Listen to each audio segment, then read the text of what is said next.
Hypocrisy.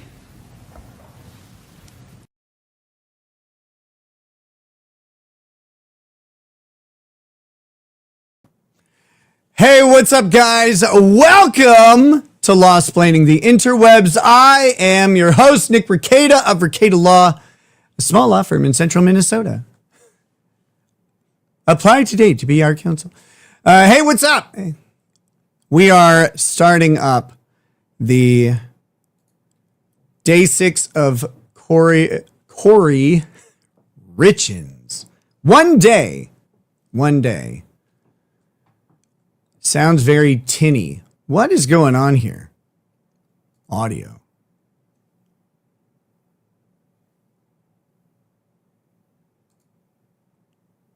Why is my mic peaking? That shouldn't be happening.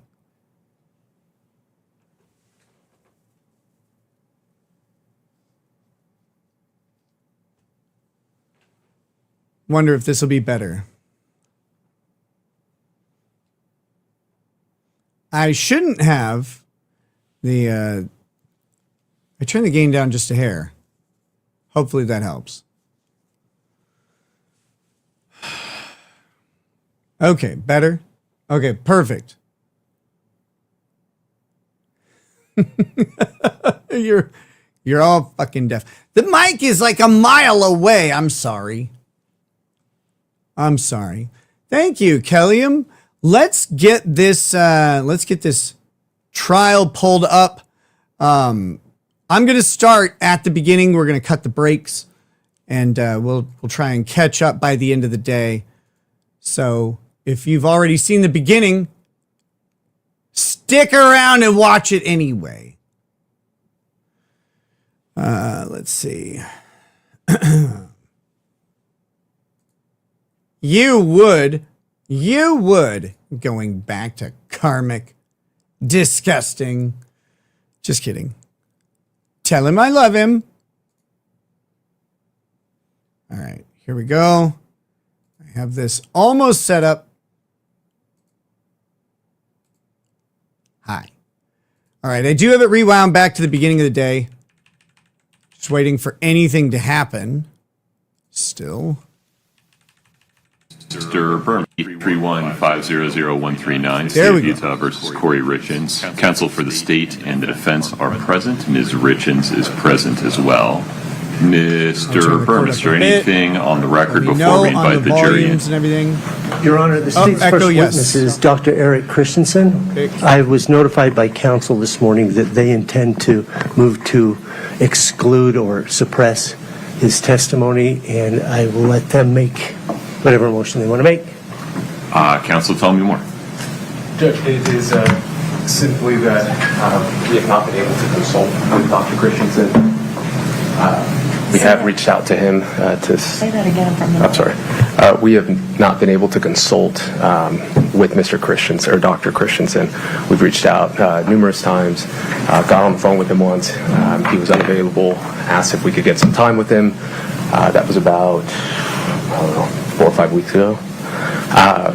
And haven't heard anything. Last week we informed the state that we haven't been able to get in touch with him, asked the state to have him reach out to us. He has not reached out to us, so just based on just the rule, and he should be available to cooperatively consult with us. He did not. I appreciate that. He's here now. I understand. Mr. Berman, sir, if we flip the order of events, can we allow Mr. Dr. Christensen to consult with defense counsel since he's physically present, and then we can use the time for a different witness? I have no objection to that. Indeed, I asked counsel if time 15 minutes ago if that was enough time. That was not. So, who else do you have on deck? I don't know. People. John, let me see. I don't know if we have anybody in until 9, but we'll see. Okay. Your Honor, we have an objection to another witness that the state intends to call today. Let's do it all. Okay, but let's stay focused on this one for the moment.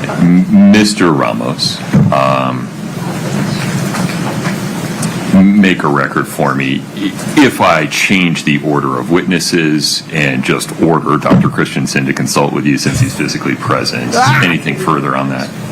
Just assuming that we can take that break. I'm not sure who's next and whether it's my witness or not. Understood. Okay. Absent that, I will make do. Obviously, I didn't want to do that rushed before we got here. So if we can have an hour or whatever we need, Right. that'd be great. Let's figure out what the order of witnesses is going to Thank you, be. May I just have the benefit of the record for Sure. like 1 minute? So I spoke to Mr. Christensen, or Dr. Christensen this morning. He says that he received a call several months ago from Mr. Bertram. Oh, I like that. Saying, hey, we need to set up a time. I like the blueberry. He never heard from them again. He received a call warning that he would be getting an email maybe a month ago or so. No, a subpoena. He subsequently received it by email, and then he received a call with no message this over the weekend, and that's where we are. We are where we are. We'll work it out. We are where Mr. we Bullock, are. talk to me about the other witnesses Judge is a that are Kesha song.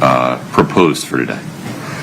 Your Honor, I think that other witness is going to draw a motion. Oh, who is it?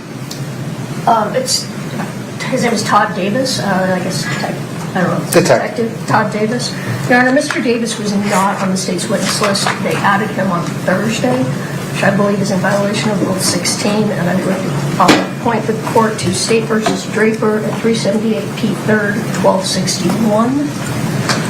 In that case, the state had the manager of the store that was the victim of the theft on the witness list, and then later during trial added the assistant manager, and the Court of Appeals found it was an abuse of discretion for the trial court to allow that witness to testify without sufficient notice under Rule 16. What was the amount of notice in that case? I don't think it said exactly if it was but it was during trial. It said it was during posting trial things, that they getting everything announced that organized. she was going to testify. And I don't recall if it said if it was the same day, but I mean, the state's had months and months. We've had 8 amended witness lists, and I think to continue to add witnesses during trial is not sufficient. Hey, under the rule. Nestor's outfit today is looking better. Help me out, Mr. Bloodworth. What is is it Detective Davis? Like that shirt that she's Lieutenant Detective. Okay. Lieutenant Davis, right? Sure. He, Your Honor, the state is calling him to authenticate the May 4th, 2023 interview video of Robert Crozier in rebuttal to Robert Crozier's testimony. All he's going to do is authenticate the video. Is that That's the first I've heard that that's all he's going to do. But is that issue in dispute? I mean, you reserve your arguments about whether there are other bases to bar the admission of that video, which I believe there are. but authenticity probably isn't one of them. Do we really need to call a witness, or can we just I like stipulate her that it's jacket. authentic, and then the parties will reserve their arguments regarding admissibility? I would agree it's authentic, but yes, we would have other objections. So can we just have a clear stipulation on the record that the May 4, 2023 video recording of law enforcement's interview with Robert Crozier is authentic? Yes. Your Honor, may I add to that the transcript of the video as well? Is it a certified transcript? It's certified. I think that follows from the rule regarding certified transcripts. Ms. Lewis, do you agree? I agree. Okay. So it sounds like we don't need that guy. What's happening in Australia? Correct, Your Honor. We may as well use this time to litigate, I guess, what other objections to admissibility the defense has on the video. Forgive me, the state is offering the video under which rule or exception? Your Honor, 801, it'll be D1A, and perhaps some of it'll be D1B. The Yes, I'll change the pinned comment. defense's Working on it. cross-examination of Mr. Crozier elicited testimony that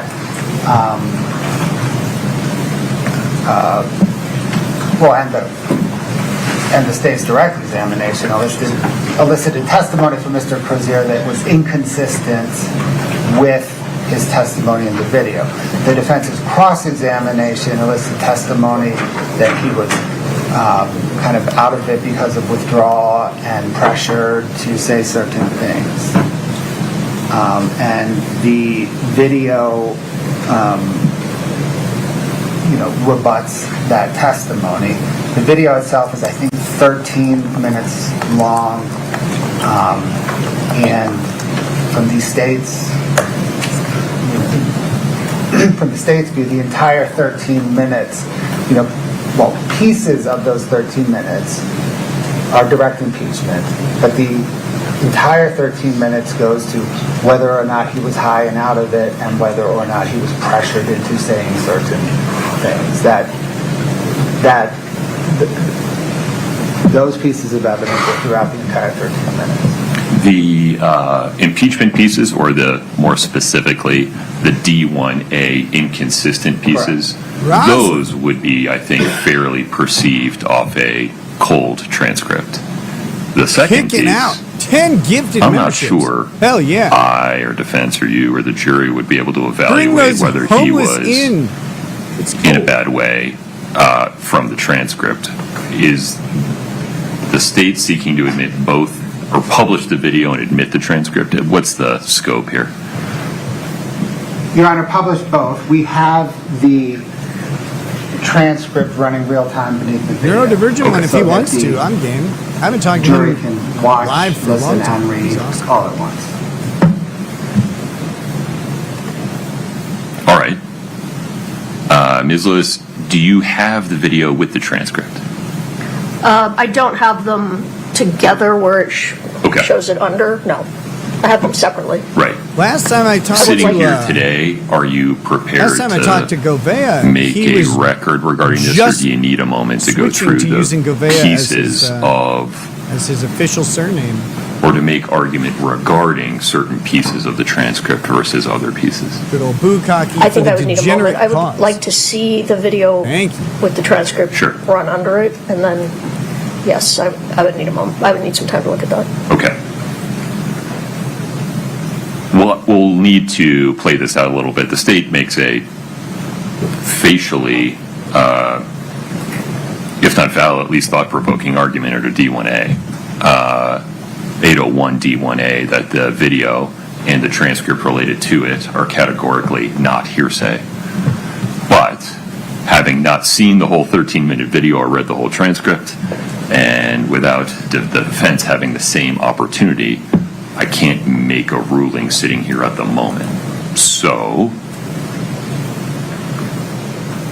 can we provide the video with the running transcript to the defense? We can, Your Honor. I believe we placed it in What box is she wearing? yesterday, but we can, if they want to. Why would you wear that? Perhaps we can go into a conference room here and we can just play it off of one of our machines. Sure. I mean, I would also understand if the defense said, hey, we just need It's an just evening with terrible. it to go through it, collect our thoughts, have you make a ruling. Ms. Lewis, what's your request? Depends on what is happening here next. I may be able to watch it now. I don't know where we're headed. That's the thing, Your Honor. Those were our first two. not only That was support our, this, I encourage the evil batter in the weirdness. box and our on-deck batter. Okay. So we are scrambling to get our in-the-hole batter here. No, that's fine. These things happen. We're going to let Mr. Ramos continue to consult with Dr. Christensen. Ms. Lewis, Ms. Nestor, if you would have a conversation with the state about the video with the running transcript, let me know where we end up. All right. Thank you. Okay. Before we take a break for that, Mr. Bloodworth, anything else on the record? No, Your Honor. Thank you. Ms. Lewis? No, Your Honor. All right. Let me know when you're ready for me. Thank you. Court will be in recess. Well, we're going to we got just a couple super tips real quick, and then we will hit that. Let's see. Big brother, you really look exhausted. You need some rest. Not like on drugs, you just tired. Get some rest soon, man. Yeah, well, I was certainly tired over the weekend. I only got a couple hours sleep. That hasn't changed. But, well, I'm in a good mood, so it doesn't matter. I do need something. I don't know where it is. When I started watching Rackets, I was 18 with a girlfriend. She's now my wife, and we just closed on our first house. Hell yeah! Thank you for being background noise as renovate the previous owner's crappy DIY. Hey, congrats! Closing on your first house. Cutely giving yourselves reasons to hate each other by doing a big reno project. That's awesome. Island says, thank you for starting late. Was up way past my bedtime watching a scary man make upsetting sounds with raw chicken. Stuff of nightmares. Really. It really was. Man, that was that was so gross. So gross. Thank you for those super tips. Roslyn kicked off the with 10 gifted subs. I'll get that loaded up in a second. I want to get the court. I'm going to get the court back. I wonder how. Oh, I can just check. Look at all this time we're skipping. Oh, this is beautiful. Just immaculate skipping of like an hour just going away. Chief. Mr. Burmester, the state's next witness, please. Oh, Dr. my Eric goodness. Christensen. Let's invite Dr. Connor Richins coming in. Vice. Dun, dun, dun, dun, dun, dun. Gifting 5 Recato Law memberships. That was not the right. That wasn't it. Doctor, Hey, if you would step good in to see front you, of brother. Brittany, we'll Thanks, get you man. sworn in, please. Please raise your hand. Do you solemnly swear the testimony you're about to give in Time the matter skipped before is the a court to be the woman truth, the whole ignored. truth, and nothing but the truth, subject to the pains and penalties of perjury? Yes. Thank you. Have a seat. Oh my goodness, that puts us at 15 memberships already. Guys, speaking of member content, we had 2 banger member shows over the weekend. Absolute legends, lads. Please proceed. Thank you, Your Honor. Can you please state your full name and spell your last name for the record? Sure. Eric Dean Christensen. Last name Christensen. Sir, are you employed? I'm currently self-employed. I'm a voice actor who plays Mormon recently pastors. the chief medical examiner for the state of Utah? Yes, I retired in 2024.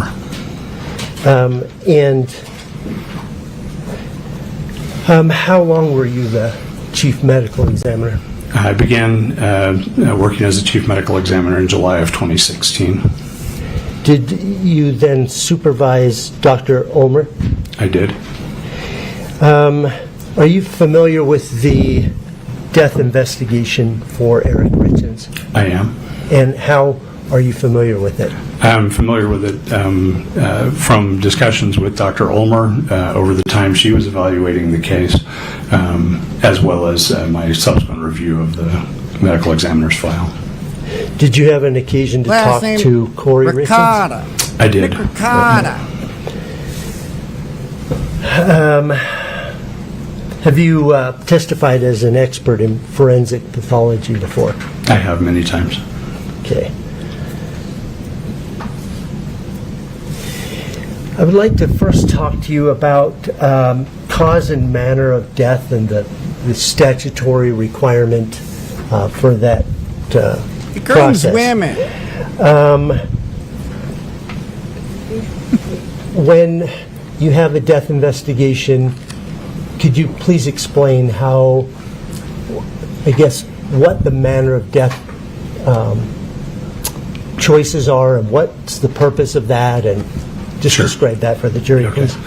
please. So, two of the things that the medical examiner is tasked with doing under statute is determining the cause of death and the manner of death. The manner of death is a box that we check on a death certificate that I is thought you said the box is the essentially a manner of one-word synopsis of the circumstances surrounding that person's death. The options available to us, we can certify that a death is a natural death. It can be an accident, it can be a suicide, it can be a homicide, or it can be, in Utah, the death certificate reads could not be determined, what most commonly is referred to as undetermined. And in those settings, undetermined essentially means we don't have enough information to decide which of those other 4 options best fits. What's the purpose of that whole exercise? Again, it's something that's on the death certificate, and so it's part of the vital statistics function that the medical examiner's office provides. All of the deaths that we investigate and deaths that we certify provide information then back to the state. Sometimes that's public safety, sometimes it's Department of Health. Other people will utilize that death certificate data to evaluate the ways that people are dying within the state and attempt to intervene to minimize those types of deaths. In this particular case, were you stuck between the first four you mentioned, such that you ended up picking undetermined or cannot be determined? Yes, again, and just to be clear, I didn't sign the death certificate, Dr. Ulmer did, but certainly was involved in discussions around that. And the determination, making a determination of undetermined means that we generally can't decide between two. In this case, I would say actually generally most cases where we certify a death as undetermined, it's because in overdose deaths that we certify as undetermined, it's because I don't know enough about the person's own intent. We see it frequently in the setting, for example, of people that may have depression or other mood disorders, and maybe even prior suicide attempts, as well as they may have substance use history that they use to self-medicate their depression and things. And so if someone overdoses on a drug that they're known to abuse, but they also have depression, if they don't leave a note or something else, then I don't really have a means of, telling just from looking at that, did they mean to do this or is it accidental, incident to their normal drug use? That's the most common scenario in which we certify a death as undetermined. In this case in specific, we did not really have any concerns about suicide in this case, but there had been concerns relayed to our office that perhaps someone had done something to provide this to him, and that he didn't just take it himself. But we didn't know. We This had no is the idea kind of how he stuff got that this gets you stuff team into his captain, system, and guys. so with Nick's that, smart suit makes we him were look left with medium. undetermined. Thank you, So the Salty, choice for there would have been, as opposed to accident and suicide, it was accident and homicide. Correct. Okay. Could you describe for the jury the way in which guess it's the not the body worst. processes substances? In I don't particular, like it, I'm looking at opiates and the different Gotta see ways more they of it. can be ingested. Okay, there's a lot in that question. Yeah, sorry. Opiates can be consumed in a lot of ways. Even things, for example, like pills that you might get from your doctor Yeah, Chief, for listen to me. hydrocodone or Get it right. oxycodone, Loser. opioid-related medications. Those can be just taken by mouth as they're usually prescribed, but it's not uncommon for us to There see are no people shoulder take those pads in pills, this suit, crush I them just up, checked. dissolve them in liquid, draw them up into a syringe and inject them. It's also not uncommon for us to see those pills crushed and then heated, and people inhale the vapors from that, primarily as a means of getting the drug into their system more quickly. And there's lots of other reported ways that people use things, but those are probably the most three common ways that we see pills abused. People may directly inject just about any drug that's available in liquid form. Fentanyl certainly is. Fentanyl is also available in patches and lozenges and other forms. And so it can get into the system in a lot of different ways. In terms of what your body does with it, fentanyl in specific is metabolized primarily by your liver. There's what they call a CYP enzyme that is primarily responsible for the metabolism of fentanyl in your liver. That metabolism is felt to be mostly determined by how much blood is flowing through your liver. So the more blood flow you have to the liver, the more rapidly it will be metabolized. There are other ways that Somewhere around 9 or 10 people pairs. will metabolize it more slowly, but Sunglasses. based on what specific genes they have for metabolism, for that Levi's, metabolizing enzyme, Lucky Brand. but mostly it's a function of how much blood is flowing through the liver. And it's then converted very quickly, has a very short half-life in the body, minutes, and is converted to a substance called norfentanyl, which then is eliminated in the urine.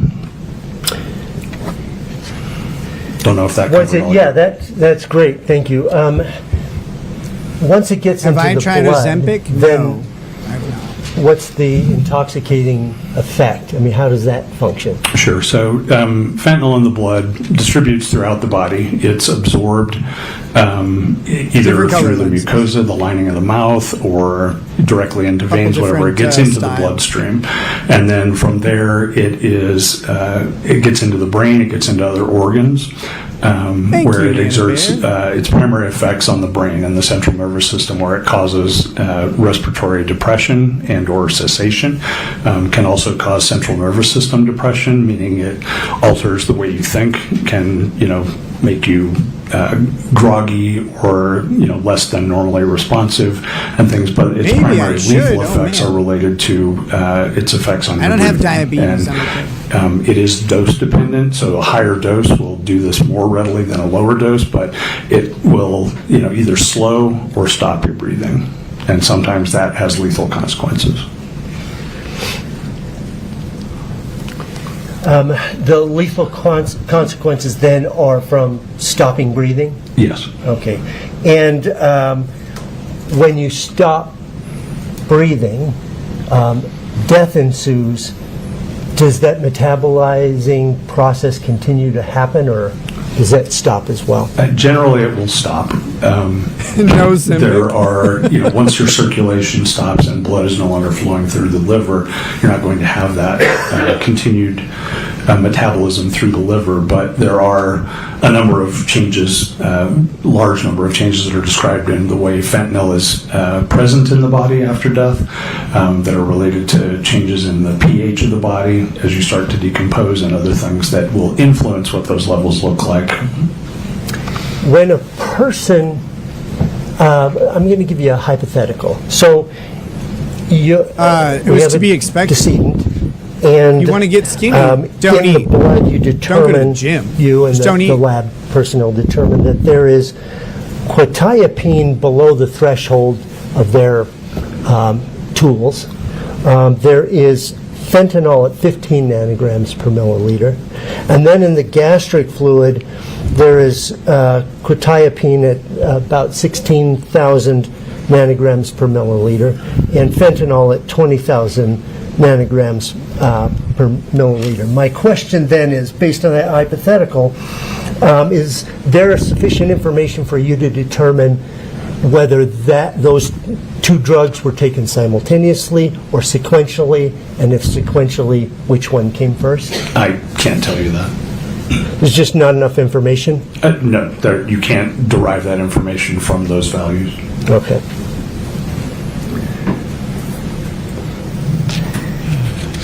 Sometimes you wonder if the attorneys know. I just wanted to follow the up. answer. You You're said supposed to. there's drowsiness as a consequence of taking, I assume, opioids of any type. Fentanyl just happens to be stronger? Yes, fentanyl on a weight-by-weight No, they basis. didn't ask me yet, so. 1 milligram of fentanyl I'm good. compared to 1 milligram of oxycodone or of morphine is sort of the usual reference standard, because it is the classic opiate medication. Fentanyl is just much, much more potent, 80 to 100 times more Mama. potent than morphine. Has become a YouTube member. So, Thank you. you said Welcome. there's depression of the respiratory system, drowsiness.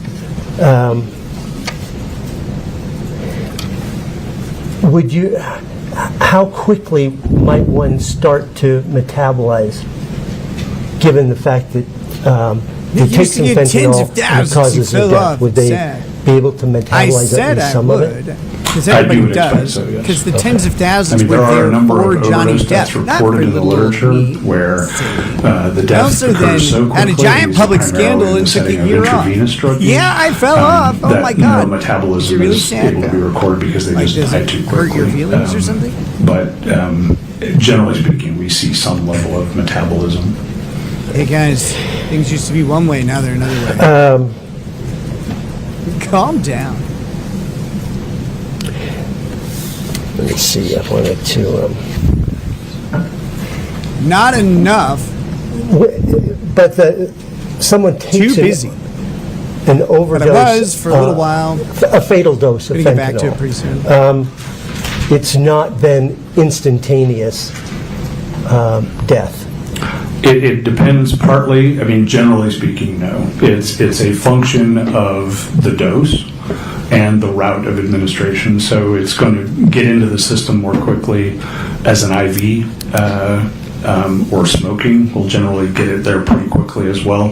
But ingestion would delay that somewhat. But different, however it gets into the body, Ingestion is going has to to determine be digested and processed through the liver. In this case, we have the two things, I think. One is there's some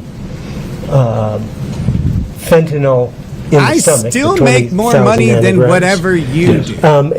And also a measurement of, I know I'm saying it incorrectly, acetyl fentanyl. Acetyl fentanyl, yes. Does that information help you determine how it was ingested in this case?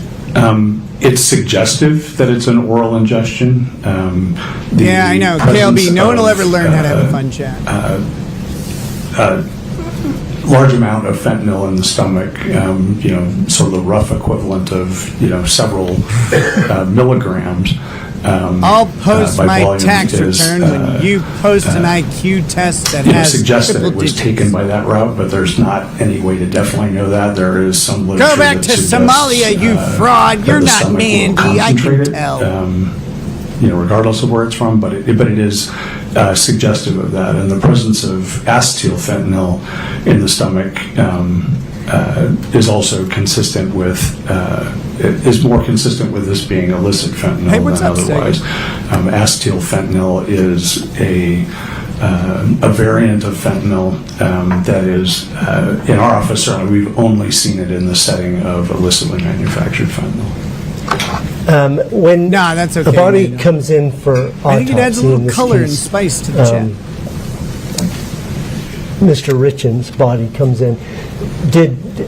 Is it routine to check for injection sites? Yes.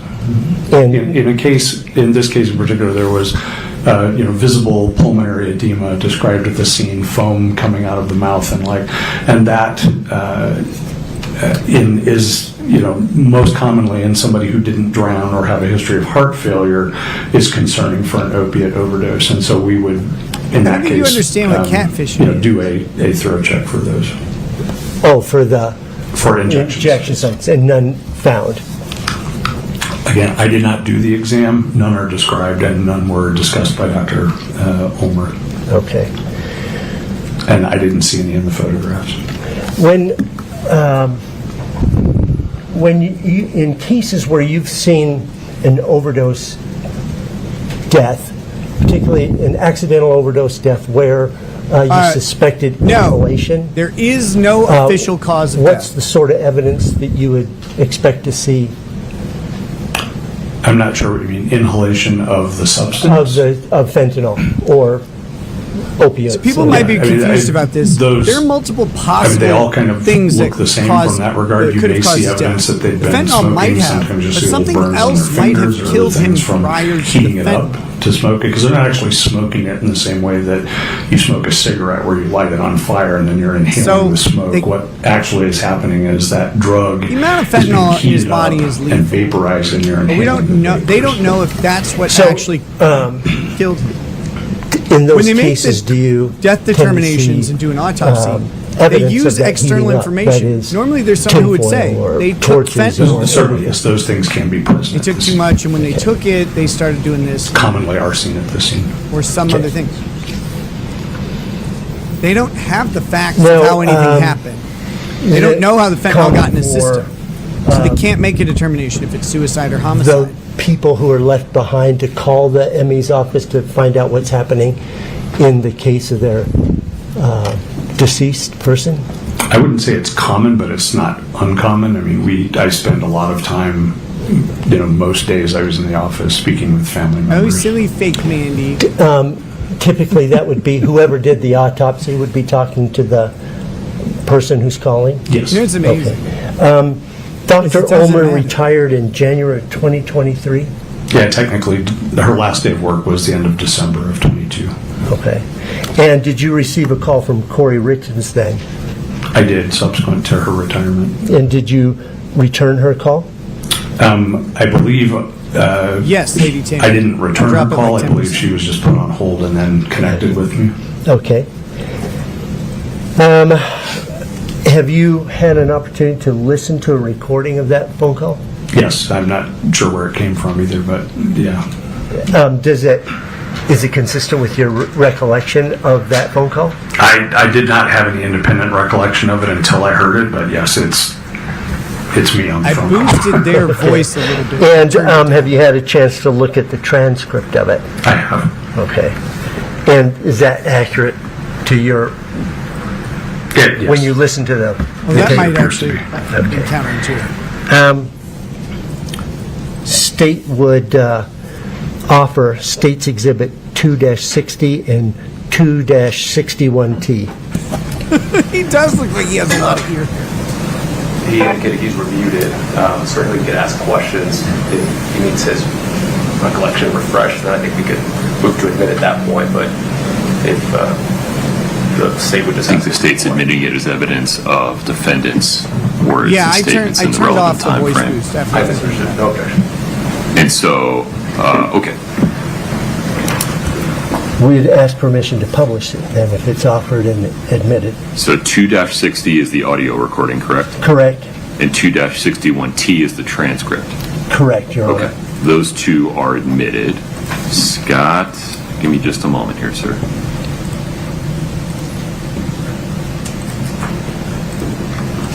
Give that a try. Okay. I'm going to ask you to listen to this. It's about 9 minutes long, and then I will ask you 3 questions regarding it. Okay, thank you. Can we advance it 30 seconds? Thank you The so much. first 30 seconds is...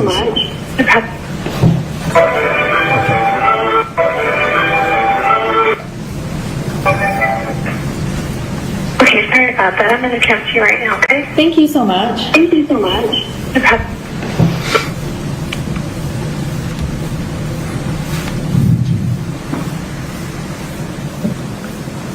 I'm not hearing it. Did we lose it, Scott? I think so. You're All right, no problem. Let's start over. We're getting quicker at this. Scott, if you would disconnect and reconnect on your end, I'll do the same on mine.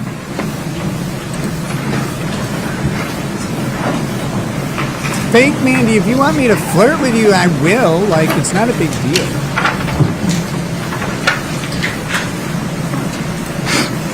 I'm generous that way. I'm going to transfer you right now, okay? Thank you so much. Thank you so much. No problem.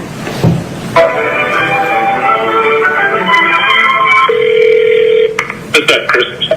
Hey, this is Kouri Richins. Hey, I just have some quick questions for you. I'm just trying to understand the toxicology report, and I promise I won't take up a ton of your time. Oh, you're fine. You're fine. Can you just kind of explain Donut, I've to been me, thinking I guess, that's going to happen. She was saying that this kind of supplemental report, I guess, was left out of the first autopsy, and so nothing has really changed. The audio is Do a you phone have call it in front between of you? Kouri and the witness. I do. Yeah, I got Okay. the file here.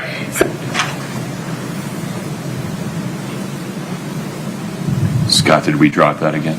Yes. All right, I apologize. Yeah, most folks. are, you Let's dummy. try that again.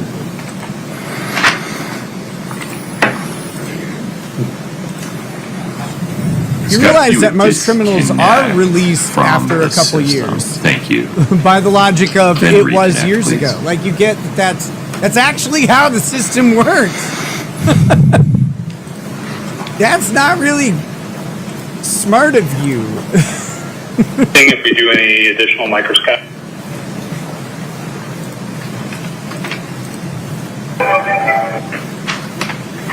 I'm going to transfer you right now. So much. Thank you so much. No problem.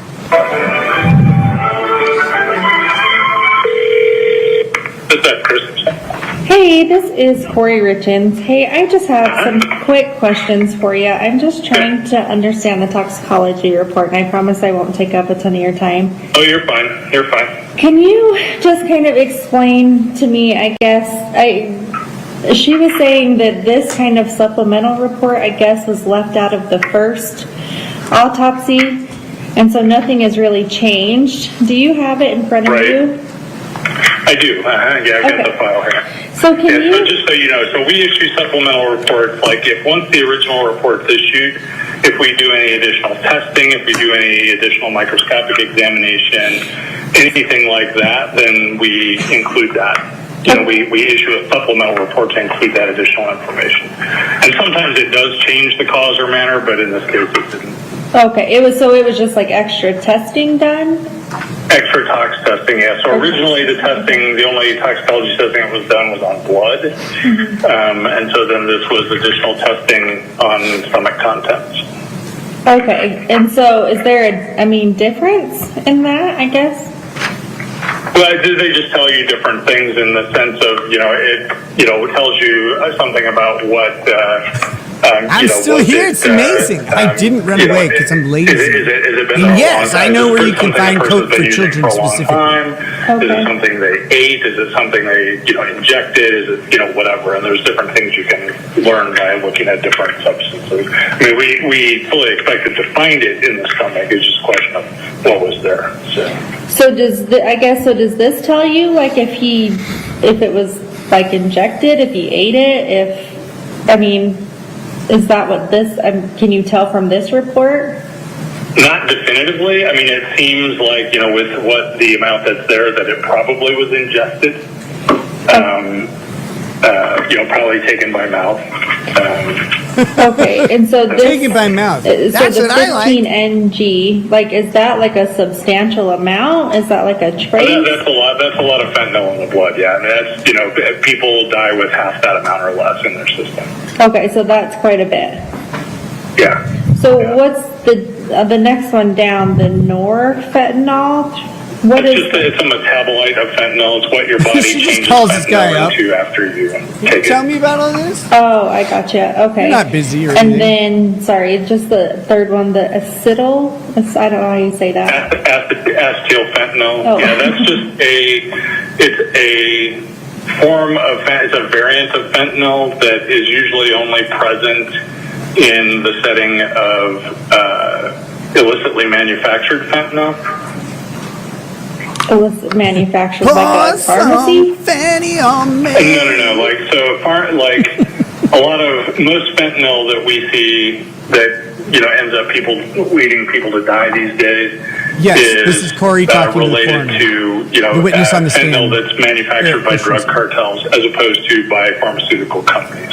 Oh, good Lord! So this is like more of like a cartel. No, I mean that's not what it is. You call this the street fentanyl as opposed to prescription. Okay, I see. And then is the ethanol, is that alcohol? That's alcohol. Mm-hmm. Okay, and is that like the 279? Is that kind of like a substantial amount, or is that like one drink? Is that 5 drinks? You can't tell how much it is, and in this case, since this testing was sent, quite a long time after the original autopsy, most likely that's related to post-mortem change, but it could be stuff that he drank. There's not really a way to sort that out. It could be related to decomposition of the stomach contents, or it could be related to stuff he drank. But either way, in the stomach contents, there's no way to know what that level means in terms of. One of the detectives did ask me if they were going to find my DNA that on person would be cocaine. pretty substantially intoxicated. But because it's gastric contents, I mean, you could in theory pull something out. It would be 100% ethanol. If depending on if they just drank a stomach full of, if they just drank a bunch of Everclear or something else. Mm-hmm. So it doesn't really tell you much about how much they drank or what they drank or anything like that. I gotcha. When it's in the stomach, and it's not present in his blood. So I gotcha. Okay. So it's not present in the blood, just the gastric or whatever. Right. Okay. Yep. And then just the last one. What is quetiapine? Quetiapine is an antipsychotic medication. It's called Seroquel. Okay. Gotcha. It's a prescription, mental health medication that's prescribed for different things. I gotcha. Okay. And it has like 16,000? 16,000 nanograms per milliliter. Mm-hmm. Okay. Hopefully and that is balanced out I the audio. mean, Let me know if stuff like that's going quite on. a bit. Like, didn't that, Yeah, I mean, that's a big number, but it doesn't really mean that much. You know, so a nanogram is a millionth of a gram, and a gram is not very big. So even 16,000 of them is not a huge amount. okay. Is there like, could those have been mixed, or is that not kind of a? What's that? Could what be mixed? The tone of her voice on this call. Or I mean, is that like a normal, I guess, drug thing? Her husband is dead Like, from an overdose. It's not, I mean, She's asking this all like most just of the time, straight. if we see those like this. together, It just sounds awkward. Somebody was taking quetiapine as a prescribed medication, and they were abusing fentanyl. But you know, there's, you know, do you have any indication he was abusing? Mandy, fentanyl? you're spending just as much No, time. that's why all of this is just So, like, what the heck are you unemployed is or this just and going on? useless? So I guess that's why I'm confused just about all of this, honestly. So yeah, I don't know. So, I mean, I know it doesn't mean anything now, but just kind of something for me to, you know, try and figure out, I guess. Yeah. Hey, what's up, Nick? And then I'm assuming the acetopian, is that like a aspirin or something? Acetaminophen, that's just Tylenol. Yeah. Oh, that's fentanyl too? No, that's Tylenol. Oh, Tylenol. I was like, holy shit. Okay. Yeah. That wasn't So a just good like joke. Tylenol, caffeine, and then the naloxone, try I'm assuming, harder. is just something that they gave him while he was here. Or Probably would be my guess. It'd be, you know, somebody that's unresponsive. It's a very common thing for EMS to give people. Okay. Okay. No, that. I am. It's all of just trying to you figure who are out, you know, unemployed and if homeless. this is anything different, if we found out anything new with this stuff. Oh, come on. Pause there. It's okay. Tuna We'll felt fix it. probably Scott, don't change anything. Okay. have been It so seems far. like It's mildly interesting if I do this, most of the time, and then there's some really good dramatic stuff. So, press play. plan is to Yeah, continue. but like she said, it doesn't change anything in the cause or manner of death. It's still, you know, definitely, you know, death from fentanyl intoxication, and we still don't know how he got it into him. Yeah, and I mean, is that anything you could ever find out? If it was, I mean, do people You guys, normally like, eat can't that? figure Like that out, take it? right? Like, you have no idea. Is that something you like shoot? It's not usually something people eat. Well, that's not even true anymore. So with illicitly manufactured stuff, sometimes people take pills that have that. So yeah, these days you can't really tell. Aw, Yeah. thanks, Ned. All right. Well, I appreciate your time. I do. Thank you very much. And Yep. And if you have other questions, don't hesitate to give me a call. okay, awesome. What was your name? Dr. Christensen. Oh, Christensen. Don't tell me Okay, how to perfect. live, Thank you you so dumb much. bitch. I appreciate it. Okay. Okay, Yep, bye-bye. you're welcome. Yep. I'd like to follow up on a couple things. I would not want to be hearing my voice mentioned to sounding her like that in her about scenario. If the gastric contents were blood, it would be 0.28 Yes. blood alcohol, but it's, in fact, not in the blood. It's in the gastric, and so there's no way of conveniently figuring out how much it is, much less its source. That's correct. Are you okay? Do you need a glass of water? I've got water. I'm good. Okay. I'll make it. You mentioned in that call, at first you said Thank you, sleeping psycho.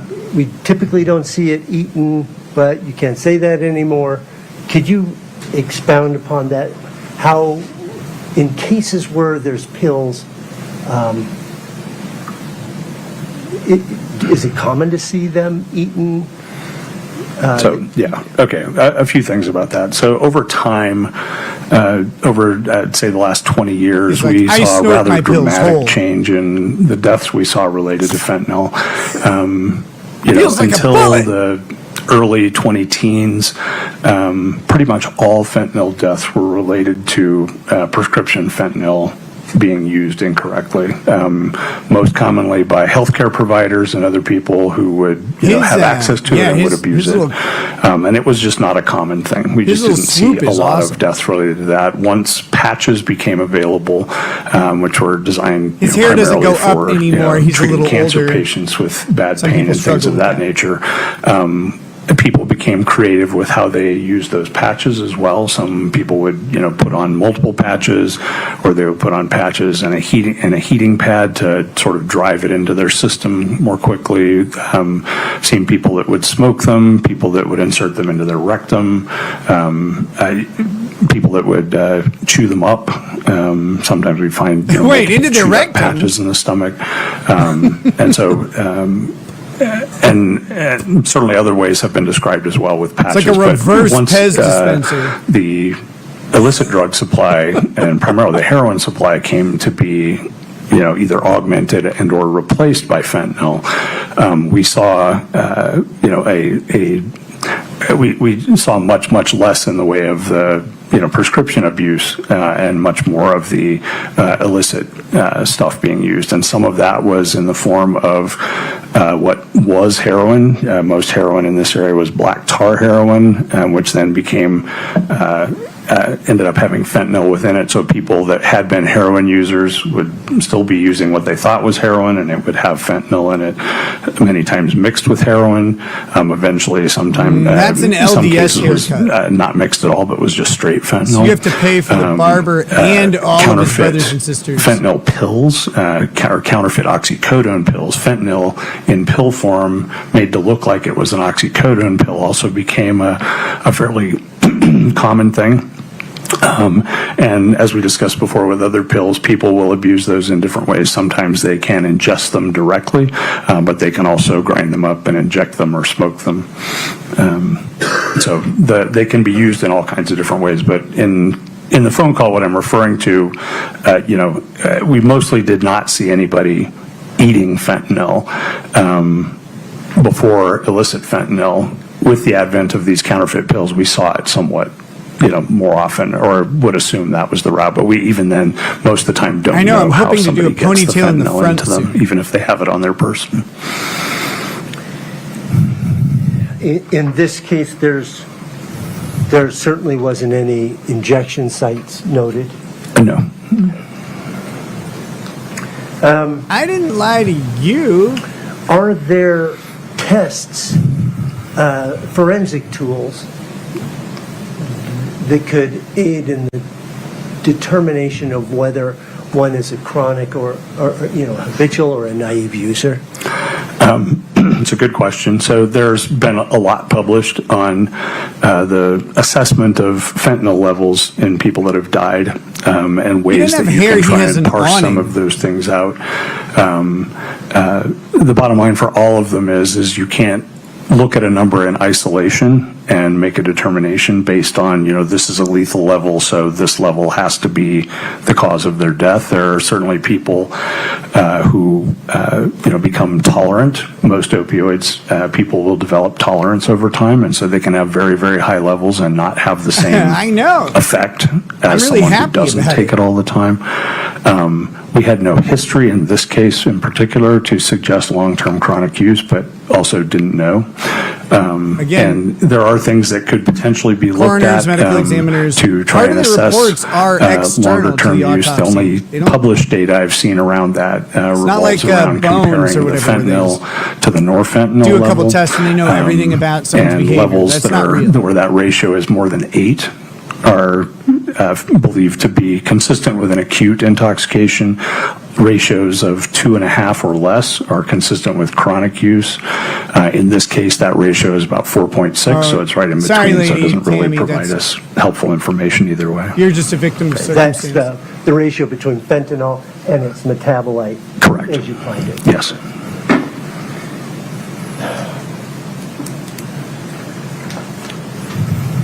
Have you ever heard of pseudo-allergic reaction? I specifically asked for a retest, you dummy. Could you tell the jury a little bit about that? Sure. Most allergic reactions are because the body has developed an immune response to some specific protein substance, whether it's nuts or grasses or whatever, pollens of different types. And your body reacts to that and triggers a reaction through your have some high immune protein nuts system for that you. elicits what we typically think of as allergy symptoms that can range everywhere from, stuffy head all the way up to anaphylaxis and death. In the setting of opiates do not elicit a true allergic response, but there are many people that take opiates who have an allergic-like reaction, but it's because the drugs themselves are directly triggering those cells that cause those symptoms as opposed to going through the immune system route. And so some people will, that chronically take opiates and opioids for pain, will pre-medicate or medicate around the same time with things like Benadryl and other things to minimize those symptoms because they know they have that reaction. Certainly most people that take them do not have that reaction, but some do. And that's if one didn't know and one took some opiate, could they have hives and those sorts of allergic-like responses? Yes.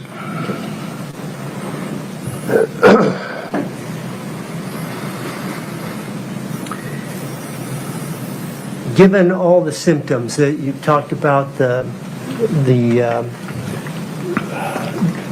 lungs, It's the tiniest cup of water ever. And the data from NMS labs, do you have any concern about the cause of death in this particular case? No. And the 15 nanograms, as you explained to Kouri Richins, was a lot.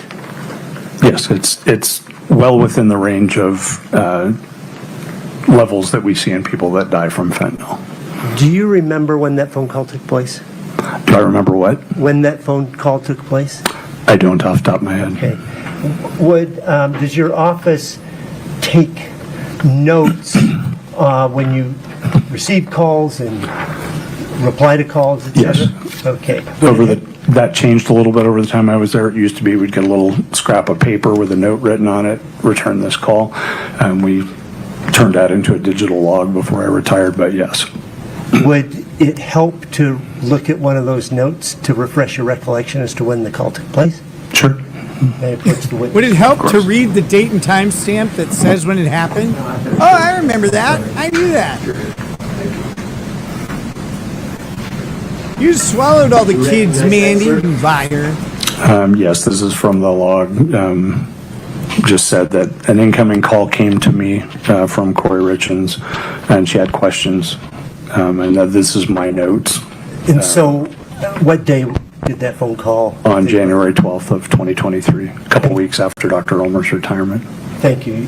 That's all I have. I know, it was a good one. Could I get some more water? Of course.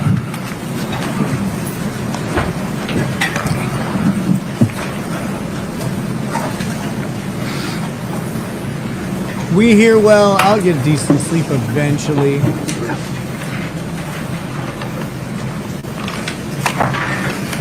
Thank you.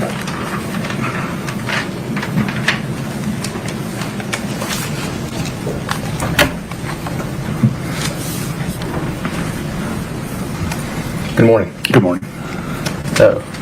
We've spoken before. I'm going to ask you some follow-up questions to Mr. Burmisters. Sure. I'll start off with that final thing that Mr. Burmister showed you. You indicated that you would take calls from different individuals, correct? That's correct. And did you receive other calls in this case from law enforcement?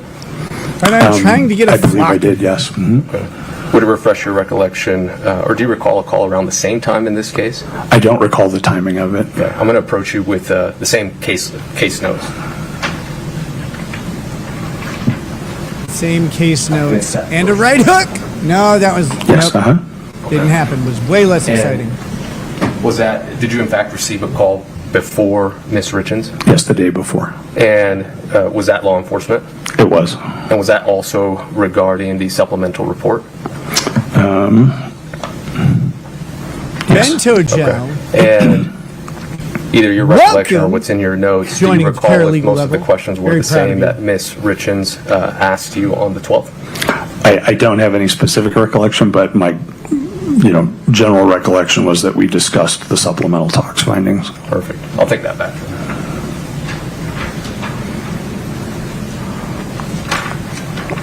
Now, the questions that that we just heard Ms. Richins ask you, very similar to what we're asking today, correct? Yes. Gifted I'd membership like to talk doesn't to you work. about the allergen discussion you just had. You indicated that perhaps an individual could have a reaction like hives. Yes. If someone is allergic, in this case to an opioid, as you indicated, does that allergy disappear? In the super typical. And that's what you mean. Does it go away over Tucks time? and bits Over pinned. time or within a certain amount of time? Or? I mean, allergies certainly are things that can fluctuate. People can receive treatment, and their responses to different things will go away. Were there hives on Mr. Richins' body, to your recollection? No. Did you look at every supple We're talking inch about of his illicit skin? fentanyl and counterfeit pills. Yes. Containing traces of fentanyl? Milligram amounts. Okay.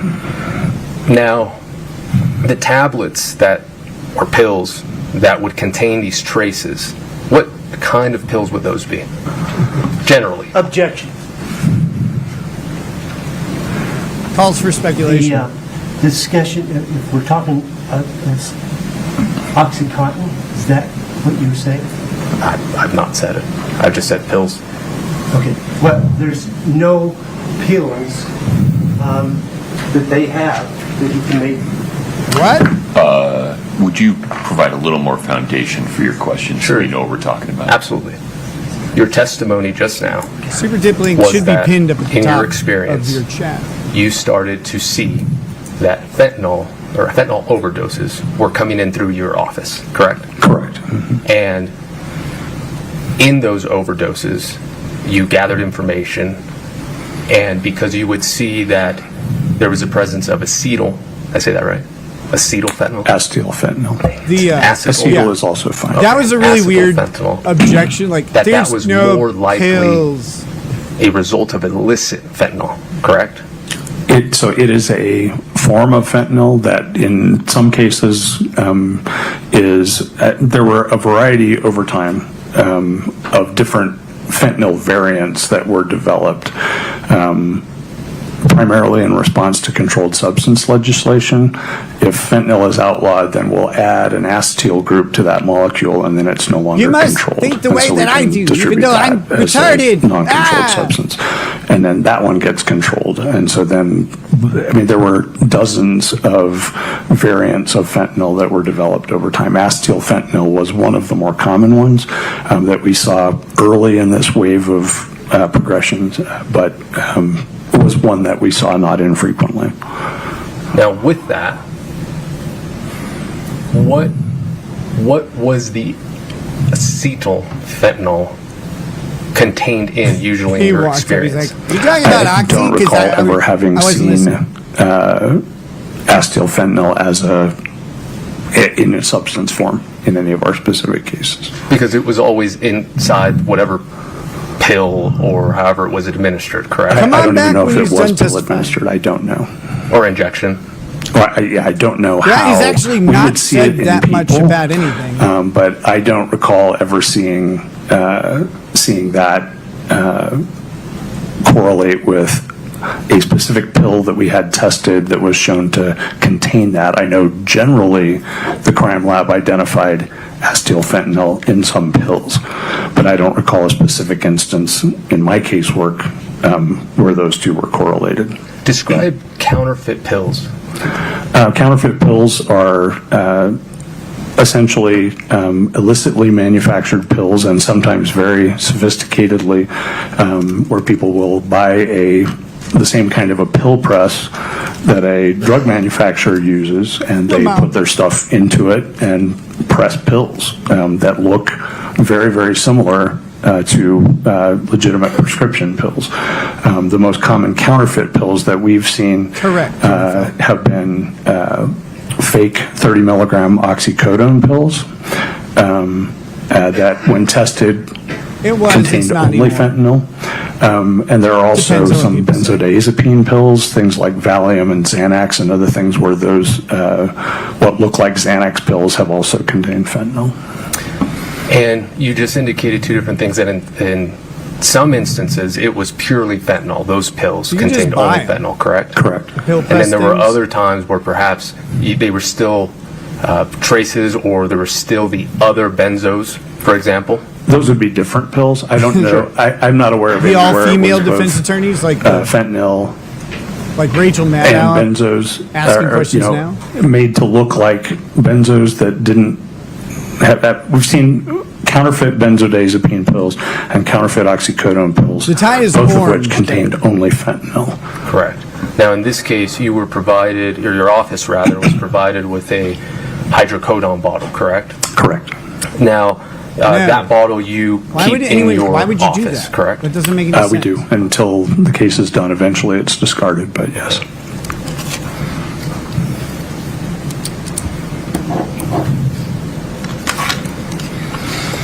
You talked about would it be fair to say that fentanyl, right now you discussed yes. how you would find acetyl fentanyl, and that was one part of it, and then you had to make sure that legislation got that specific one into the books so that Yes, it I've would then encountered become a good controlled public substance, defenders. correct? Yes. And so I imagine that was really fastly evolving.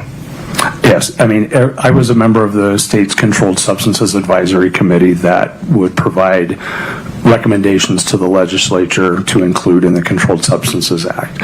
And every year for Cocaine this gets time from the late digested in the teens to stomach, the early if you 20s, eat it. it seemed Doesn't like really do every year anything. we were adding things. They did eventually make some changes where relatedness became, you know, if it wasn't changed enough, it was still covered. But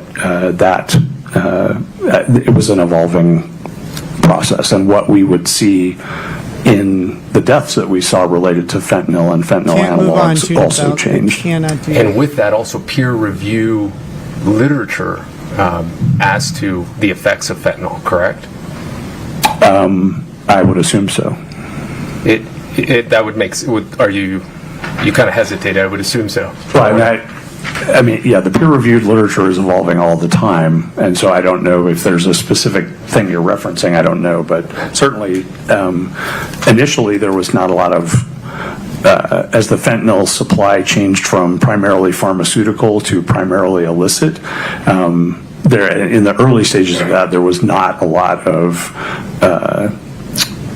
new literature to look at the postmortem levels in people that have died of this illicitly manufactured fentanyl as compared to the different ways that people used to take it as a diverted pharmaceutical before. And that's exactly where I was going. The postmortem, these levels that we've been discussing. Mr. Burmester asked you about the postmortem levels, and you received from NMS reference comments, correct? Yeah, that's part of their report.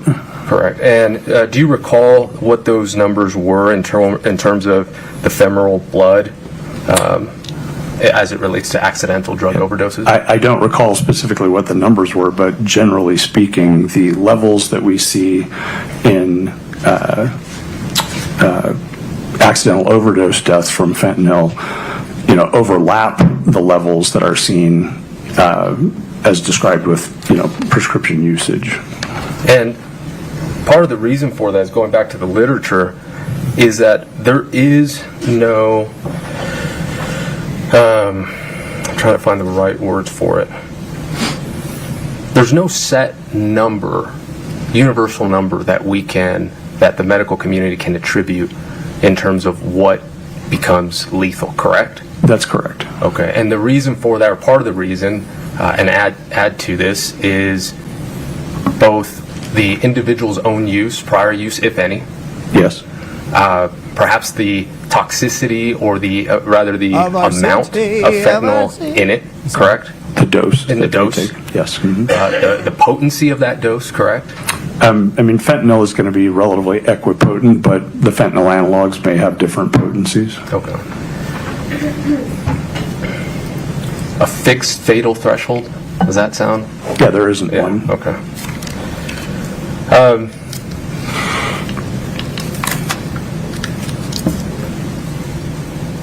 You were discussing the You ratio don't have of any. fentanyl with norfentanyl with Mr. Burmester. Do you recall that? Yes. I got lost, to be frank. Not surprising. Both Not always sides good of as this, explaining as attorney it No, I Coiner. think it was just going over my head. Really trash. But tying it together with the post-mortem literature out there and this ever-evolving world that unfortunately we're dealing with now with fentanyl, is there any literature on how that ratio can be affected that you're aware of? I'm not aware of any specific literature that looks at the ratio of fentanyl to norfentanyl in determining, is it a cause of death? Is it a recent, a one-time use or multiple-time use? I'm not aware of any literature that discusses that. There certainly has been some literature added over the years to discuss comparing, for example, the amount of fentanyl seen in the heart to that seen in a peripheral site. We call it like something like from the femoral vein. To try and assess, things, or looking at other, what we would call substrates, other sample types, fluid from the eye, testing the liver, urine, other things of that nature. Let's talk about that. We discussed this when we spoke. You talked about things that you, looking back, you could have done. Yes. Mm-hmm. Could you explain to the jury some of those? Could Sure. have gone bowling. There is, I guess they say hindsight is always 20/20, but you can certainly. There are a number of things that are in the literature now suggesting that you might gain additional information. I actually don't think hindsight is if you 20/20. test, Most people for do example, not look on their urine, past with clarity. which is not something that medical examiner's office routinely does in any case, because what's in the urine is simply a reflection of what has gone on before, and what we need to know is what's in the blood, what's in their system circulating at the time they die. So we don't routinely test that. There is some suggestion that can help you sort out how quickly or not quickly a given death related to fentanyl might have occurred. And then there's been other evaluation of other substances like fluid from the eye, what we call vitreous fluid, as well as liver, and looking at both of those as a means of perhaps augmenting the understanding of what's going on in the blood as well. When you take something, for example, by mouth, it goes through, down into your stomach, it gets absorbed, and then anything that gets absorbed goes through your liver before it goes anywhere else. And so an oral ingestion, in theory, might show up as a higher level in the liver than if it's taken IV or something in some other method. So there are other things we could do that would certainly, Very right. You've figured life out. potentially help our understanding of how the fentanyl played out in Mr. Richins' case. And you had also mentioned in our discussion, the brain, the heart, and maybe you mentioned blood. Are those also helpful? Looking back again, hindsight. Yeah, so the brain, there's good literature that suggests the brain takes up fentanyl, and that is the cause of both the central nervous system and the respiratory depression, because it's interacting with opioid receptors in the brain. There's not any published literature that I'm aware of that talks about what a given level in the brain would mean. Same with other solid organs. There's starting to be some literature discussing what a liver level might mean, but I'm not aware of any other specific organ sampling sites that might add light to that. What about hair follicles? Hair testing in the setting of drug use is primarily used as a means of evaluating drug use over time. Drugs do get taken up into the hair, and when we collect samples to send for hair testing, which pretty much we only do when we're requested to, but you tie off a bundle of hair. They want usually about a centimeter, so a little under half an inch bundle of hair, and we tie it off at the roots, cut it off, and then that gets sent to the lab, and they take sections of it starting at the root going back to see, based on how fast hair grows, how long has this person been exposed to this substance. And you indicated unless you're requested, I imagine, for example, law enforcement. Yes. Okay. That wasn't done in this case. That was not done in this case. Now, as we heard, Ms. Richins, she indicated that that Eric was not using fentanyl, correct? Correct. And there was, going back to the initial conversation or the initial testimony regarding the different categories, when you're trying to really determine what to put down on the death certificate, one of the unanswered questions was, Jamie. well, was he using, correct? Yeah, that was part You're of it. looking certainly. good today, And too. in our prior discussions, you've indicated that, at times individuals didn't tell family, correct? That would be not uncommon, yes. Okay. And certainly in this case, a hair follicle test, if it had been requested of your office, you would have sent it out. We would. I don't know. She's drunk because I going told you, reverse I on don't a know highway, what the 55 literature miles an says hour. around about hair follicle testing for fentanyl specifically, whether that's a useful endeavor or not. I don't know. Fair enough. Certainly it wasn't asked of you, and certainly you didn't get the results back. No. Now, had that been done, had you gotten the results back, and it did show long-term, that certainly would have played into your determination as to the manner of death, correct? Objection calls for speculation. The testimony has been... Yeah, why don't we have a Mr. Drink more water from your little tiny cup.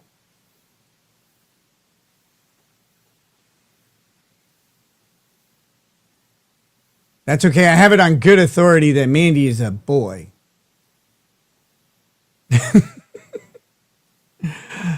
What do we have here? My dick may not be 12 inches, but it smells like a foot. Still gotta watch Cooking with Kurt. Micropene. You do. You do got to watch Cooking with Kurt. It was amazing.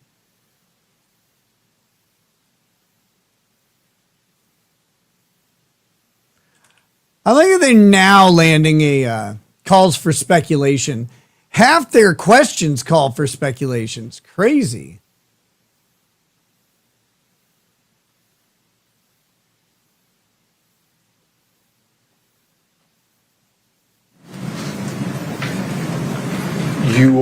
You are not aware of a hair follicle test, in your experience, being done for fentanyl?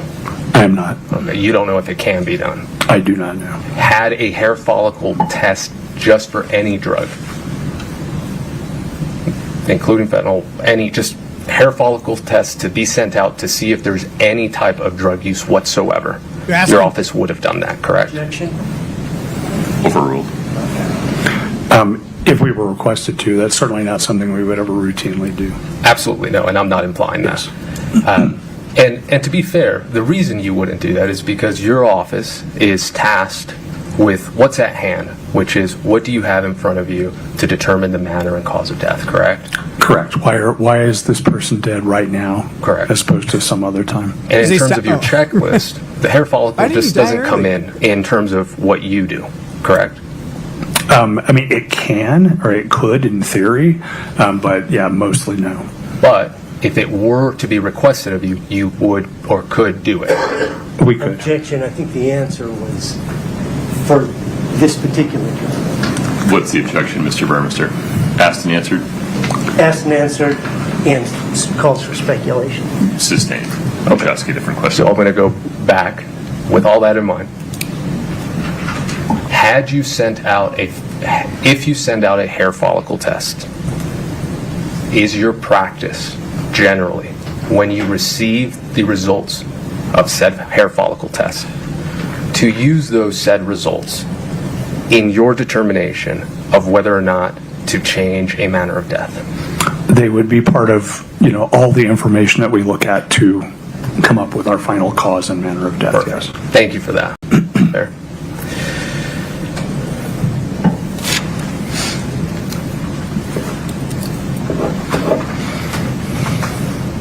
Mr. Burmester asked you about the sequence of items that were ingested or not ingested. Do you recall that? Yes. You indicated that there's simply not enough information at hand to be able to determine that, correct? Yeah, not just from this case. In forensic toxicology, generally, you can't tell when something was taken just based on a number. And that's what I wanted to make clear, whether it was just in this case or just generally. Generally, you can do that. And that means that there are no tests or nothing else that you can go back and do to make that determination, correct? Correct. Okay.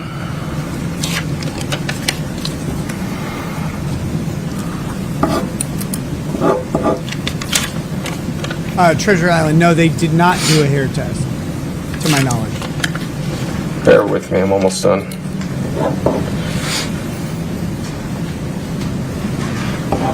That was Lady Rackets. That wasn't one of my kids. Okay. Now, The homosexual thought you in were someone your else. involvement in this case,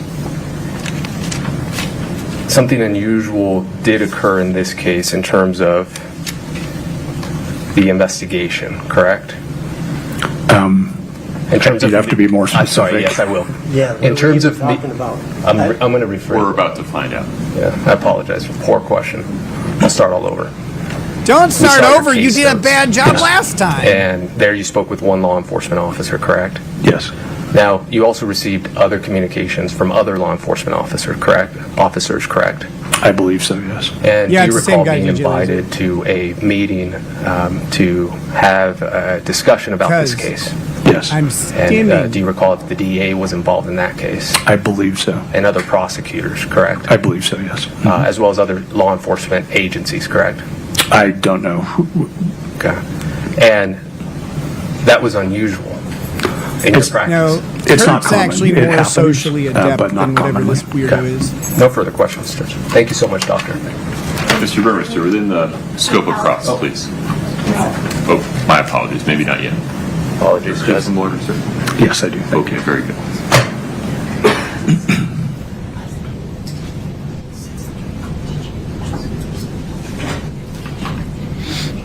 This defense attorney looks like he's always about to tell you how much he likes Uruguay and the 2 trips he's taken there. We're good, Judge. Thank you, Doctor. Thank you. Mr. Burns. I went to Uruguay before. I know. This I meeting know. You said, is it the one you testified earlier when you got a call from law enforcement? I believe so. From my notes that were in the log that I looked at, I was invited to a meeting. It was my recollection, it was some sort of virtual meeting. I don't know if it was WebEx or Zoom or whatever. And I believe it was with Mr. Hemingway's computer, but there were other people in the room who were introduced to me, but I don't recall exactly who was You don't know who that was? I don't know who. I couldn't God. And when defense counsel says the DA, presumably the Salt Lake DA was not interested in this case. No, I think he said DEA. DEA. Oh, yeah, I don't recall. I misunderstood that. I thought I was asked DA as well. So my apologies. I want to make sure I don't get involved in any confusion here. Would you please clarify what his testimony is? I think you've said you received notice to attend a virtual meeting and law enforcement was there. Yes. And you don't know who specifically in law enforcement was there. Besides Mr. Hemingway, no. And this Yes, was I would. the day before Kouri Richins called.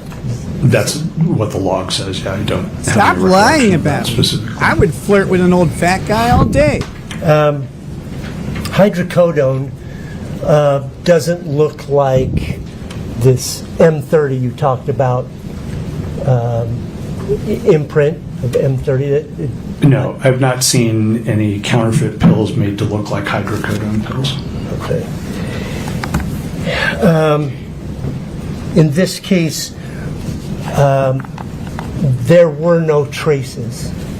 That is, you testified there was a lot of fentanyl in the blood. Yes. And there was no traces of anything else related to fentanyl. In the blood, yes, correct.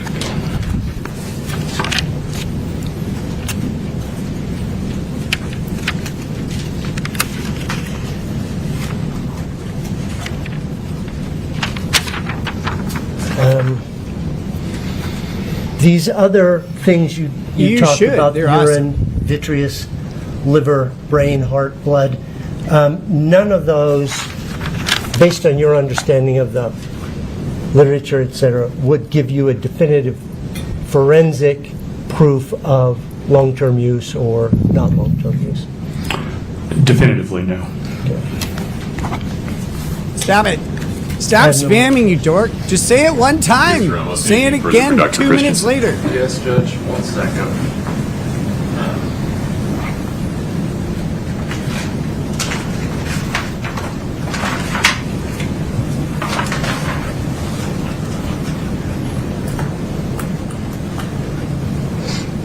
So silly. You can come here and talk about Israel all you want. I don't care. Just don't spam. We'll read it on the first message. We're good. I apologize, Judge. Thank you so much. Thank you, Doctor. Is this witness released, counsel? Yes. Yes. You're free to go, sir. Thank you. Please watch your step.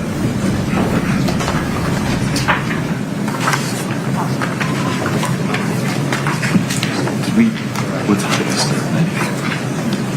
Wait a minute. How did my joke convince you? Take a restroom break? That you don't have the stuff to be an attorney? May I just confer briefly with... Of course. We look at bad attorneys all the time. You're looking at one right now. You can do it. Don't go be a lawyer, actually. Only do it if you really want to be a lawyer. I don't know why. Your Honor, can we... This might be a good time for a break. Okay, folks, let's take a restroom break. Please rise for the jury. Some people are like, should I be a lawyer? Do you want to be one? Really?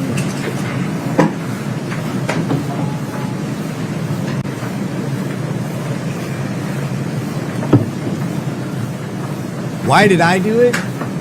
Because I'm a white-collar worker in a blue-collar town.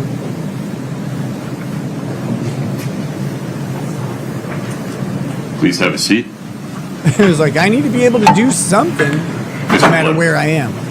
Law department. Your Honor, back to the video of the May 4th, 2023 interview. I think, I don't want to speak for him, defense had a chance to review it. Intergel, you're banned. An objection. Ms. Lewis, please. Yes. Your Honor, we still object on 2 grounds. One is still hearsay.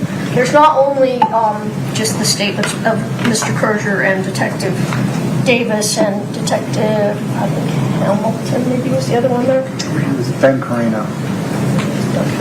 That's okay. That's fine. I'm certain it was Ben Carino. This is the problem, PG. You got it. We have law enforcement side, and then we have the Mr. Crozier side. Right, but then we also have law enforcement making statements to Mr. Crozier, statements from Nicole Cummings and Carmen Lauber. So there's those hearsay statements in there also. And the other thing is, it says that it can be admissible under 801D if on that part when the person is subject to cross-examination. Something about it looks Mr. wrong. Crozier was subject to cross-examination, but he's no longer subject to cross-examination. It seems as if this video should have been introduced prior, because then we would have had the opportunity to show portions of the video and cross-examine. John Drennan, this is my favorite now chat of the lost. day. Why? Well, he's been released from his subpoena. We don't know if he's been out talking about the case. I suppose. Well, you could ask him about that, but he's not unavailable. Well, that's correct. We could subpoena him and bring it back in. That's true. And I just want to make sure I understand the procedural history here. Defense had the video, right? Yes. To the extent it had wanted to cross-examine him regarding the video when he was on the stand, you had the opportunity, and there may have been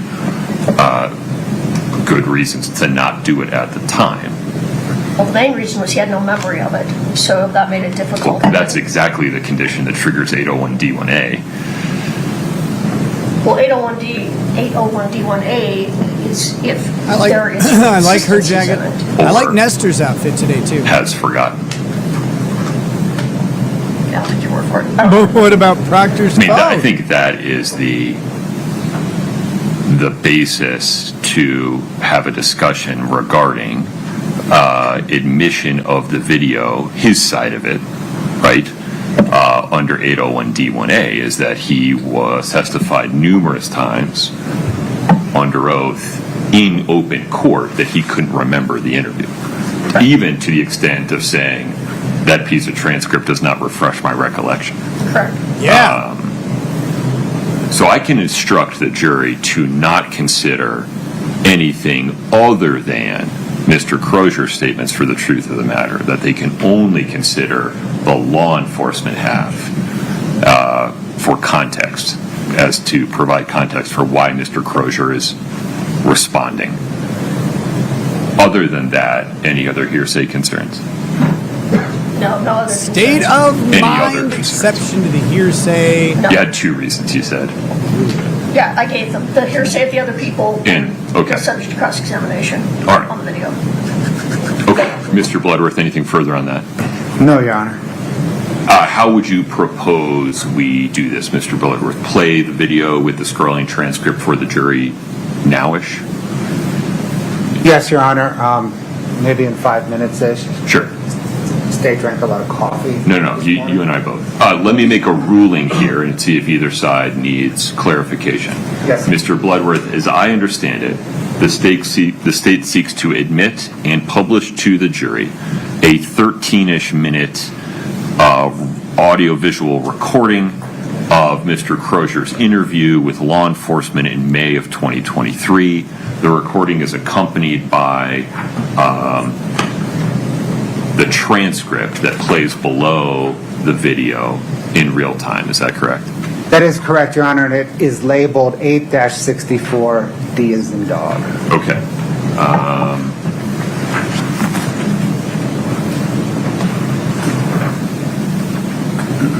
Could you repeat that? 864, Thank you. Having had the opportunity to listen to Mr. Crozier's sworn testimony in open court, and given that defendant had the opportunity to cross-examine Mr. Crozier when he was on the stand, has had the video, and that there's no evidence before the court currently that Mr. Crozier is unavailable to be re-subpoenaed and brought back into the courtroom by defense if they determine it's necessary to do so. Yes, The court sleeping determines cycle. that Mr. Crozier's half of that interview with law enforcement from May 2023 is admissible as categorically not hearsay under Rule 801D1A, because he testified under oath that he couldn't remember the statements he gave during that interview. And therefore, the statements that he makes in the interview qualify as statements regarding which he has forgotten, quote unquote. There you The go. court will instruct the jury that they cannot consider any portion of the law enforcement side of that interview for the truth of the matter, which You have to assume his resolves any statements at the hearsay time were correct. issue with regard to the law enforcement half of the interview. Mr. Bloodworth, any clarification? No, Your Honor. Ms. Lewis? No, Your Honor. Okay. It will be. 8-64D, as in Delta, is admitted on that basis. Let's take a 10-minute break. This clock in here I am addicted shows to members. 10 of Emmanuel is 11. correct. No, 20 of 11. We'll come back at 10 of 11. Thank you. Before we Yes. may we get just the lineup, just so while we're on the break, we can take advantage of that and be prepared for whoever. Who's coming in? Yeah, it hasn't changed from what I emailed you on Saturday, so I think. Okay, perfect. Yeah. All right, folks, 10-minute break. Thank you. Court's in recess. Oh, cool. Now we can play kickball. Okay, so if you remember, they tried to introduce the interview of the detectives with the drug dealer, and it's like a 900-page binder. They tried to introduce the whole thing. They asked him, it's kind of weird because they asked him about the statements in there, and he said, I don't remember, I can't remember, I won't remember, and I specifically don't remember even when you show me.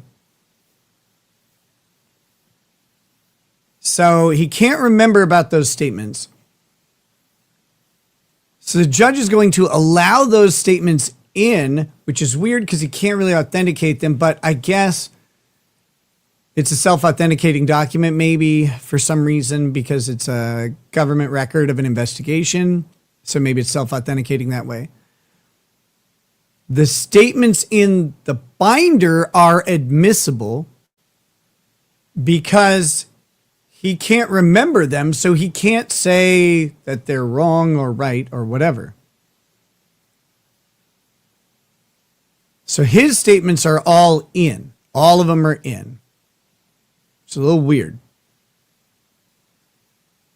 The other statements from the two detectives who are interviewing him, those statements are not admissible for the subject of the statement, like for the purpose of the statement itself, for the truth of the matter asserted is the rules. That would be hearsay because they're not being cross-examined.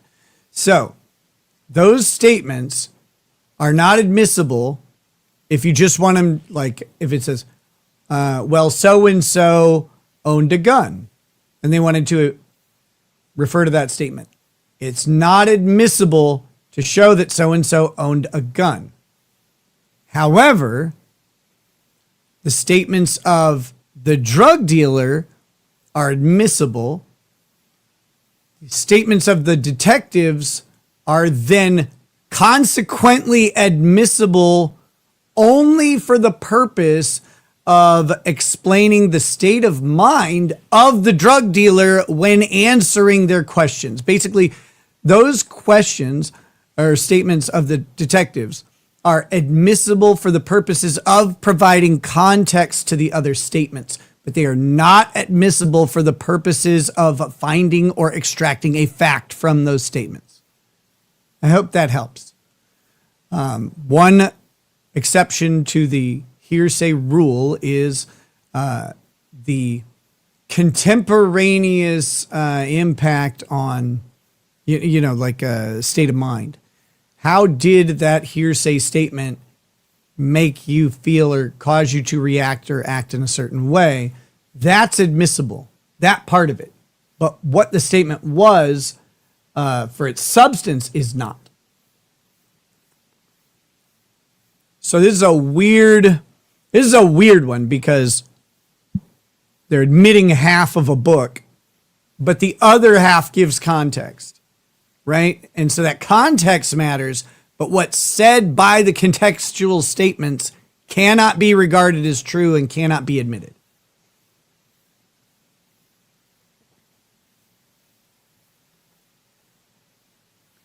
For example, if they said to the dealer, we know you have guns in your house, and then the dealer made a statement, I don't own any guns, right? His statement, I don't own any guns, is admissible. Their statement is admissible only to show why he would talk about guns. The fact that he had guns or not cannot be discerned and is not admissible from the police officer's statements. There's an example.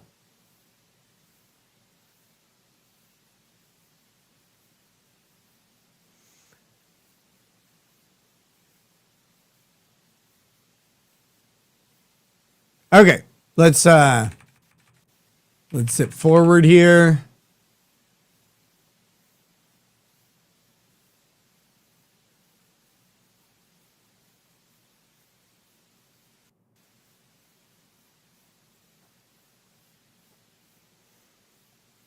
It looks like the low testosterone chaff has been scrubbed from the chat.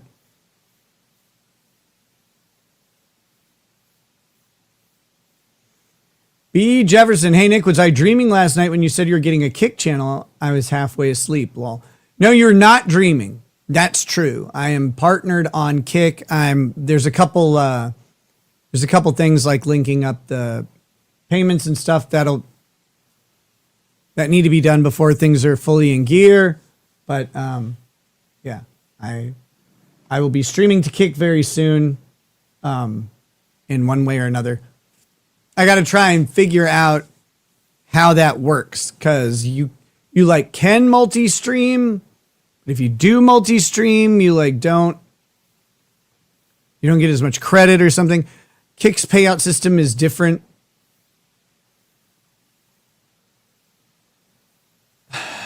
I think I would kind of like her sweater if, like,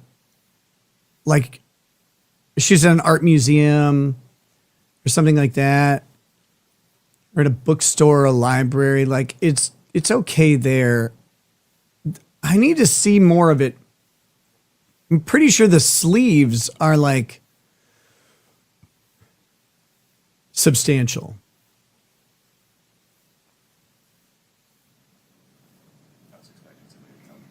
Movie nights, probably not.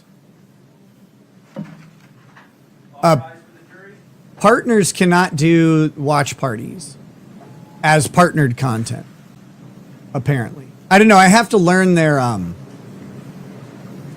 I have to learn all their Please have a rules. seat, folks. Thank you.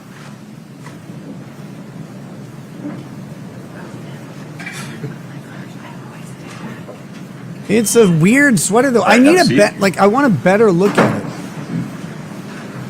We're on the record. Mr. Bloodworth, I understand, will be admitting State's Exhibit 8-64D, a recording of a May 2023 interview with Robert Tunefeld. No, I don't Crozier. think. Is that correct? I don't That think is they're correct, able Your to Honor. The separate it state at all. moves to admit and publish.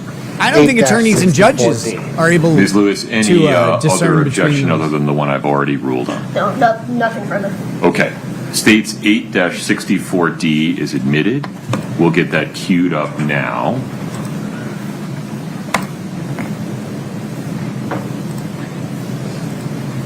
Nude hot tub Please kick proceed. streams. Robert? Now you are speaking my language. How are you? Confused. I imagine you are. We'll get to why we're here in just a minute real quick, but let me just get a little bit of basic information from you, okay? How about an address for you? 16 East, 350 South.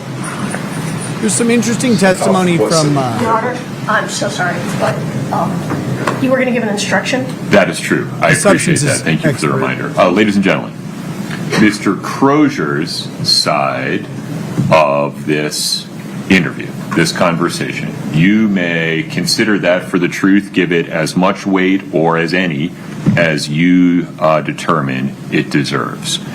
There are other speakers during this conversation. So the other side of the conversation, there may be 2 or 3 other people on the other side of the Shadow conversation. Bear, I have different You considerations. cannot consider any of what they say for the truth.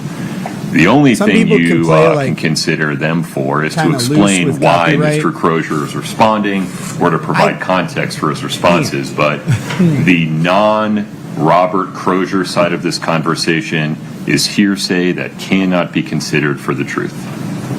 Anything further, Ms. Lewis? No, Your Honor. Okay.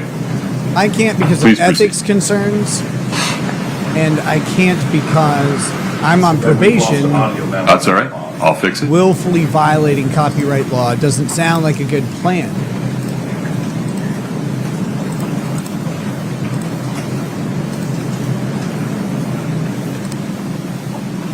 Mississippi Scott, gentleman, please give it a try. the eternal conundrum. If I'm not a lawyer, I'm not under the rules. And a phone number for you. County. Yeah. We'll get to it. I'm about to say, I've been in Summit County. We're gonna stream I know trials you, from but a hot You tub. had involvements with people in Summit County that we're looking at. That's what we're going to talk to you about. Phone number for you, Robert.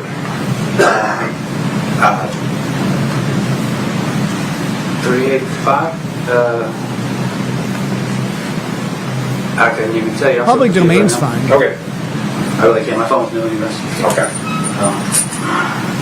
Tell me your phone number then. Yeah. Okay. So we'll get to why we're here to talk to you in just a minute. But before I do that, I These are advise you have the right detectives talking to the drug custody dealer. here in jail, okay? So you have the right to remain silent. Anything you say could be used against you in court. You have the right to talk to an attorney and with you during questioning if you wish. If you can't afford to hire an attorney, one will be appointed for you before questioning. If you decide to answer questions now without having a lawyer here, you can stop questioning anytime until you're spoken to. Aside from spending 8 hours in hot tub will kill you. Other than that, it would be fun. Okay. So we're here to talk to you about a transaction that you made a little over a year ago with a female named Carmen Lauber that Nicole put you in touch with.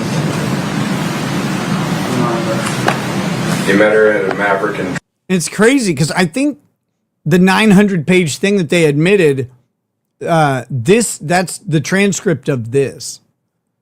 So it's the same thing here.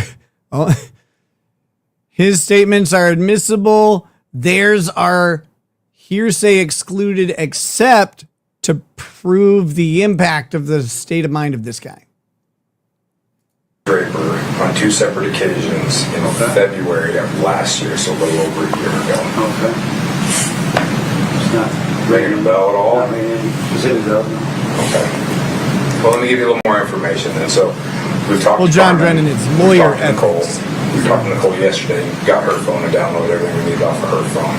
Some of their You rules are sold actually really Carmen awful blues on 2 outside the separate context of being occasions a lawyer. there at the Draper Maverick. As a result, somebody died from that transaction. So we're not interested in jamming you up or anything like that. We're simply here for information. But we know that you sold those, and we can prove that through cell phone records and that kind of stuff. But right now, your information for us is more valuable than you being charged for selling fentanyl. I never could. Like, now you're in on some drug stuff. Do you know anything about the federal rules with fentanyl and 30s? And I don't know anything. I know I've got a distribution of, I got copper 30 of them in December. And then, the M30s? yeah. Okay. So tell us what you know. Like I said, right now your information is more valuable, but at this point we can prove, we know that you met with Carmen at that Draper Maverick on 2 separate occasions, sold her fentanyl. That fentanyl is then used Suffer in a Nick death Pino case, Casino basically. So we owns track it Kick back to this point, but we're not Weekling. interested in jamming you up. We're Well, here that was to try really and nice of them to corroborate partner me then. validate. I know what Carmen and Nicole have both already told us. So you're in the position right now of either telling us what you know about it and basically not hurting anybody because Carmen and Nicole have both already talked to us here, and you're verifying information that we have. Or if you don't want to talk to us, that's fine. We will pursue it federally because we know that you sold them the fentanyl that resulted in her death. So that's kind of where we're at. And I'm not trying to bullshit you. I'm just kind of laying it out exactly how it is right now. So, I know who Nicole is. Okay. Tammy, I just have to spend a bunch of hours doing A year ago. continuing February legal 5th and education to 25th catch is up. when Carmen And then messaged pay, Nicole. Nicole gave pay a her couple your information. Okay. Then you guys set up 2 transactions at the Maverick and Draper. Okay. Of last year? Yes. So not this previous February, a year before. Okay. It's been a bit. Yeah. And to be honest with you, Paul, I'm so quite a bit of this. So, I'm not trying to be a douchebag or nothing, so it's hard. Why would I stop talking to Remember that free much chat? time Why are passed. you weirdo? And do you have a number that she bought from me? Was it a quantity? She said between 20 and 30 pills both times. Okay. Then probably, yeah. Do you remember going to that Maverick and Draper? Were you living down there at the time, or? She lives, I want to say she lives pretty far away. She lives in Heber. Yeah, so like that was just where we were meeting. Where were you coming from? Where were you living at the time? Man, I've been living a little bit everywhere. Okay. You know what I mean? The last couple of years. Little bit of So it's everywhere. kind of ringing back. You're kind of getting a little bit more. Well, tell me what you can remember about it. I remember Nicole calling me and saying, "Hey, can you be my friend?" And I was like, "Yeah." So that, and then she was like, "Oh, she wants a lot." And I was like, "All right." Is 30 a lot for you, or is that a lot for Nicole? Or? I think it was a lot for Nicole. It wasn't a lot for me, but Okay. I was like, "All right." I didn't know anybody died. You know what I mean? Yeah, and we didn't expect that you knew that. And like I said, that's why at this point, your information, we're not interested in jamming you up or the distribution of it or anything like that. We're doing our investigation. You're kind of just on the edges of it a little bit as kind of an involved player, as being a hook basically for it. We're not Kurt's interested their in jamming you up or videographer, you anything can like that, tell but we are interested from the in angle of the information you have camera. to provide to us that validates what people have already told us. Okay, as far as I know, yeah, I met her just 2 times. I think I talked to her a couple more times after. They call me But Johnny just to 2 times. see, you know what I mean? Hey, you know, because somebody's spending, you know what I mean? $500-600 is. Is that what 30 would run about $500 or $600? Yeah, so something like that. Okay. And did you hit her up afterwards to see if she wanted more, or did she hit you up afterwards? I think I asked her one other time, and then she just didn't. She's like, "Hey, you looking for any more?" or something. Yeah, something like that. And she just didn't respond to me. You know what I mean? Do you remember how you contacted her? Was it through text messaging, messenger? Well, I want to say it was through text messages, but I haven't had that girl's number the longest time.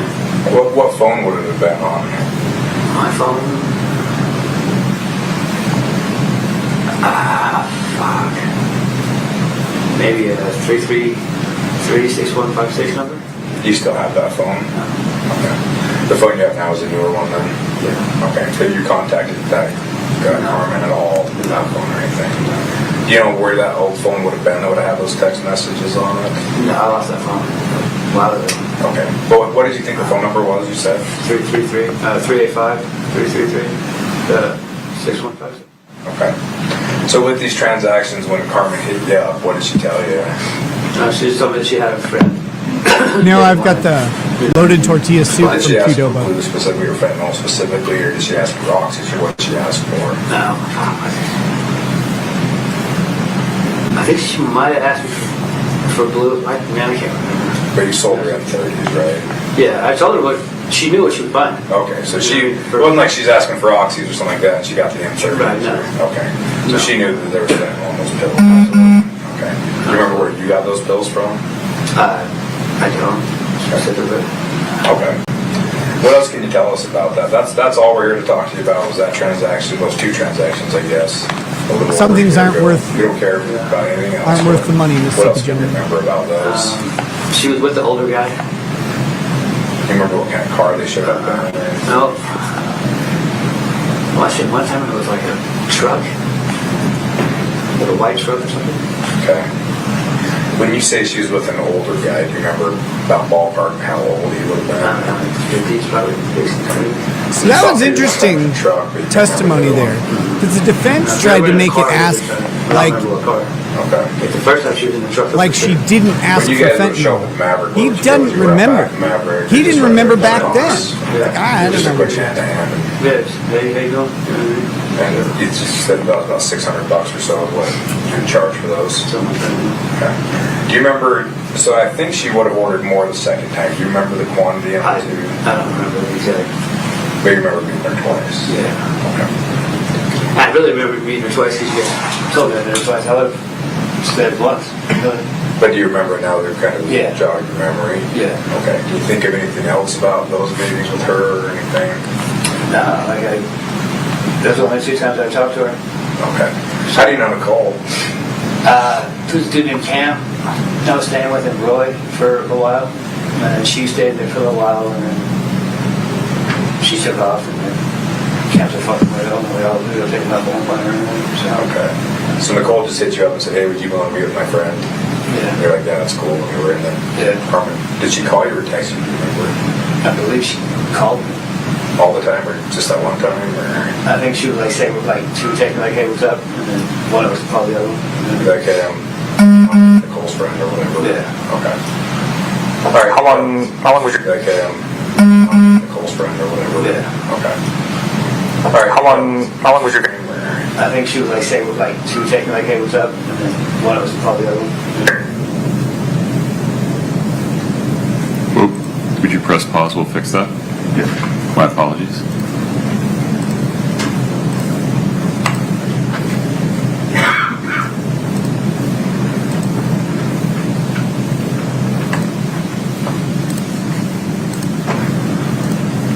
Go ahead, Scott. Out there, or drug court or some shit, wherever she was living. She was on, she was either on AP&P or on drug court or something. I don't remember, and she had to hurry. It was always in a hurry, she was like, "Okay, well, I'm leaving here now, so I can meet you halfway. Can you meet me halfway?" I'm like, "Yeah, I can do that." And halfway was that Maverick there? Yeah. Draper? Yeah. Okay. You said one time she came with an older guy. Do you remember if that was the first time or the second time? I believe it was the second time. First time, do you remember if she showed up with anybody? I don't. Okay. Okay, I think those are all the questions we had for you. If we have any more follow-up questions, you want to talk to us again as we kind of progress with this a little bit further? Yeah. Okay. Well, I appreciate you talking to us, Robert. Like I said, we're not here to jam you up over anything. We're just here to try and get some information and she Right, was. fucking one day, wake up with some fucking manslaughter charges. No. You just said all that stuff without having that locked down, dummy. We kind of have this view right now that the people we're interviewing, we've got enough information, and we're just trying to verify it. You're kind of either helping us out or you're not, and if you're not, you might, honestly. Bougie's out All you've done busting right now, rocks. so we've already talked, Carmen's already talked, and Nicole's already talked, so you're not telling us anything we didn't know. You're not protecting anybody by not talking to us. All you'd be doing is basically rolling the dice with your future if you didn't want to talk to us, because when the deaths are involved, the prosecutors do get a little spun up over it. And with fentanyl in the federal system, if you don't know this, if you get caught dealing fentanyl that results in a death, you could potentially face federal charges. It doesn't matter if you intended to cause the death or anything else like that. They're cracking down on it. So I don't know how long you're in for with. I know you're in possession with intent stuff, but if you are still dealing, don't be dealing with that shit anymore because the feds are coming down hard on it, and it's only a matter of time, especially with how nasty that shit is. And most of this gave you my name. I'm like, oh, we got a Ferrari. Well, we already verified it through phone records. We already knew who they got it from. It wasn't like they told us anything we didn't know either. Yeah. We've been able to find everything we need through digital evidence, like all the contacts, all the messages on Facebook, all that stuff. Yeah, we knew all of that before we made contact with anybody. Yeah. So it wasn't like they were diming you out or anything. Yeah, but I don't think me and Carmen even were friends on Facebook. We actually were the ones that brought up your name to Nicole because we already knew that Nicole had put you in touch with Carmen, and we already knew all of that information. So we're just trying to verify stories is all we're trying to do at this point. So, do you have any questions for us or anything like that? Other than this isn't going to backdoor me here? No. All right. I'm not here to jam you up or anything like that. We don't give a shit about what's going on down here or anything like that. I was just going to ask you, do any of your people ever tell you what they're going to use it for themselves, if they're going to try to sell it to anybody else? What their intents are? Everybody that I deal with does it themselves. You know what I mean? Like, I do it myself, they do it themselves. You know what I mean? Okay. So it's. Did Carmen ever mention anything about hooking it up for somebody else or anything like that? No, like I said, like she was just. Like I met her twice, but you know what I mean? Yeah, and I figured it was a long shot twice. You met her a year ago. I knew it was going to be a bit of a stretch for you to remember, but anything else you can think of or anything else you can remember? No. Okay. As you think about it, if you do think of something, let one of the COs know or one of the investigators here at the jail know. They'll reach back out to us if you think of anything else you want to talk to us about or anything like that, okay? Any other questions or anything like that for us? Okay. Thanks. Yeah, go ahead. All right. We'll go grab the CO and let them know you're ready. Okay. That was wild. That was like high energy, State's next fast witness, paced. Like, please. if we just basically need you to say. Your Honor, the state calls Molly Crosswhite. But it did seem like, I mean, they had a bunch of info there.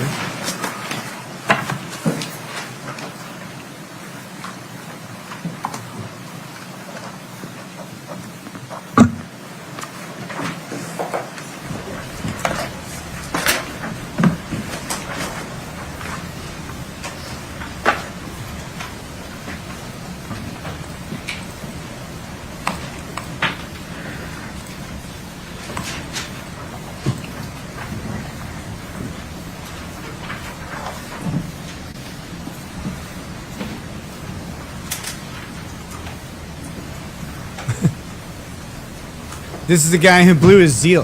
I thought you were saying this is the guy who blew his dealer. Miss, if you would step in front of Bridget and get sworn in, please. All right. She's agreeing.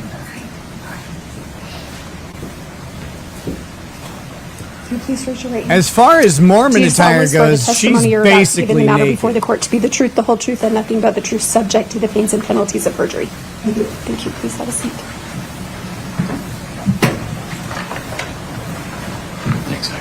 Is she wearing socks under the... Please proceed. Thank you, Your Honor. Should Good be morning, in ma'am. heels. What, ma'am, is your name?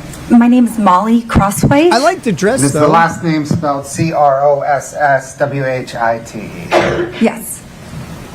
Do you know who Kouri Richins is? Not personally, but through this trial, yes. Okay. Did you purchase... Sometimes you gotta get some fentanyl. I did. When did you purchase that home? It was January 26, 2022 is when we closed on that property. Scott, can I get 8-12, please? Your Honor, permission to publish. This has been admitted already. It's up. No objection. Ms. Crosswhite, do you recognize that house? I do. Is that the home that you purchased from Kouri Richins? Yes.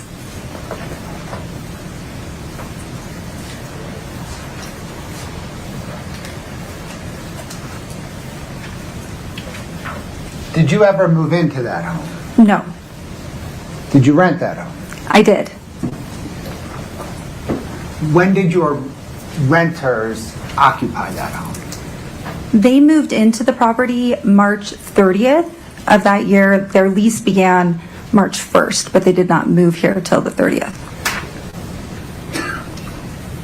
You said you closed on that home, I'm sorry, the 26th or 27th?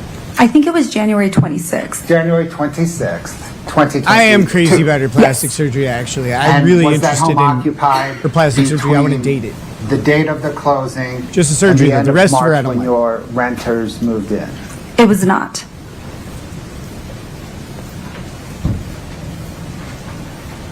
Were the locks on that home the same as they were on January 26th when you closed to the time your renters moved in? They were the same. And did Kouri Richins rehab that home for you? Prior to us purchasing it, it's our understanding she had done a renovation. And did she have the keys to that home throughout that renovation process? I would assume so. No, but she had the keys to my heart. Am I right then, as far as you Catch know, you later, that Aaron home was Howell. Stay safe yourself. unoccupied between January the 26th, 2022 and the end of March 2022? That's correct. Thank you, ma'am. That's all the questions I have. Ms. Lewis. So she's just brought in to establish that Kouri has access to this house. So, oh, excuse me. Can I grab some water? Yeah, that's also Attorney Lewis here. Everything that was before you closed on the home, you entered holding into her a real face estate up purchase is wearing off. agreement. That's right. Right. And can you pull up Defense Exhibit 1024, Katie? Thanks, Alex. I think she presents well here. I wonder what she looks like out of court, if you know what I'm saying. Ms. Crosswhite, do you recognize that as the real estate purchase contract that you entered into? Yes. And do you know the date that you entered into that? Looks like it was January 14th, 2022. Your Honor, we'd move to admit Defense Exhibit 1024. No objection. Defense 1024 is admitted. Would you like to publish? Sure. Okay. And then, Ms. Crosswhite, you closed on the home January 26th, was your testimony. Yes. Between January 14th and January 26th, did you do a walkthrough of the home? Yes. And what was in the home at the time that you did the walkthrough? The home had been staged when they were marketing it for sale. So at that time, there was furniture in it. I think by the time we did our final walkthrough, which was a couple of days before we closed, all of the furniture had been removed from the property. Was there anything else in the home once the furniture was removed, such as boxes? Not that I recall. I don't remember exactly what was still there, but I do know that we had wanted the home to be fully vacated and all of the debris, and there was some garbage and things on the premises, like old cars even, that we had asked to have removed. So do you recall if there were any boxes or cups or any items left in the closet of the home? I don't remember. I don't think I've met Had there been, would you any have asked that that woman be removed that I when you did the prefer to walkthrough a couple of days see before closing? lip filler applied to. I think that if it was something significant that we would really notice as a bunch of garbage or something that was going to be troublesome for us to remove from the property, we would have asked for it to be removed.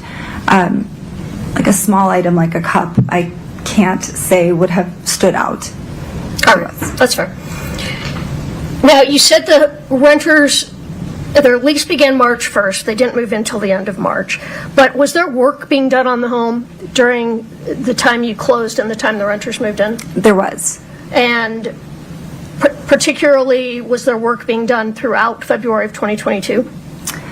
Yes, I think I provided a list of dates that was on record with our contractor. I think there was maybe 7 different days in February when there were contractors working on the property. Okay. Would some of those dates have been February 10th, 11th? Yes, that sounds familiar. 12th, 13th, and 14th? Does that sound familiar? Yes. All right. And you think there were additional dates other than those 5? I think there was 2 more dates the following week, maybe the 19th and 20th, if that's, I'd have to look back at the records, but according to my contractor's records, there was 2 more dates in addition to those 5 that you named. Okay. And when they were working on the house, do you know if they were there all day, most of the day? I don't know how long they were there. We were having things like insulation added into the attic Utah and Lake Life. mortar added to the pot rock because there was animals coming into the home and things like that. We needed to get it ready for the tenants. Okay. When you closed on the home, did you take possession of the keys? I think that the key that was provided for us to access the home when we toured the property and made our offer remained at the property. I can't remember if it was hidden underneath, like somewhere at the front door. And we left that same key there for our contractors to use while they were working on the property. All right. Did they keep the home locked? I don't know. Did you ask that they kept the home locked? I would expect for them to. I mean, that's the point of a key. Right. And the key wasn't in a visible spot, true? No. I remember us having it hidden somewhere near the front door, maybe under a pot or under where anybody would think to hide a key. Probably not a great place to hide a key. And it was your expectation the home would be locked? Yeah, she looks like throughout she's that going time? to, Yes. Lifetime movie, she's going to save All a right. After town. you closed on the home, did you have any During further Christmas time? conversations with Ms. Richins? No, I never had any conversations with her directly. She was represented by another real estate agent. Did you have conversations after you closed on the home with that agent? I doubt it. I can't remember, but I would be surprised if I did. Would you have been, would you have told them the work that was going on in the home and who was in and out of the home? Would they have been aware of that? I think that prior to us closing on the property, we definitely communicated our plans. It was part of our negotiations because we discovered quite a bit of work needed to be done in addition to the renovation that Ms. Richins had done. So I definitely had communicated, hey, we're not going to be able to rent this out the way that it is. We need, I think it was a $10,000 credit so that we were able to, complete the renovations in a way to make the home habitable. Okay. And is there any reason they would have known? Now it's 4 doors, they're ready to settle down. Not the purchasers, I'm sorry. The Ms. Richins or her agent that you were talking to when, in fact, renters were moving into the home? I don't know if we shared that or not. I know that we definitely communicated we could not rent it out right away. Okay. And we had to take care of quite a bit before we felt comfortable having people move in. All right. Could I have one moment?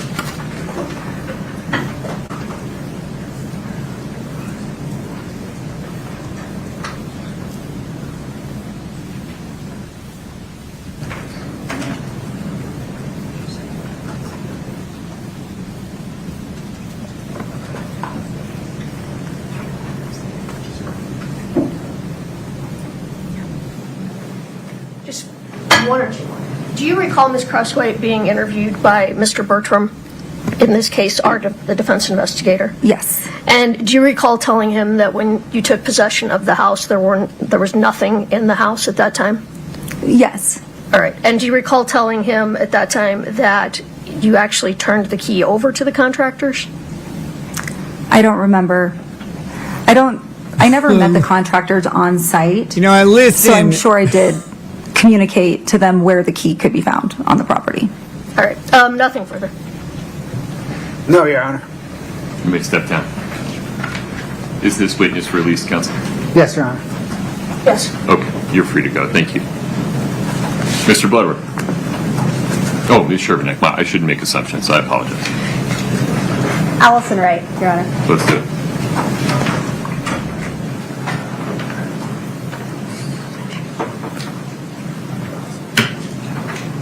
I have Closer stuck in my head because I listened to it in the car because I was thinking about it yesterday or the day before, and now it's just.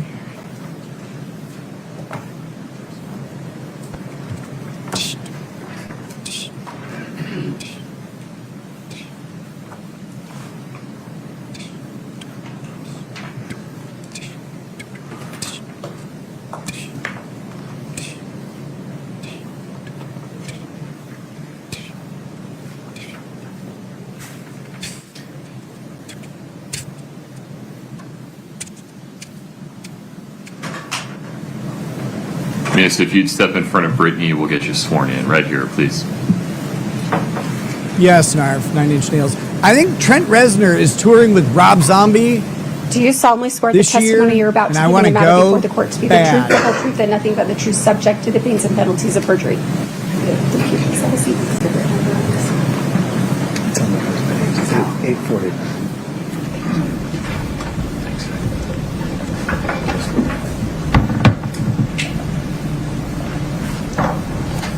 Good morning. Good morning. If you could please state your name and spell your last name. Allison Wright, W-R-I-G-H-T. Ma'am, where do you work? We should do a C&E Stone Masonry. How long have you worked there?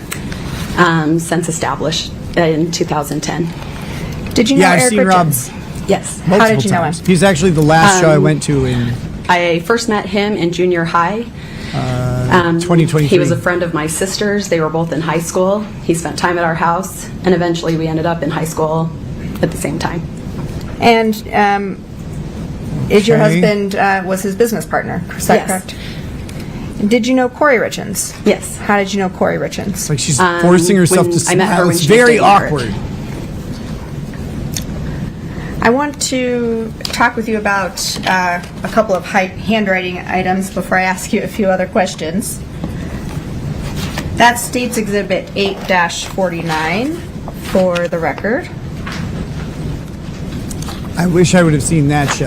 I had him with Monster Magnet for the Sorry, I've got too Dragula many tour. things on my podium here. Ew. All right. Yeah, this girl's about to teach me how to throw a football. Okay. Okay. If you could turn to tab 4 for me. Do you recognize those Yeah. items in tab 4? I'm not familiar with the Three Doors Yes. Down close. Is it? And if it's multiple pages, you can look through all the pages. Is it just the one page? There's multiple pages. Okay. And the first page is the one that you recognize. Is that right? Correct. And go ahead and turn to tab 12 for me. Corey, Okay. I know you guys are listening. Put your hair down. Come on. Let those locks flow. And do you recognize those items? Yes.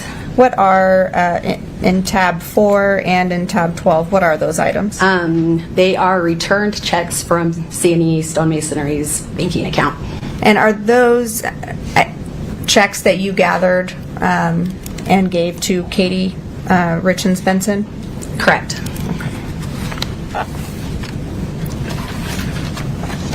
And you gathered those from C&E's accounting books and things like that, their bank records? Correct. The check on tab 4 was collected on an online banking, and the other ones were printed checks from our files. Outlaw Dogs What do you do has for raided C&E? the stream. Sorry, I didn't see that a little bit Admin ago. Welcome. and bookkeeping. Okay. So I want to switch gears. I want to turn your attention to February of 2019. Yeah, Peachy. Do you recall of that course time frame? everybody here is flawless, Yes. thin, and Was there a beautiful. time You're in my in chat. February of 2019 that you took a That's vacation the way you with get in. Eric Richins and Kouri Richins and your families? Yes. No, just the adults. Just the adults. Okay, no kids were there. And do you remember a conversation during that trip with Kouri Richins that stood out to you? Yes. Go ahead and describe for the jury what you remember about that conversation.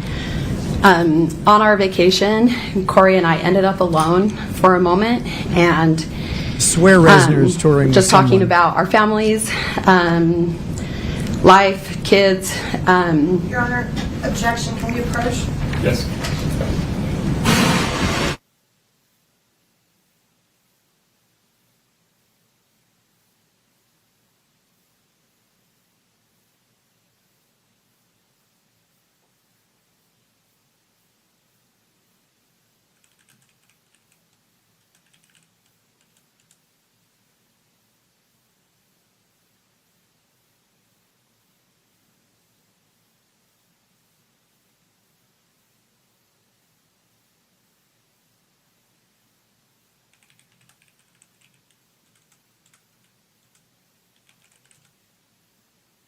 Please stand up and stretch your legs. We'll invite you out of court.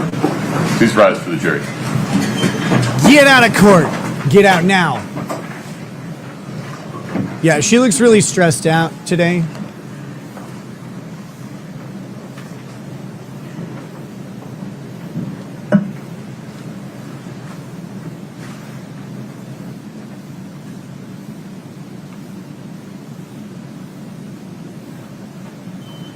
Please have a seat.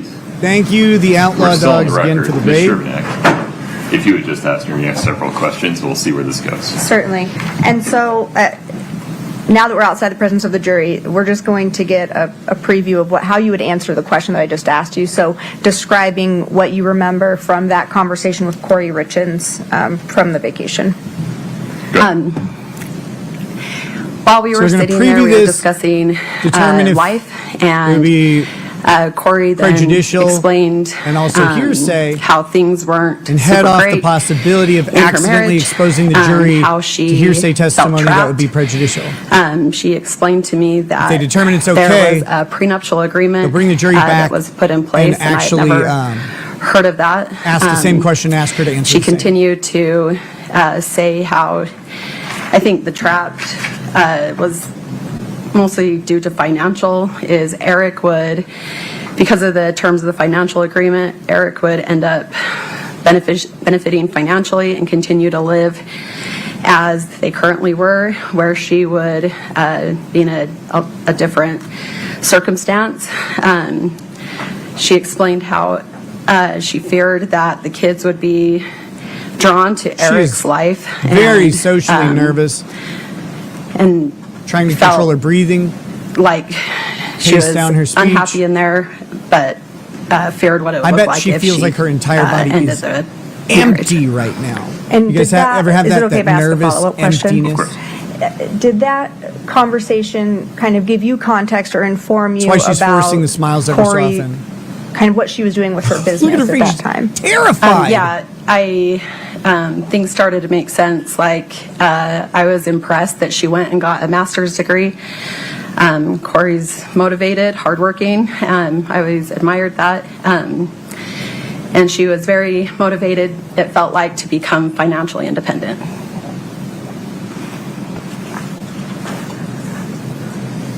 Your Honor, this conversation, can we get a foundation of exactly when in 2019 this conversation took place? Sometime in that year?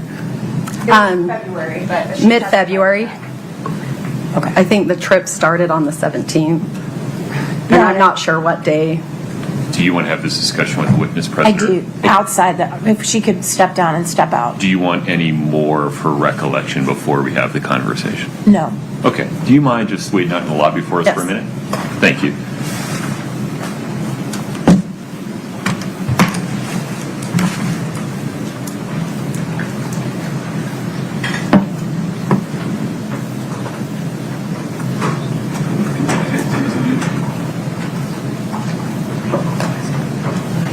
Your Honor, may it please the court. According to Mrs. Wright, this conversation took place in February of 2019. 3 years prior, more than 3 years prior to Mr. Richins' death. In the interim, in between 2019 and 2022, the Richins attended marriage counseling and worked on their marriage, and a bunch of water under the bridge. To allow a conversation on a vacation in a situation where two women are just chatting about the condition of their marriage, 3 years, there's certainly no allegation here that Kouri Richins was planning to murder her husband 3 years in advance. Outrageously prejudicial due to the temporal distance in the statement that is being made. No relevance because it's 3 years prior. Why isn't it relevant to show that Ms. Richins was aware of the outcome financially that would flow to her from a divorce based upon the prenuptial agreement? She's aware of that when she signs the prenuptial agreement. They've entered the agreement that she signed. This is, well, I mean, I think you've answered my question. It is relevant to show she's aware of it. No, sir. The conversation in 2019 certainly isn't relevant. They have introduced a prenuptial agreement that she signed. It's clear that she knew. I apologize for interrupting you. It's not clear because it doesn't, I have no evidence that she read it. I don't have any evidence that she understood it. Here, I have a witness saying she understood it, was aware of it, was fearful of it, was taking steps to mitigate. Okay. If that's going to come in over my objection, certainly respect your ruling. We've made our record, but I would ask that all the rest of that conversation be stricken as too far away about being trapped in her marriage, about being unhappy. Everything about that is utterly irrelevant and outrageously prejudicial. And we would ask that it be stricken and only be allowed to say that she discussed her prenuptial agreement and that's it. And we also would like a continuing objection to any questions of this witness about any conversation in 2019. We respect your ruling on that. Okay, so defendant's objection to this series of questions of Ms. Wright. I like Nestor's outfit today. She looks good. Overruled the testimony that was put on the record through the voir dire requested by defendant is relevant because it shows defendant's Defense just got cooked on that, genuine though. subjective awareness of what she believed were the financial consequences that would flow to her if she and her husband divorced. It provides additional probative value because it shows that she was concerned about having less money than her husband if they divorced by virtue of the prenuptial agreement. A mess. She was taking steps to mitigate that potential There's nothing to analyze. those potential financial effects. She was concerned about how her children might associate more with her husband by virtue of the hearsay, lifestyle that he would be able to maintain. He's heard the sample in a post-divorce testimony. financial environment. He says it's that coming is all in. probative to the issues in this case, and it is not substantially outweighed by the danger of unfair prejudice. Your Honor, can I also get a ruling just to avoid having to take another break when the jury comes back? Obviously, I have a right to go into her credibility and bias at this point, no matter what's being asked on direct, correct? That's a very broad statement. You can certainly go into potential sources of bias. Thank you, that's all I need. Okay. Okay. Folks, let's take a 10-minute break. We'll come back at 10 Seriously, of 12. the blue looks good on her. No one is allowed to speak the shirt to under Ms. the jacket Wright is cool. during this It's dynamic, break. Please give her but it's some not, space. like, Thank you. distracting. Court's in recess. All right. It didn't help her on that objection at all. She lost all of that. Not even a little pittance of ruling. Can I get a crumb of ruling, Judge? No. We're out of those. We are out of those. Dancer, 5678, member for 3 months, says 9 Inch Nails is touring with Boys Noise. Great show. I'll take your word for it. I don't know who that is, but I feel like I can't remember if I've seen 9 Inch Nails. I don't think I have. I don't think so, but it's possible because I do remember a couple. Saw so many bands of those, of that like genre and style, you know.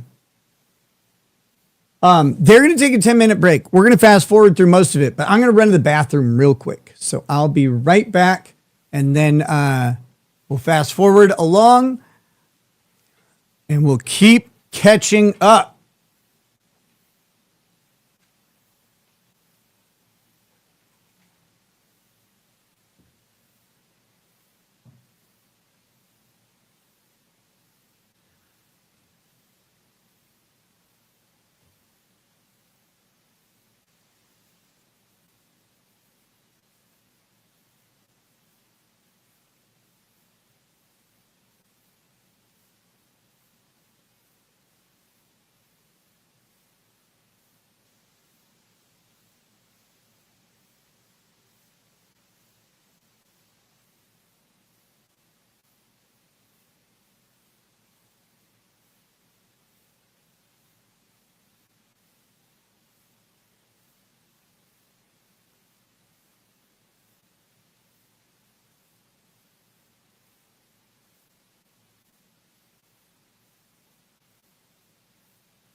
Wait, what? Nick needs to stop driving around high schools? What are you talking about?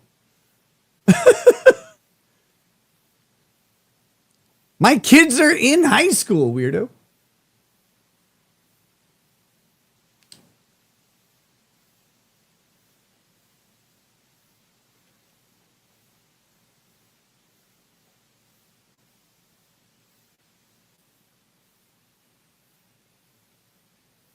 Let's see. Okay. Okay, here we are. Does he come back zooted or no? I'm zooted by life. I'm high on living. Oh my God.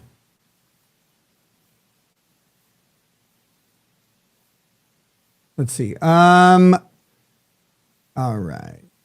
Just a couple things before I fast forward. Okay. Just a couple quick things. First of all, hey, thanks guys for being here. Sorry about the confusion on the start of the day. I woke up this morning and I was like, okay, I got to get down and start my show. Lady Rag is like, no, we have an appointment. When? 10 o'clock? What? So we had an appointment to go to, but it wasn't so super long, so I adjusted it so I could start up at noon. Like I said, sorry for the confusion on that. I didn't know that was even happening. But, some things are exceedingly important. And so I was making sure to take care of those things. But thank you guys for being here, keeping me company during all of this. Sister Sal 72 gifting a membership, and that's really what we like to see around here, is just a friendly little share of member, just a shared member. Here you go. Would you like to have my member? You can. Here you go. Thank you. Just kidding, of course. I mean, I'm not. Like, we love shared memberships.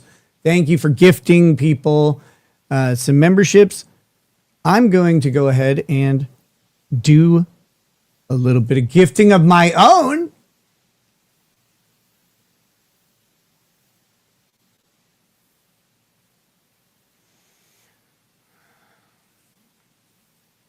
So there's 5 more gifted memberships for those out there. Love having you guys. Check out the members only content we did over the weekend if you want some good comedy. Just some good, clean fun. Well, just actually dirty, disgusting fun, because Kurt was cooking and it's never clean when he does. You mean like your daughter did, you sick little man? I'm probably bigger than you. Well, I might not be as wide. That could be true, but I'm almost, like, I have such a high percentage chance of being taller than you. Don't call me little. I mean, like, my daughter did what? What did she do now?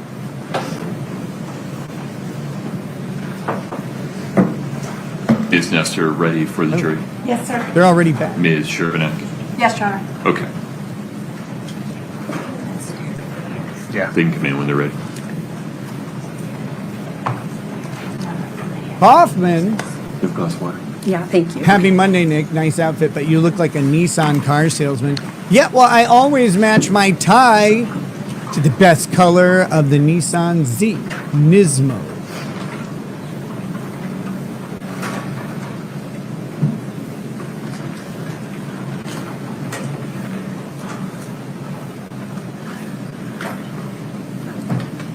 Venomous Venoms joining up of their own volition.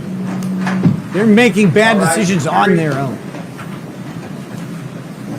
Nobody did that for them. Thank you, Venomous Venoms. Also, guys, we do have super tips available. There are a couple in stock. We've got them competitively priced. you can find them supertip.com / supertip.gg. /R. So, Ms. Wright, before we took our break, I had asked you about a conversation you had with Kouri Richins on a vacation you took. When did that vacation take place?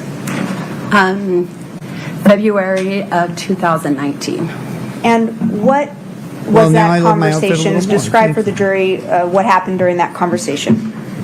Kouri and I were finally in a position where our husbands were no longer with us. We were just discussing life. We both have kids, our marriages, and Kouri opened up and shared that things were difficult at home. A word I remember is that she felt trapped. At this time, I learned that their marriage had a prenuptial agreement, and she explained that she felt like she was frustrated in the relationship, but also it would be difficult to leave.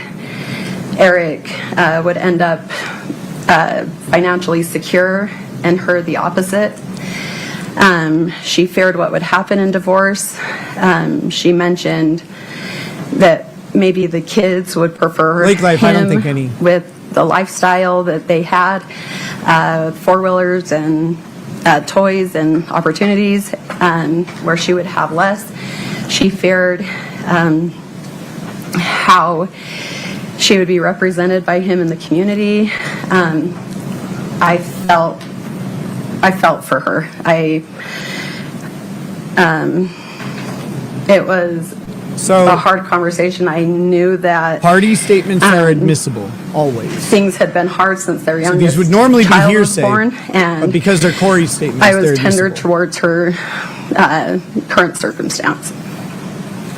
Thank you. And did that conversation give you any context to what was happening in terms of Kouri's business at that time? Yeah, Kouri is super ambitious.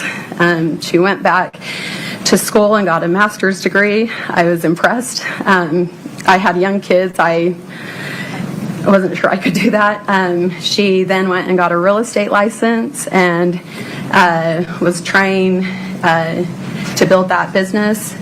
That conversation kept playing in my mind as I think this is a way to become financially independent and secure. The prenup. Thank you. Those are all my questions for you. The defense may have some. Thanks. Thank you. Prenup in a Mormon community is a little different. May it please the court. Good morning. Good morning. This conversation you're talking about happened in Hawaii, didn't it? No. Where was it? I believe the jury is back in the I'm room. sorry, Costa Rica. And I'm sorry. the reason Costa you all Rica. were talking about her marriage, there was a reason she was upset in her marriage at that time, wasn't there?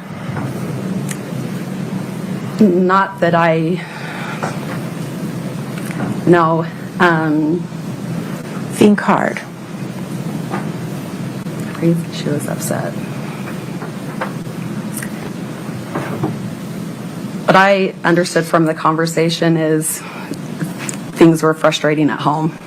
And that's because she believed he was having an affair with a coworker, is that right? Overruled. Is that right? She and I never discussed her thinking about an affair. Is that the context of the conversation you were having that day, that she believed he was having an affair with a coworker, and that's why she was upset with her marriage and talking about divorce?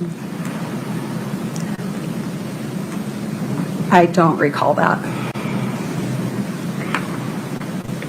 Were you aware of it at that time, that there was an affair going on between Eric and a coworker?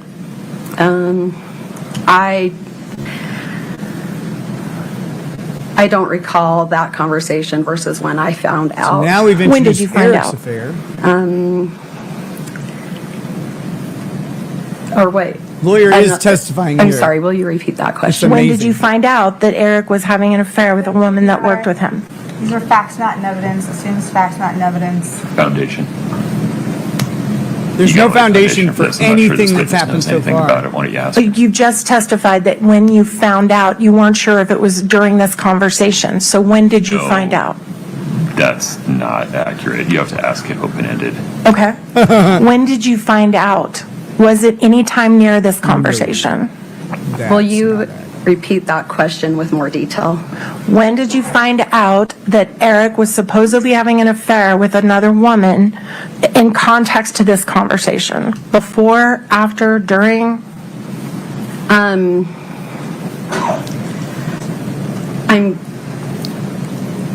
having a difficult time understanding because help me understand affair. Well, it's not an because, unfair. Like, I think there was a friendship with a lady, but I don't know. So I don't know exactly what was going on. Understood. A friendship That's with fair. a lady? So let me rephrase it. Well, that sounds way less Did you bad become than an aware that affair. Eric had intimate feelings towards a woman that he was working with? Your Honor, assumes facts not evidence. Yeah, that's way worse. Whether this Intimate person ever feelings became aware of it of a dead man? overruled, It's a yes or no question. Did he Is put what his it is right pee-pee there. in her Can you repeat the hoo-ha or question? not? Did you become aware that Eric, at around this time, 2019, had intimate feelings towards a woman, another woman that he worked with that was causing problems in their marriage? I don't remember Having when I intimate became aware of feelings it. towards Ballpark. someone. That's what qualifies for an affair these days? I don't even know what that means, honestly. What is having an intimate feeling? I'm sorry.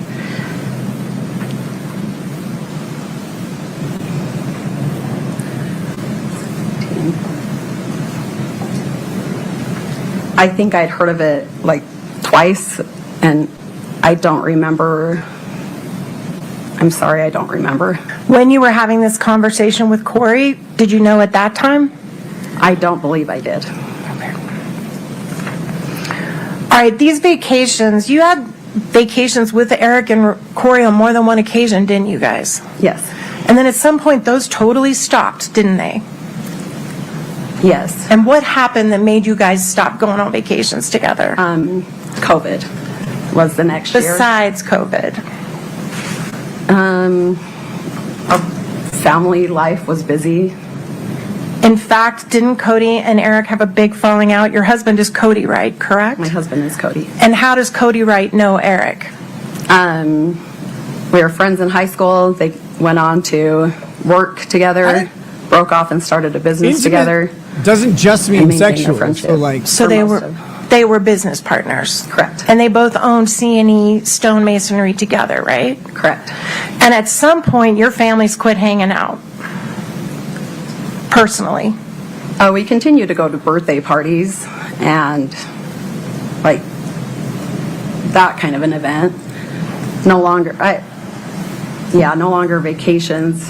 I think we had a vacation planned in 2020 that got canceled due to COVID is the one that I recall. In fact, didn't Eric and Cody have a falling out over Cody calling the police on Eric? Cody didn't call the police on Eric. Did Cody provide testimony against Eric with relation to an investigation against Eric for violating hunting laws? Lack of foundation. Well, this is a different question. Venomous Ask her if she's aware. Nick, bad Are choices you are good. aware Even that chaotic. Cody like provided information to law enforcement against Eric for a violation of hunting laws? Yes. And Eric and him, as I would say, fell out over that. I don't know another word. Had a disagreement about that. No, that the witness asked Yes, what the affair temporarily. was. And you guys never I know what I vacationed think an together again affair after is. that, did you? But then immediately I'm like, All wait, right. what if it means something different? Now, to you them? said that you did the payroll and the bookkeeping at C&E, is that right? We have a payroll service company. Oh, sorry, sure. Okay, but you do the bookkeeping. Yes. So you know how much money's coming into that company, right? Correct. And you know how much money's going out, right? Yes. And do you and your husband have joint, do you share your marital money, or does he keep his business money separate? We share our marital money. Pause for 1 second, Ms. Nestor. Go ahead, Ms. Sherman. Outside the scope, correct? Way outside the scope. All right. setting aside your personal financial affairs, you're very aware of C&E's financial affairs, no, correct? I don't think Because that's- you do the bookkeeping. I don't think Correct. that's actually All right. And an accurate Objection, Your definition. Honor, this is still outside the scope. I think that falls within the definition. Please approach. I'm not sure where you're headed here. Okay, so the affair thing. Remember, we're watching a case in Utah, right? Utah, with a bunch of Mormons.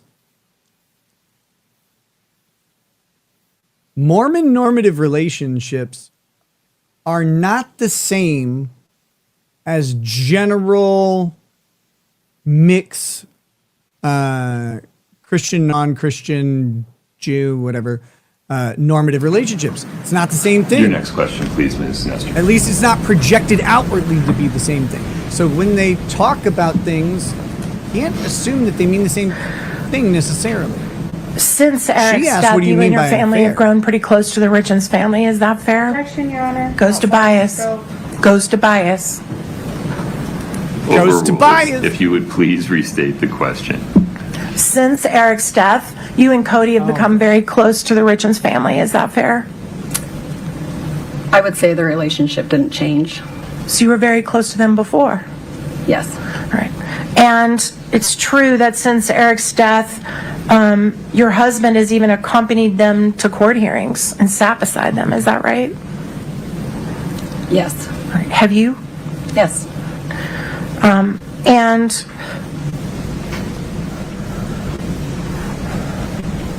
Puppy. You're just saying bye. I think everything else is going to be when we recall. Ma'am, we're going to recall you later. We would ask that you're not released from your subpoena, and the judge will instruct you about that. That's all we have at this time, Your Honor. Okay. Anything within the scope of cross, Ms. Shermack? It's not my dog, Oh. it's her dog. If I was going to have a dog, it'd be much manlier and butch. It'd be a cat. Okay. Ms. Wright, you're free to go today. You're still subject to the subpoena that you were served with. You may be called back. Between now How old is the puppy? and I think she's then, 3 months. please do not speak to anybody about your testimony, including your husband. Okay? And please don't watch any coverage of this case. Don't read, listen, watch anything about it. Do you agree to do those things? Yes. Very good. You're free to go. Thank you for your time. Thank you. Good time for a lunch break, counsel? Kelly Or and do we I have learned. another short witness you want to get on and off? Your Honor, we can break. I understand there's some legal issues to address. What does the witness's too, height so- have to do with Understood. Okay. Any objection to a lunch break, counsel? All right. Please rise for the jury. Folks, quick reminder, you know what I'm going to say. Please don't discuss Oh, the case. shoot. Don't Derek, read, watch, you're or listen to right. anything about it. If it were community Please don't property do any state, I'd research. Enjoy your lunch. own half. 12:40, counsel, is that reasonable? Yes, sir. Yes, sir. Okay, 12:40. Thank you. I think most people do follow the instructions. I think. That was weird. Well, mostly because the prosecution wasn't objecting. Have a seat. Thank you.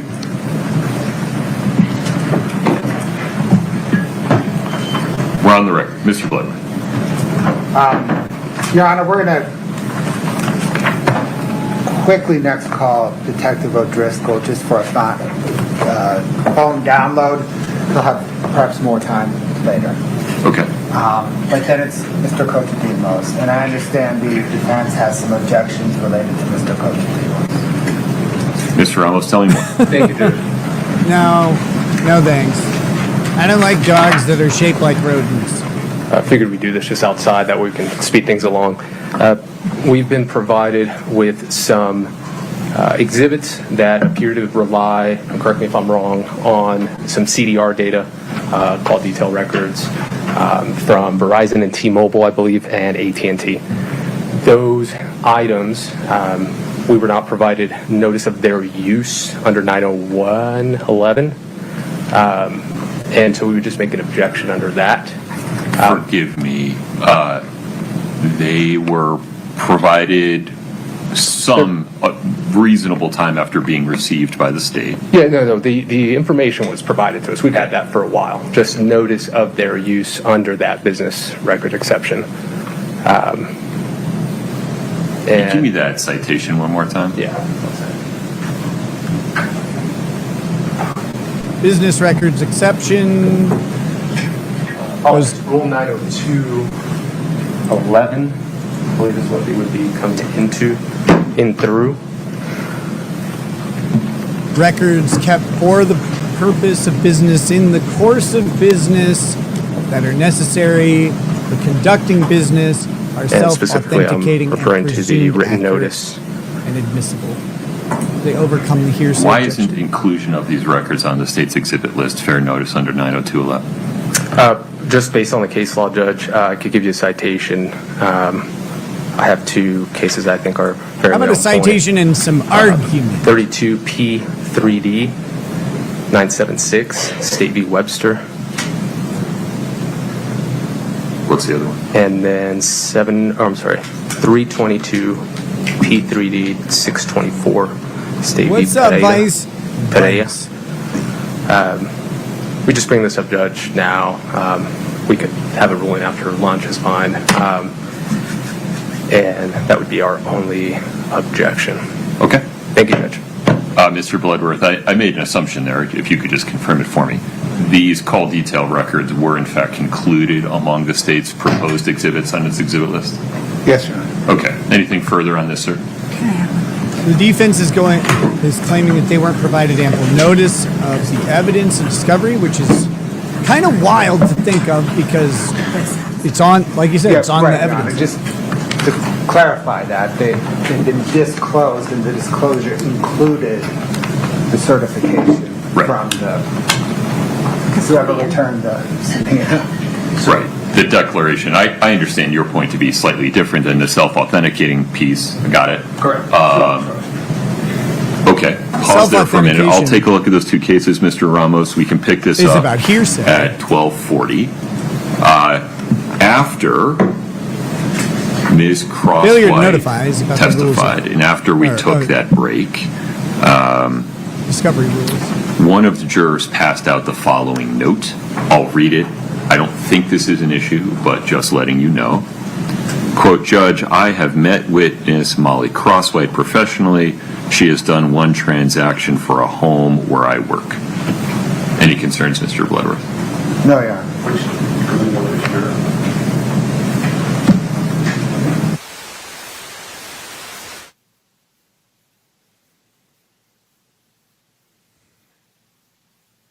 Man, I'm hoping we get to hear the argument over this stuff.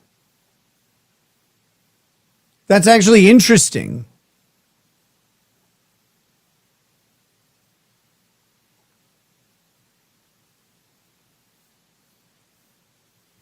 The jurors. I met with them once. My to-do list. Sure. Either following lunch or at the end of the day, may we address the motion for mistrial that you made at sidebar following the mention of jail calls by Ms. Gibson? Yes, sir, I'm prepared whenever you are. Let's do that after lunch as well. Motion for mistrial. We will be in recess based until on the 12:40. mention Thank you. of jail calls because the defense has tried to maintain ambiguity about Kouri's status. They believe it would be prejudicial for the jury to learn that Kouri was being held pending trial and through the trial. But Kouri is in lockup. They bring her clothes that are not a jumpsuit every day to wear, which is probably why her outfits are so bad, because it's probably Wendy Lewis or Nestor or something going by and picking up a couple outfits at a time. But they have been trying to keep that fact out of the ears of the jury the entire time. They've maintained that the jury hearing that she is presently locked up would be so prejudicial that she would not be able to get a fair trial. I think that's a cockamamie bullshit argument, and they have no way of winning on that. Not a chance. Just, I think showing someone as incarcerated or, as locked up and putting them in an orange jumpsuit and handcuffs at trial, I think personally that is prejudicial and should be removed from the system entirely. That's my personal opinion on it. I don't think it's fair. The only people who should be locked up are people who have demonstrated an in-court danger where their restraint is necessary to have, to have a trial or whatever. That said, that's not how it works. People are constantly brought in handcuffs and in, the jail jumpsuits, and it has not been found to be generally prejudicial. In fact, nothing about it is prejudicial on its face. I could understand or foresee circumstances in which specific cases it is prejudicial under certain circumstances. I don't know what they would be, but I'll accept that. I don't think they win this mistrial motion. Let me just say that. They're going to make the mistrial motion, and then they'll preserve that issue for appeal.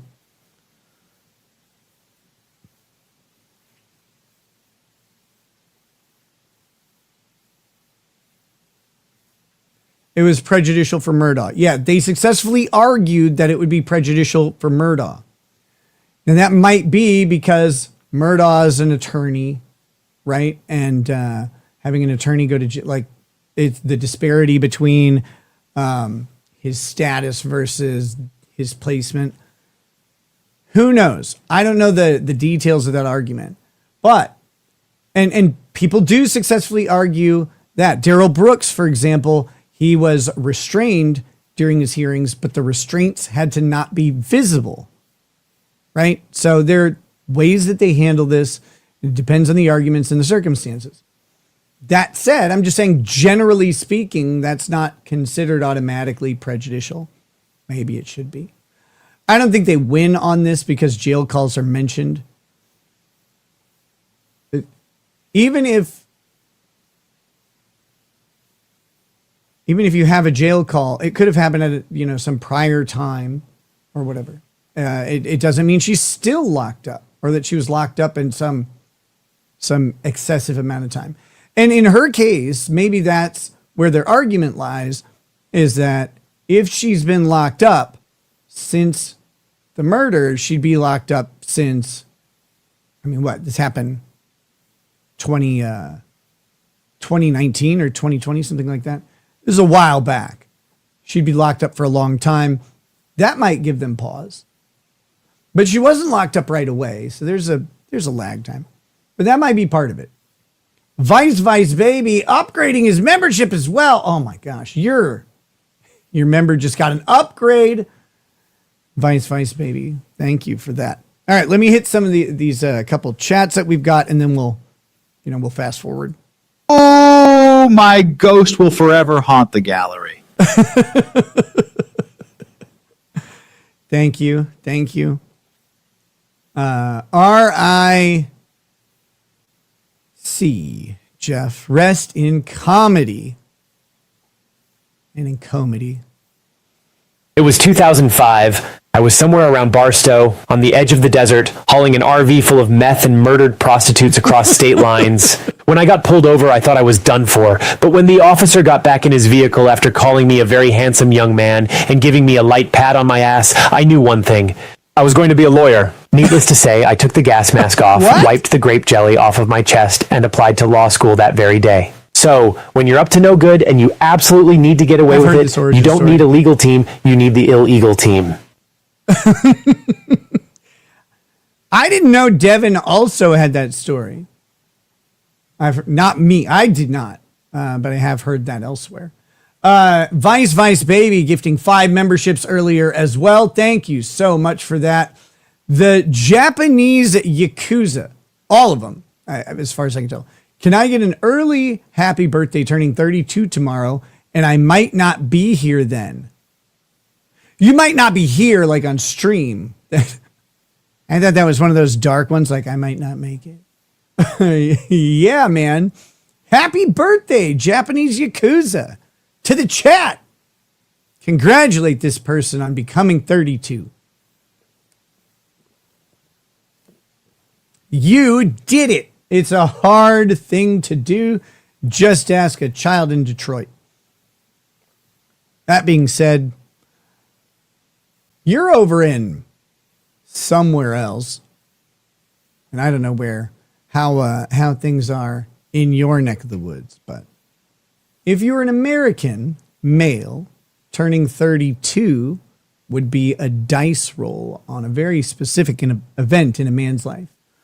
And that is where he arbitrarily becomes worth listening to by common society.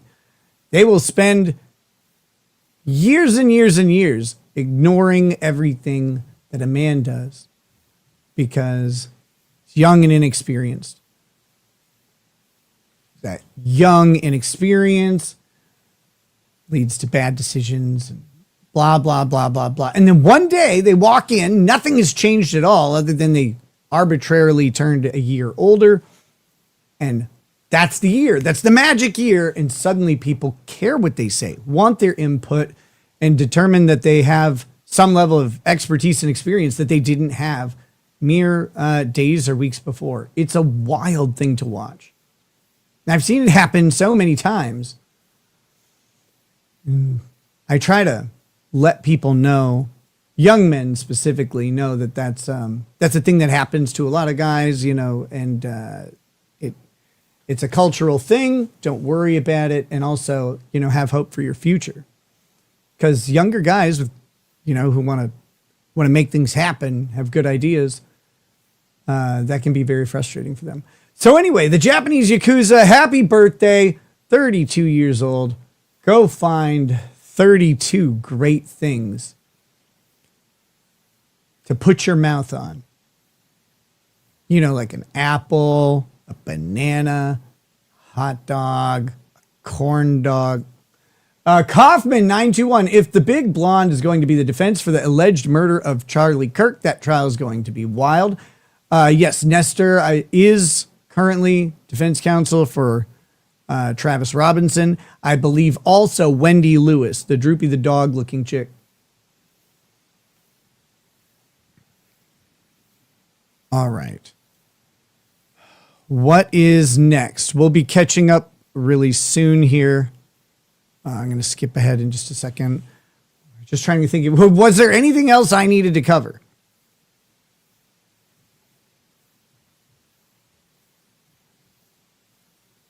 You're going to stream the Charlie murder trial? Yeah, I mean, I think I have to. Like, I think you would have to probably chain me to a wall somewhere to keep me away from that. But I don't know when that's going to be.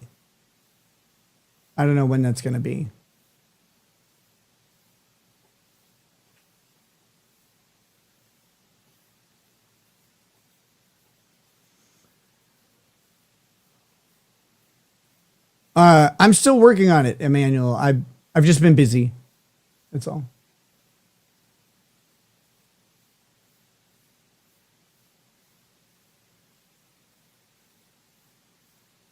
ADHD lawyer's objection. Squirrel! Right. It sounds like we'll get argument on it. But briefly, there's a two-pronged attack to what they're trying to introduce. One is hearsay to the business records. And the other one was, it was prejudicial versus probative value. Shit. No. That they weren't informed, that they weren't properly given notice of this information in discovery. State says, yeah, it was on our discovery list. They were provided with the list. They were given notice of it. Defense says that was inadequate. The other one, the hearsay objection, they'll say these are out of court statements. They can't be cross-examined because it's a piece of paper and who made the piece of paper and all that stuff. And the business records exception prevents them from having to bring in like some accountant from every single company to validate every single document, right? Business records exception says that regular documents kept in the regular course of business for the purpose of doing business and are necessary to accomplish business, those documents are presumed to be accurate unless there's like if there's a specific allegation or issue about that document, like if the case is about fraud, it's not going to be as simple. But in general, like you go, businesses keep accurate records. Like that's a thing that makes businesses run is the records are accurate. So they're given a level of reliability and it overcomes the hearsay exemption or exception. Or no, it overcomes the hearsay rule and is a hearsay exception. There you go. So hopefully, Chris Bookhammer, Courtney Claney trial is set to start on my birthday. On that note, let's. I got one quick thing to show you. We'll switch over here real quick. Here's Courtney Clenny being uncharacteristically adorable in court there, flirting with someone in the gallery. And it's like, buddy, get all the sharp stuff out of your house first. Anyone who's into Courtney Clenny in like a real way, like, yeah, I think like when when these charges are done and maybe she'd want to be with me. Pin cushion. Emmanuel says, whoa, she's hot again. She looks really good here. She does. Because when she was first arrested, it was like, oh, makeup is doing work on this girl. And she looked kind of terrible. She had her Instagram model pictures. And then it was like without the makeup, it was like, ugh, ugh. It's like when you peel a kiwi open.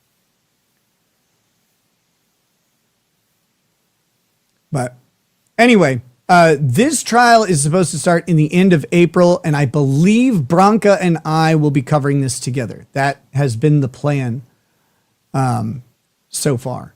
It's been the plan as far as I know, and I'm not sure the mechanics of it, like if we'll stream to our own channels or stream on one channel or the other. We'll figure it out, but that's going to be a fun trial. There's no way around it. It looks great.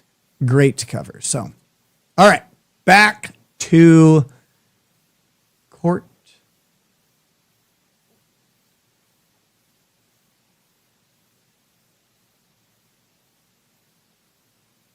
Let's see. All right, we are going to get some good old-fashioned oral here. Oral on a Monday. Are we in heaven? Heaven isn't too far away.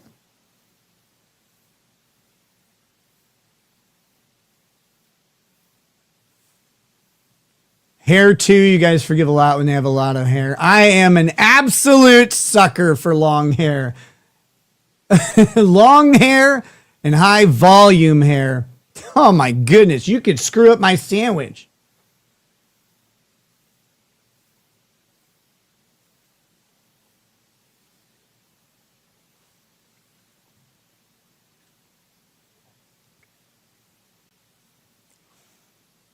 You got a good diffuser and enough volume, I'll eat a hot Fenny.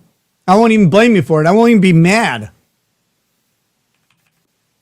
Records, the defendant's objection regarding the call detail records that I understand Mr. Kontradimos is going to testify regarding. Is that correct, Mr. Mr. Shervnek? We're only an hour 20 behind. That's my understanding. Kontradimos is the gentleman that they'll come in through. I'm not going to be seeking to admit the call detail records. I'm confused. I imagine they were used for some of their demonstrative exhibits. He relied on call detail records to create some of our exhibits. Got it.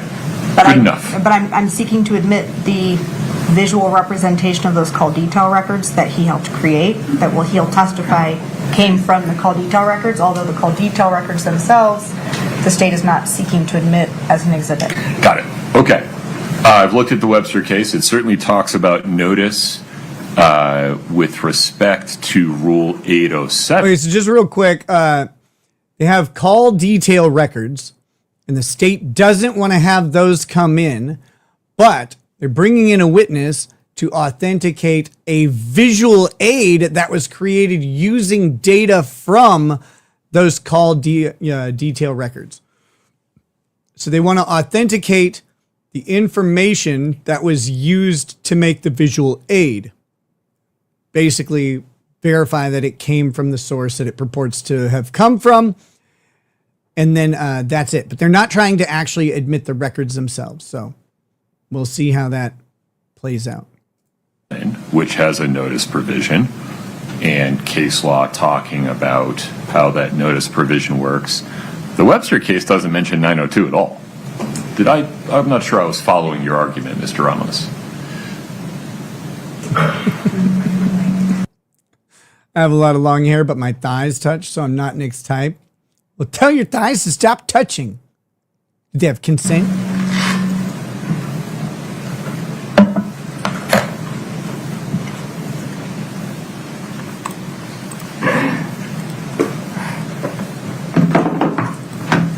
You have volume in his hair halfway down your back. 803 so much rules, fun stuff. And those identified in the residual exception in Webster, they reference the same language, which is the notice language. That's what we were focusing on. I think Your Honor has enough to make a ruling. Okay. I understand your position. Got it. Yeah. All right, so under Rule 902, subsection 11, all the game. Records that can be self-authenticating under that rule before the trial or hearing, the proponent, in this case the state, must give an adverse party reasonable written notice of the intent to offer the record and must make the record and certification that makes the record self-authenticating available for inspection so that the other party, in this case defendant, has a fair opportunity to challenge them. All of those things have occurred. The call detail records and the certifications under Rule 902 that are included with them from the mobile service providers have been made available to defendant for inspection through the discovery process, and by virtue of the fact that those records have been part of or at least the portions of those records that the state seeks to publish to the jury have been part of the state's exhibit list, the state has given the adverse party reasonable written notice of the intent to offer the record. The court finds that defendant has had a fair opportunity to challenge those records. Any objection to the admission of that call detail record information under 902.11 is respectfully overruled. Anything further, Mr. Ramos? No, Judge. State wins that. Mr. Kocher-Demas has some testimony regarding the .png files or the gist. I would, at that point, probably ask to hear the witness, assuming they're going to be asked to be introduced to evidence. So I just let the court know now and based for sure on that. Which file type was that? They're like GIFs. They're those GIFs that were presented during the the pathways that lead to those. Right. Got it. Like from Chicago. Okay. Can I ask just a general question, just to avoid, because I think it's going to come up. So it's my understanding that the extractions have now been put into evidence, correct? The phone, yeah, not the physical documents of the extraction, but the testimony about who extracted or downloaded the phones. Yes. And we put the phones in, but we have not put in the actual, we've not put in the report, the data that's been fed into the Celebrate software platform. Is that in? The raw data is not readable. I know. The raw data is in through the phone. You gotta But is cook it. the Celebrite data that has been extracted by Ingtow, was that put in? Not yet. Okay, so if that's not in, how do we have the... How dare you? It's better than anything else she's worn so far the whole trial. From Kostradimos, how can he put in the demonstratives that are based on that? Because it's just basically a different, it just makes it into a picture, but it's the data from what's not in yet. So you have witnesses talking about the physical device containing electronically stored information was secured. Correct. You have testimony creating a chain of custody to the people that downloaded it through a two-step process. Right. The gray key, right, forensically mirrors that phone. And then Cellbrite is how, among other people, I imagine Mr. Kostradimos would say, I was able to read and process and parse out, quote unquote, that information. Not everything on that phone is relevant, so not all of it goes in. We're going to see what parts the state believes are relevant through Mr. Kostradimos. He hasn't testified yet. So he's going to be allowed to testify what's the information that's in something that hasn't been put in yet. Because without putting in the extraction, There is it's no not basis to admit the extraction. There is a lot of information on that phone that I imagine is not relevant under 401 or 402. Agreed. So there's no basis to put in the entire extraction. So It's this not is- like an encyclopedia. Well, then this is getting to the core of what my concern is. Yeah. And I'm just thinking out loud to try to avoid wasting Kostradimos' time. But let's say, hypothetically, we want to get some of the extraction information in at a later time. Do you have an expert that has looked at those extractions with Cellbrite and can testify and lay foundation? We do. Okay. No problem. But my question is whether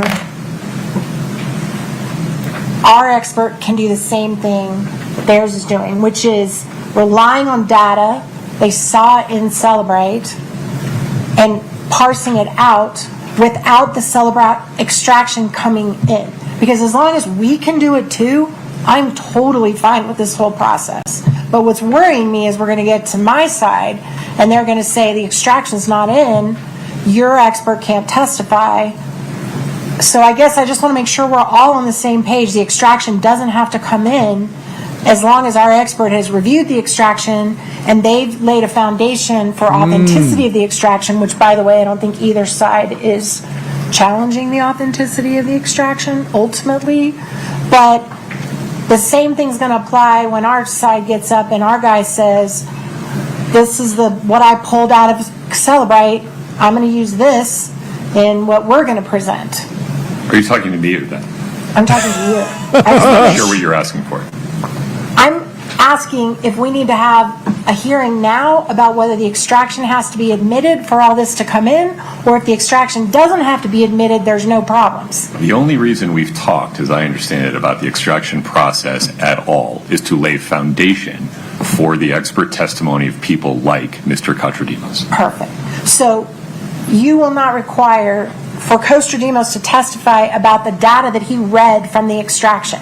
You are not going to require the extraction to be admitted into evidence. Because if that applies, then that applies to us too, and we're fine with that. As long as your expert is It's like an you're trying to expert eat a stack and of doesn't onion have rings all at say once. or They do just got something stuck else there. objectionable. I don't know who your expert is or what they're going to say, so I need to be a little bit circumspect here. But the fact that a copy of the extraction from Gray Key on a portable hard drive has not been admitted as an exhibit is not an impediment to this kind of expert testimony. That is exactly what I needed to know. Because if it is, we need to have a hearing on it. And if it's not, then there's no problem. But I just want to make super clear that we're all on the same page, that it doesn't have to come in for us to pull things out of it and admit it. Yeah, I think we need to keep in mind the life cycle of these things. There's information gathering, there's chain of custody and information preservation, and then there's what's admissible and how it comes in. Sure. The only reason it's just unique didn't is see because that. Oh, no. the phone itself, without the extraction, the hard data is not readable, as the witnesses have talked about. Right. I mean, About like, the if the soft juror was data. given what was extracted out of the phone, they couldn't do anything with it anyway. You and I agree. Okay, I just want to make sure that we don't do that wrong, so that the extraction, the hard drive extraction itself doesn't have to come in, and we can all pull pieces out of it that we want because the foundation's been laid. Yeah, I want to be careful. You're saying the extraction. There are several. There are. I'm familiar with the ones for which foundation has been laid so far. I don't know whether you're talking about some other devices regarding which foundation has not yet been laid. Eric, Kouri's phone. This is, again, I feel like you're talking to the state, not me. No.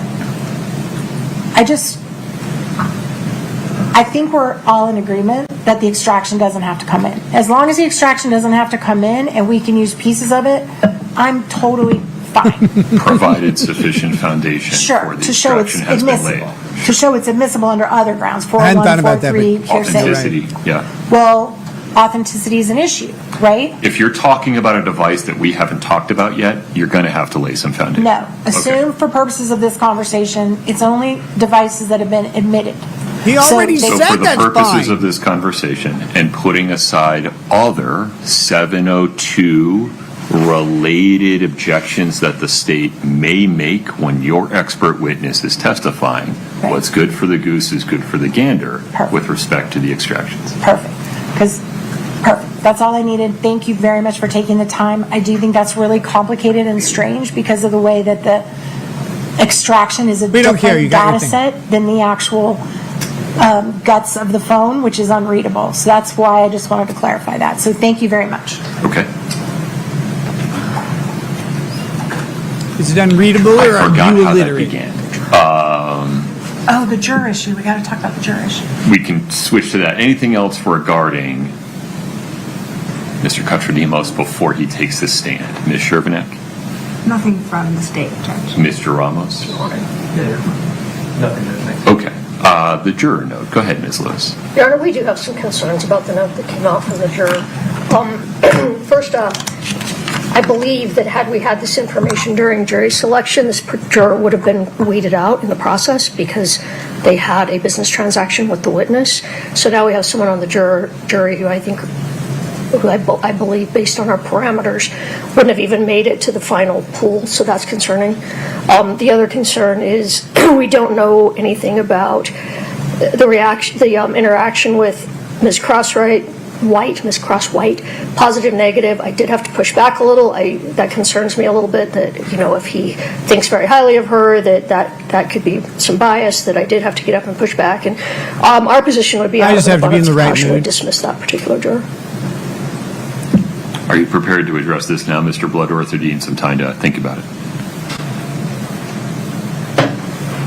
I downsized some mods. John, we can address this now. I want to be past transparent. year. I'm not going to rule in this moment. I will need been to just take a a look little hesitant at to add. what legal standards, if add any, them back there unless I are know the regarding person. this. But if there's anything you want to put on the record now. Can I just add, I'm sorry, Brad. It is our understanding that Ms. Crosswhite went by a different name, so I'm not implying this juror intentionally withheld information. He may have known her by a different name. Understood. Go ahead, Mr. Bloodworth. Your Honor, I don't know that the jury note provides the court with sufficient information to make a determination at this point. It seems to the state that a little bit of voir dire would probably benefit the court, but based on what the information the note contains, I don't see cause to strike or dismiss this juror. All right.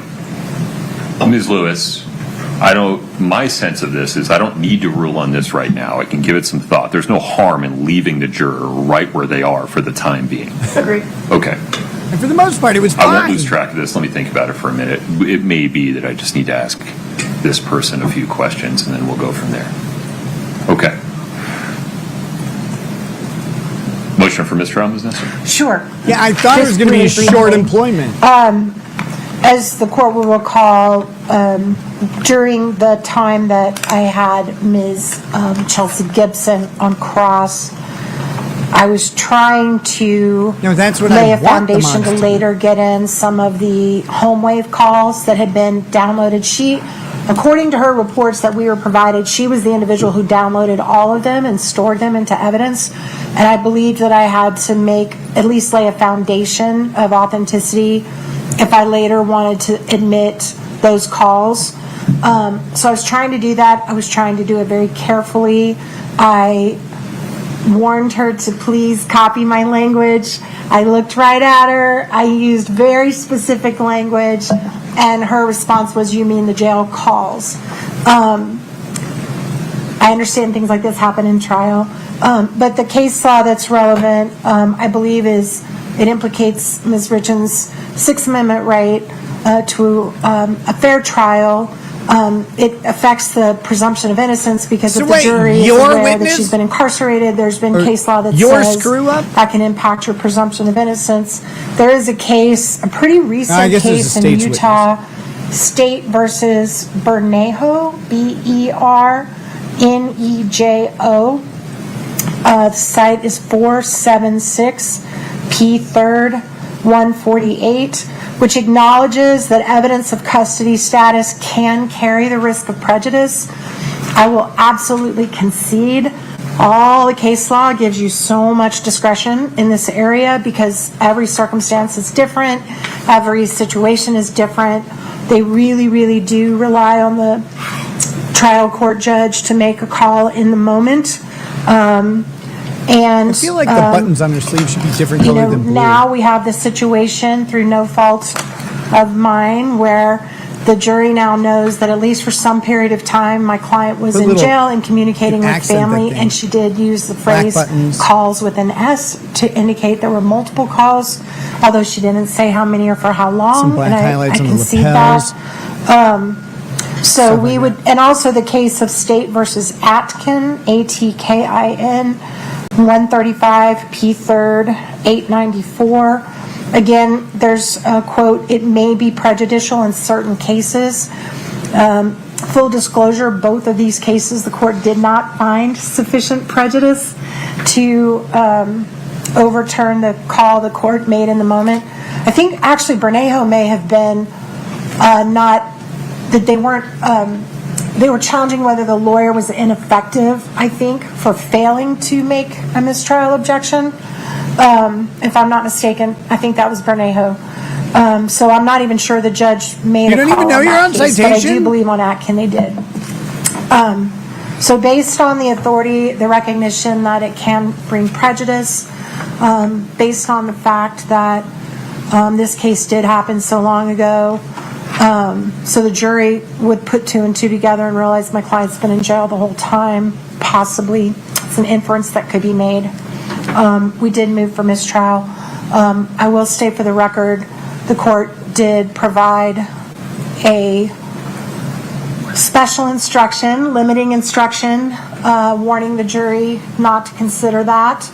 That's the best. That's one of those. I don't want the jury to know that she's in jail.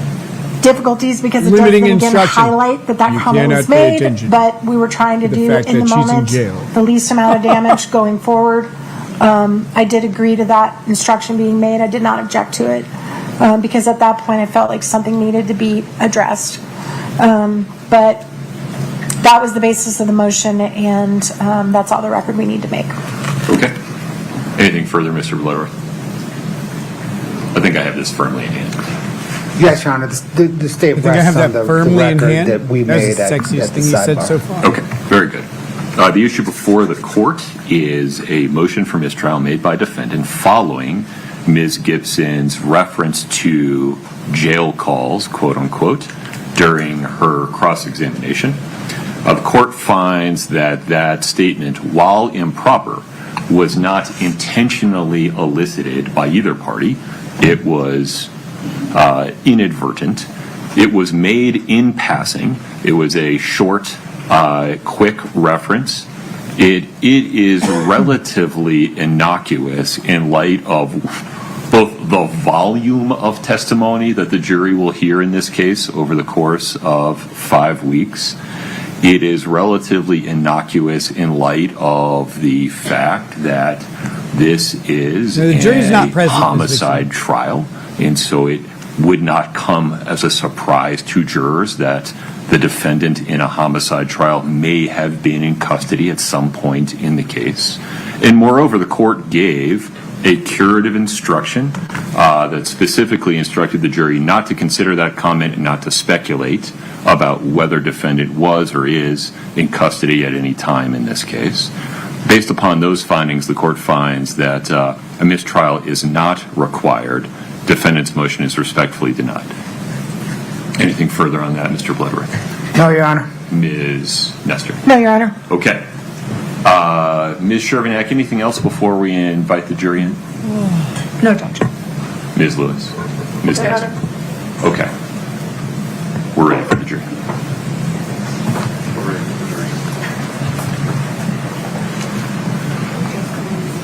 Okay, real quick as we wait for the jury.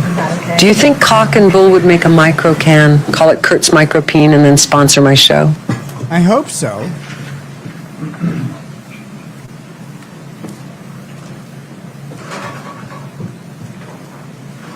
You would hope that they would be open to it. If not, I don't know what they're even doing here anymore.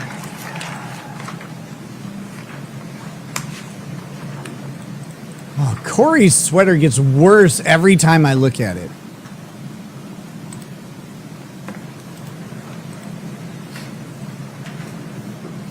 There's nothing to the cut. Is she wearing like a 2XL? Why are the sleeves so billowy?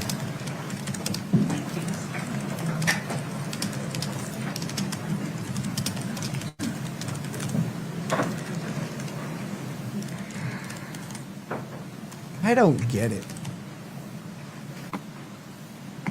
Because she was in jail? It's too big. It looks like it. But I can't see from here where the shoulders seams are.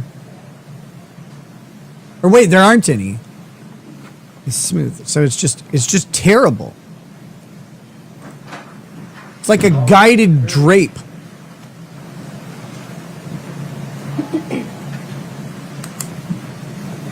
Folks, have a seat as you come in, please. Thank you.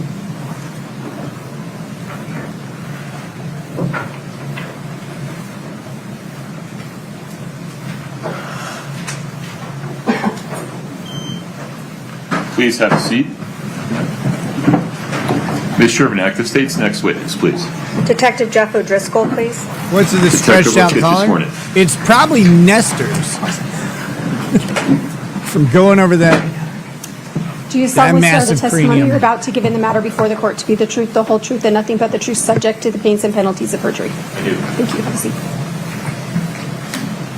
Oh, that guy looks angry.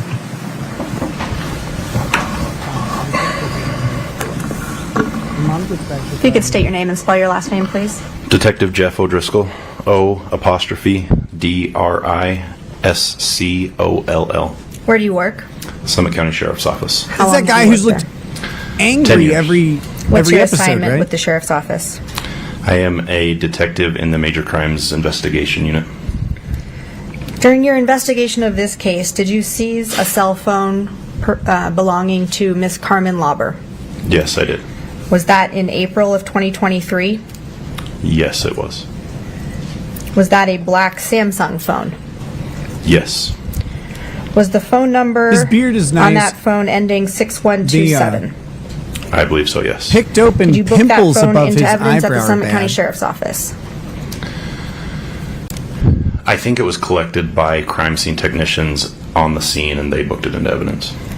Did you later retrieve that phone from evidence and with the help of Miss Chelsea Gibson download that phone? Yes. Was that done using the Celebrate tie's okay. software? Yes, it was. Those are all my questions for you. This is all about laying the foundation for Celebrex and then utilizing those records as they Just to make discussed. very clear, good afternoon, sir. Good afternoon, Ms. You are the O'Driscoll, that's the chief investigator in this case, right? Yes, ma'am. Okay. That That's all I sweater's have for now. neckline is Thank you. ready to settle down. May this witness step down, Ms. Sherman? For now, please. Yeah, okay, very good. Blown out. Calm The down. state's next witness, please. Chris Kotridemus.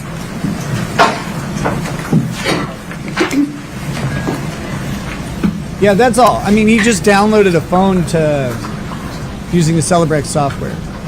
They lay the foundation of the Celebrex data that they're going to use elsewhere, but he doesn't Sir, if you step in front of Brittany, we'll get you sworn in. have anything to do with that data. Thank you, Miss Peach. Do you solemnly swear the testimony you're about to give in the matter before the court to be the truth, the whole truth, and nothing but the truth, subject to the pains and penalties of perjury? Right. Thank you. Let's-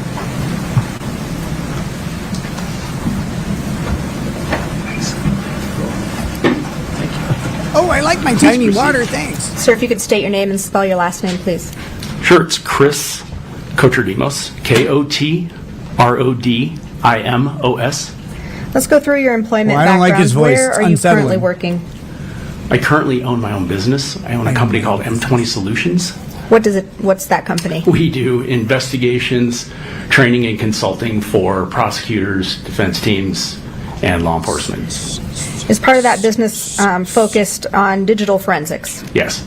Prior to that, where did you work? I worked in law enforcement. I started my career in North Carolina with the Raleigh Police Department. I worked there until 2003. I took a position with the Salt Lake City Police Department, where I worked there until 2017. My last 5 years Inshallah. at Salt Lake City were spent in the homicide unit. In 2017, I took a position with the Salt Lake County District Attorney's Office as an investigator in the homicide unit and worked there for just shy of 6 years until my retirement in 2022. And that's when you started your own business? Yes. Were you asked to analyze phone downloads and phone records for this case? Yes. Were you asked to do that process, look at the phone downloads and the phone records for 3 How often phones do you belonging download to phone Kouri records Richins? without Yes. asking? 1 phone belonging to Eric Richins? Yes. Phone belonging to Carmen Lauber? Yes. A phone belonging to Josh Grossman? Yes. And phone records related to Robert Crozier? Yes. It's like, but I really like Let's talk downloading high a little schoolers' bit phones. about your qualifications. What type of specific education or training have you received to be able to analyze all of this phone data? Sure. As it relates to this case, I've taken some formal training. Of course, once you get the formal training, then you get a lot of your experience in the field, in practical experience using that training. I'm a Cellbrite certified operator course. I took that. I took the Cellbrite certified physical analyzer course as well. And then from the call detail records standpoint, physical I analyzer.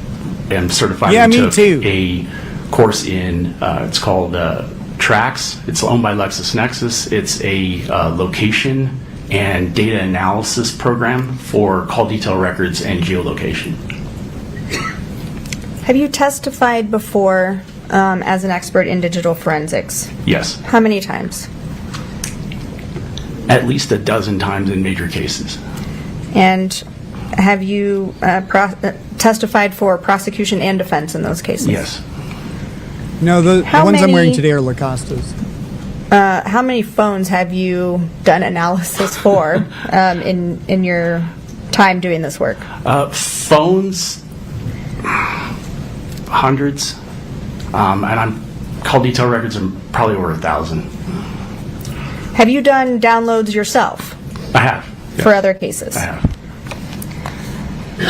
So let's start, we'll treat it like a funnel. We'll start big picture. Let's talk about digital forensics. What is digital forensics? The best and easiest way to describe it is the analysis of electronic devices. As it relates to this case, and my specialty is mostly phones and some computers.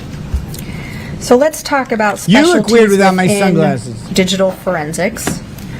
What is, you mentioned that you're certified Cellbrite analyzer user Yes. or certified Yes. in that program. What is Cellbrite? Cellbrite, they have several products, but generally what they do is they provide extraction tools to extract data from devices, and then they also provide analysis tools so that you can analyze then those readable files. You mentioned call detail records. Is there an acronym we refer to those in shorthand? Yes, CDR. What is a CDR? So a call detail record or a CDR is exactly what it sounds like, pretty much. Okay, it's a record from your carrier, from your cell carrier, like Verizon or AT&T, and what it is it is a record of all your call details. So your incoming and outgoing calls, texts, data sessions, things of that nature.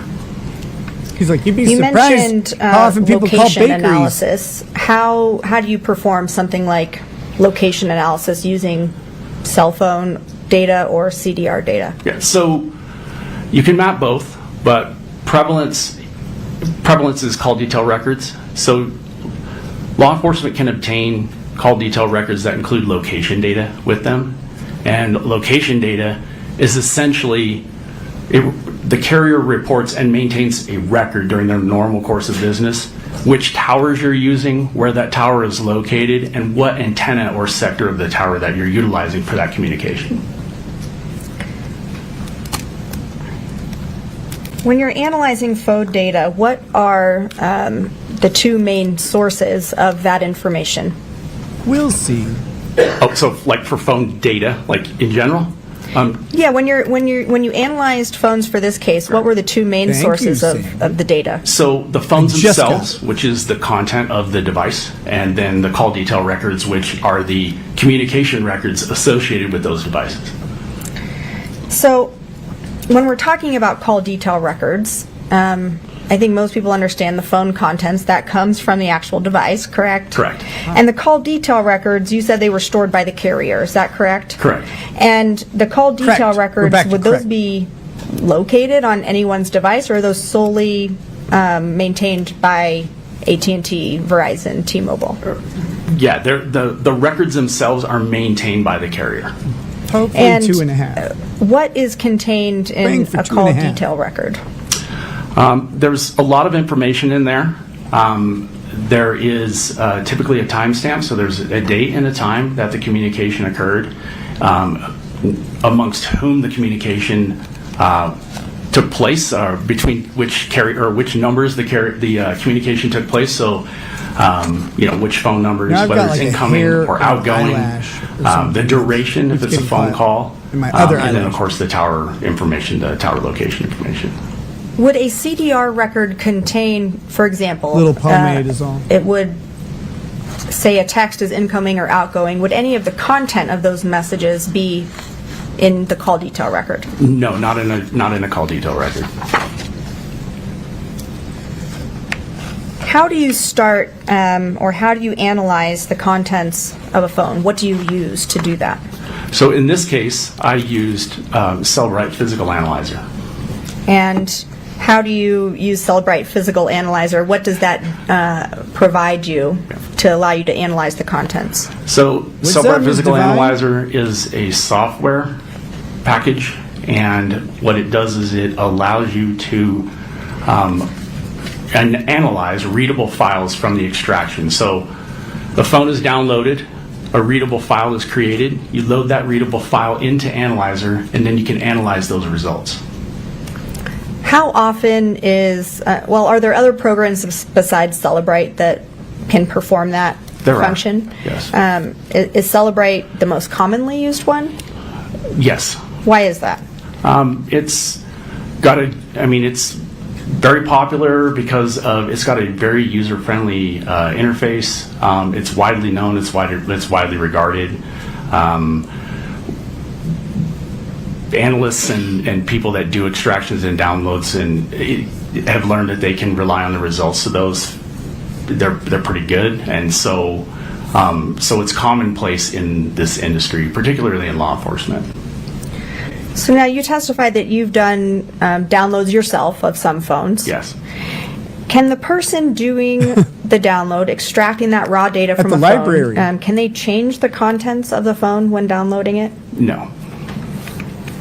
Can they manipulate it in any way when it's going from the raw data into the Cellbrite reader format? No, I don't know of a way to do that. Why might a cell phone be downloaded or extracted more than once? Usually it's different products are being applied to the phone. There are software updates, but more importantly, there's different products that might be available to obtain more data versus the other, particularly. When you receive the download report from the phone in the readable format, what is contained in that report?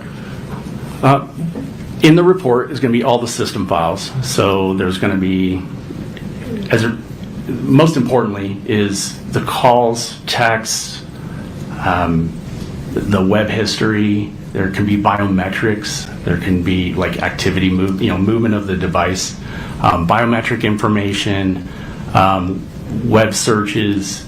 There's pretty much everything that is contained in a phone that a user might utilize or it would be available in that download. Can a download report show if there have been things deleted off of the phone? Yes. How does it show that? Yeah. You wouldn't In download Physical a Analyzer, murder. If a Don't tell me what I wouldn't download. if the extraction software recovers something from a database that has been set for destruct or for deletion, it can find that and then repopulate it within the phone. I don't trust this guy because as to he's where, Greek. actually into the report for where it belongs. And when it does that, in the program, it signifies that with like a small red X in a column next to it to let you know that it had been previously deleted from the device as an active user, or by the active, the active file. But the software has been able to go in, find it in the database, and repopulate it. So if a user deletes an item, it might still be stored on the phone that can be pulled by that report. Correct. They may not be able to see it and think it's gone, but it may still be within a database that can be retrieved and repopulated. Now, is that possible for all items that a user deletes? No. Why not? Some of those deletions are system files, and so they're maintained What other in files the do you background. pay The average attention to? user would not, or probably be able to delete system files. They literally run the phone. So if I'm a common user of a phone and I delete a photo, how long would it be kind of in the background of that phone and able to be downloaded by this report before it's gone forever? Right. Well, it kind of varies, and it varies by. because there's I'm a looking lot at of your variation laptop there. screen right but now. typically, when an item like an image is deleted, the image itself, that process, the original, like if it was sent to you or whatever, and you deleted it, it would be gone from your view in the phone. State's got a but it C would be plus in a and deletion file. defense a D minus. And so that deletion file eventually has to make room for more deletions, so then it pushes deleted files out to make room for more deletions, so that it can so it can refill it. It only has so much room, so it has to purge that at some point, and that time can vary. More deletions are going to make that process typically happen more rapidly than less. So if items have been deleted by a user and that phone gets downloaded in maybe that sweet spot where it's still somewhere in the background of the phone, right, that could be in the report. It could be. But if you miss that window, and then the item is gone for good and can't be found in one of those extraction reports. Pretty much. Once it's deleted from the system file, it's a process called a vacuum. Once it's vacuumed out and those files are reduced, it's essentially, you're probably not going to find it. Now, if a user deletes a text from a phone, from their own phone, does that affect how the text message would show up on the receiving end? No.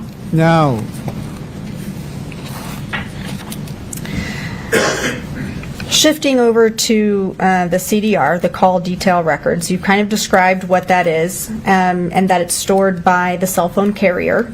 How long is that data stored by the different major cell phone This is the carriers? most boring, enthusiastic They're all person different, ever. so they maintain their records for varying amounts of time.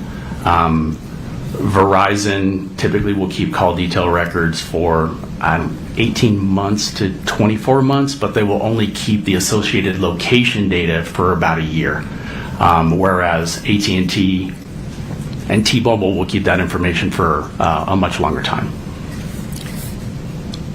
Now, because this data is maintained or kept by, AT&T or Verizon, can a user access that information? No, those are business records maintained by the carrier. Okay, I feel like we have a good groundwork now, and I want to turn your attention to what you did, what you did in this case. System When files, were you brought business on files, to work on this tracking case? files, I credit came on in files. May of 2023. And in general, what were you asked to do for your part in this case? Analyze phone downloads and analyze call detail records for pertinent information related to the case. And so you analyzed phone downloads for this case, and you Welcome, talked about Crunchy the process for Crayons. doing that. Did you perform any of the Rating over on downloads Rumble. for the phones in this case yourself? The downloads, no. And in viewing the download reports for the phones you analyzed, did you learn who the phone belonged to? Yes. How do you do that? Well, besides the record or file being designated as belonging to that person, when you open the physical analyzer report, it gives details about the phone number, the IMEI number for the phone, and whatnot, and that can be matched to the user, whomever was using it at the relevant time. As you analyzed phones for this case, did you generally become familiar with the people involved? Yes. Did you become familiar with what they look like? Yes. How did you become familiar with what these people look like?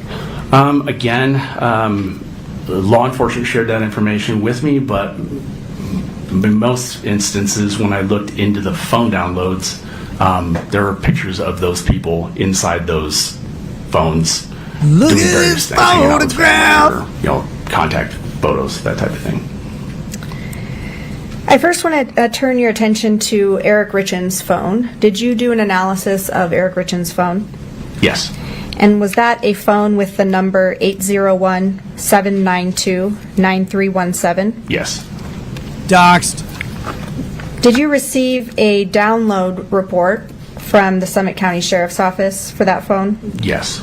And was that download performed by Changi Entau and Marcos Garicachia? I believe so. When you reviewed the report for Eric Richins' phone, did you find any evidence of mass deletions on his phone? In Eric's phone, mass deletions, no. How would you be able to tell if somebody had made batch or mass deletions from their phone? Usually, if it's not evident in the actual phone download, whereas you can actually see the software has reported that those items were found as deleted and recovered. See you later, Outside Venomous. of that, you would compare it to other types of evidence, such as like the call detail records. Hello, Mordred So how would you be Kane. able to tell if there were deletions when comparing Ominous the ass phone motherfucker. to the call detail records?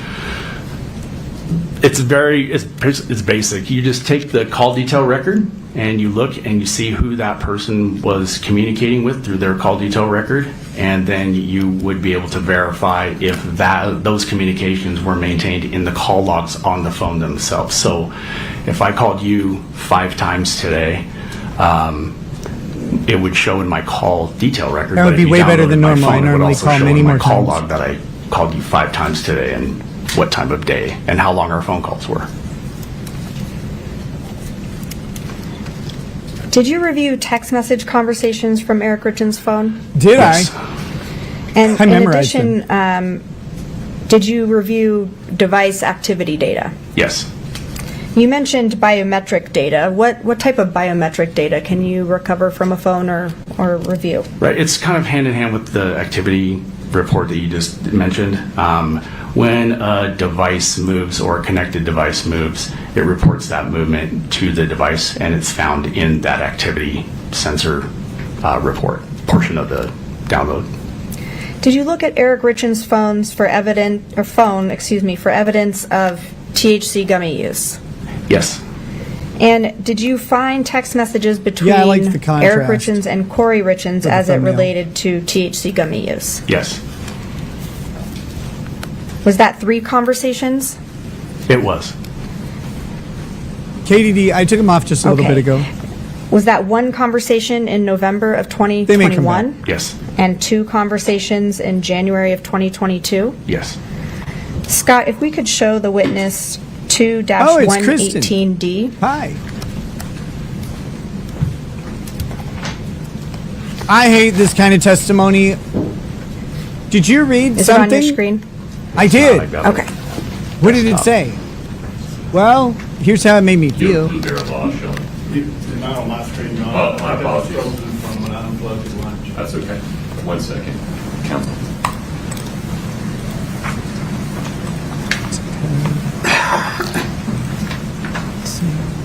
Is this the conversation you referenced from November of 2021? You may need Scott to zoom in. It's pretty small. Oh. It is.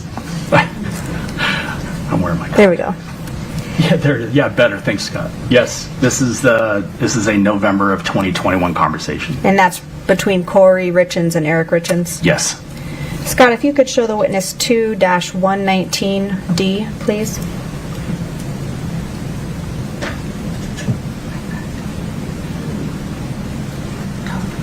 Is this a conversation between Eric Richins and Kouri Richins in January of 2022?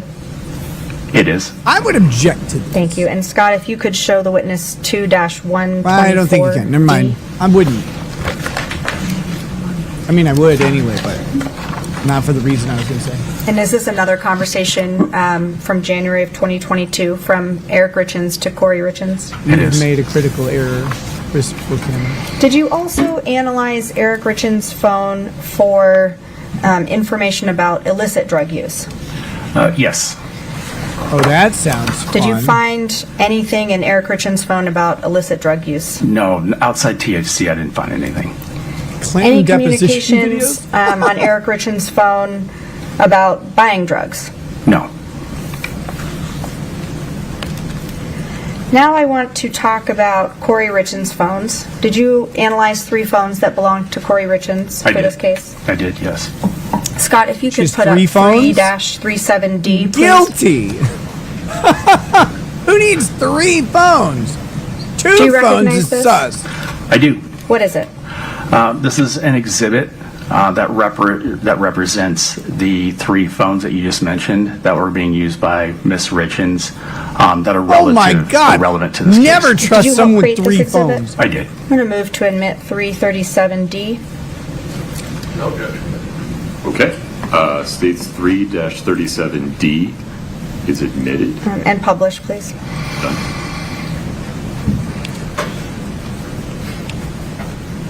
Okay. I have a pink pointer that I'm going to try to use. All right. Just don't complain when it happens, Chris. Just don't complain Let's when start it at the happens. All right. What, You'll be like, what but my phone nipples. is at the top of this Done. exhibit? Okay, so the phone at the top of the exhibit on the left-hand side is Miss Richins' white What about iPhone. on your other phone, Lily? And the 2 numbers that are there, next to the 1 and the 2, those represent the phone numbers that were being used on that device during the time of September 2020 to April of 2022. What do those dates represent? That's the duration of the time that phone was being utilized. So you mentioned for Kouri Richins' white iPhone that there were 2 numbers on that phone. What number were you able to determine was maybe the primary or most used number for that phone? Right, so the number ending in 1987 is going to be the primary number. That is the carrier subscriber number through Verizon that phone was utilizing. And then the 1152 number is a VoIP number that was being used on that device as well. So you said VoIP number, but tell the jury, how do you get 2 phone numbers on one phone? You just use an app. He just How uses an app. is, in He's this like case, the Chuckles. number 1152, Fools. how is that different than Mere mortals what you at called the technology. subscriber number, the 1987? How is it different? Right, so that number, a VoIP number, it uses the internet to make calls, make and receive calls, make and receive texts. You can use that number like you would your normal carrier number. Whoa. The difference is it uses data, and so it typically doesn't show up on your call detail records when you use it. Did you view a download from Kouri Richins' white iPhone? I did. And that came from the Summit County Sheriff's Office? It did. And that download was performed by Cheney Engtao, and another download by Marcos Gary Cuchilla? I believe I've said so, my yes. piece, Chris. Did that download contain text messages, call logs, web searches, things like that? Yes. In addition to that, Mitchie, I'll get to your super were you tips also eventually. able to view what we were calling activity data or device sensor data for that phone? Yes. When you did the analysis for that white iPhone, was there evidence of deletions? Yes. Was there evidence of text message deletions? Yes. Evidence of call log deletions? Yes. Describe what time frame you were able to recognize those deletions happening. The time frame essentially for that device is mid-March. So specifically as it relates to some of the other items I looked at related to this case, we're looking basically January 1st through middle of March 2022. What was missing from that phone for January 2022, February 2022, and March 2022? Hundreds of text messages at least. They were also missing most of the web history artifacts in that device. Call histories as well? Call logs, etc. You're getting cooked. So turning your attention to the middle phone here, what are the dates for the use of that phone? April 14th, 2022 to May 8th, 2023. Now I noticed that silver iPhone has the same number as the white iPhone. How did that occur? So this is a new device that Ms. Richins began using on April 14th, and she basically just had her old number assigned to this new device. Were you able to view a download for this phone? Yes. And that was performed by the Summit County Sheriff's Office? Yes. Now, comparing Kouri's silver iPhone that she began using in April of 2022 compared to the prior phone, the one that she was using leading up to that point, were there patterns of deletions in this phone similar to the white iPhone? There were some deletions noted, but not in the same manner as the previous phone, no. What do you mean not in the same manner? Meaning there were not big chunks of hundreds of text missing from the device that I noted, compared to the new phone did not have that type of deletion in it. So now let's talk about the third phone on this exhibit. It says Kouri Richins' blue iPhone. Did you also view an extraction for this phone? I did. Or I guess extraction and download. I'm using them Download. interchangeably. Is that So okay? do I. That's fine. They're the same thing. Yeah. And that download came from the Summit County Sheriff's Office? Yes. He's like, Now, I like talking at the same time as you. similar questions about the blue iPhone. I like it when we were seems that agreeing. the date ranges Pretty for nice. that are the same as the silver iPhone. Is that correct? Correct. So, based on your analysis, Kouri Richins was using the blue iPhone and the silver iPhone at the same time. Correct. Same question for the blue iPhone. Were there mass deletions on the blue iPhone when comparing it to what you looked at for the white iPhone? No.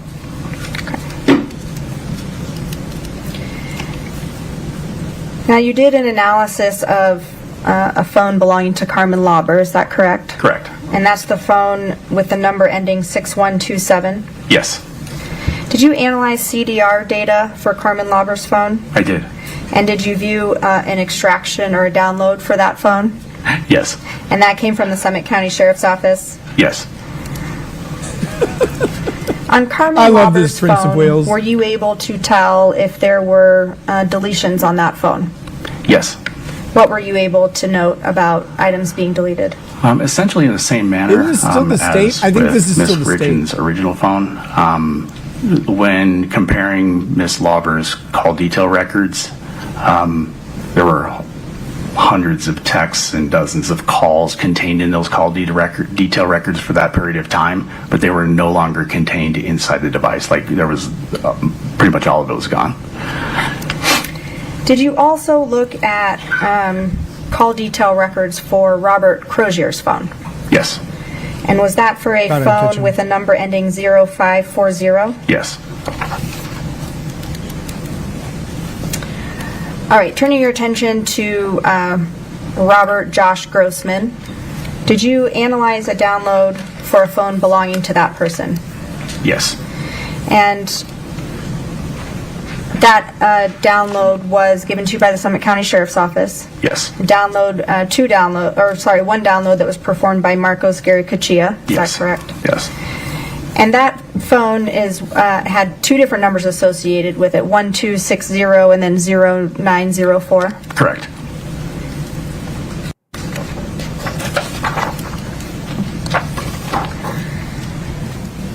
When looking at all of these different phone downloads, did you analyze communications between Eric Richins and Kouri Richins? Yes. Scott, if you could show Mr. Kotradimus Exhibit 2-3D, please. Just zoom in a little bit so he can recognize it. Is this a message between Kouri Richins and Eric Richins from December of 2020? Yes, it is. Scott, if you could show the witness Exhibit 2-5D.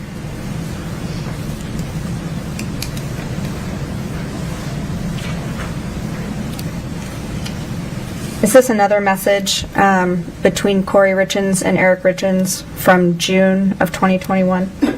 Yes. Scott, if you could show the witness Exhibit 2-17D.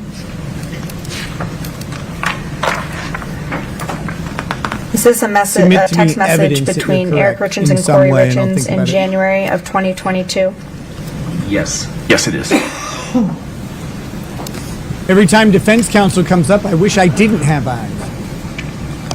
Okay, before we jump into communications between some of these other parties, I want to see if you have analyzed these messages as well. Scott, if you could show the witness Exhibit 2-121. It's not a deleted Do you text. recognize this message as a text message thread Be that you hundreds of analyzed from deleted Kouri texts. Richins' phone from December of 2022? Yes. Scott, if you could show the witness 2-112. I guess there's some compelling evidence already, and you didn't even do the work on that one. Similar question, do you recognize this as a text message from Kouri Richins' phone that you analyzed from February of 2023? Yes. And Exhibit 2-113.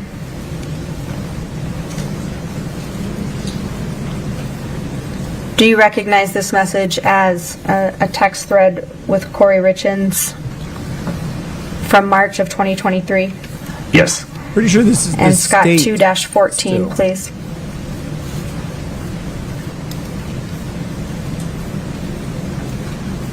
Do you recognize this as a message from Kouri Richins' phone from March of 2023?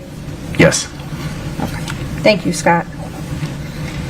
Did you analyze communications between Kouri Richins and, I know he goes by Josh, but Robert Josh Grossman? Yes. Did they communicate as far back as 2020 They did. Yes. and through October of 2022? Yes. What were the typical volume of calls and texts between Kouri Richins and Josh Grossman? Particularly from November of 21, which was I like it already. essentially when the 1152 number showed up on his phone daily, with a few exceptions. Now, Scott, if you could What's put up, up Heidel? 337D again, please, for the jury as well. One moment. Now, you mentioned that the 1152 number showed up on Josh Grossman's phone. What number did Kouri Richins and Josh Grossman, from Kouri Richins' side, what number did she use to communicate with Josh Grossman? By text, 1152. Were you able to tell if she communicated with other people using that phone number, or was it mostly Mr. Grossman? Mr. Grossman. Did you find information on Kouri Richins' phone about these communications, or was that mostly from Mr. Grossman's phone? I found none on Miss Richins, and everything I found was on Mr. Grossman's. In analyzing Kouri Richins' communications with Josh Grossman, did you locate documents that pertain to this case? Yes. Scott, if you could show the witness Exhibit 3-1.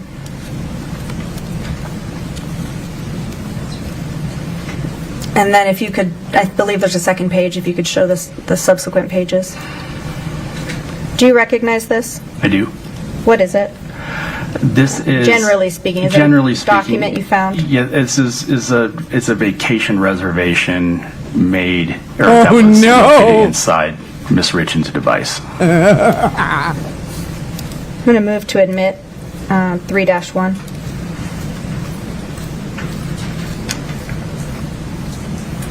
Can you zoom out for a second, Scott? Go back to page 1 for me. It's a 2-page document, is that right?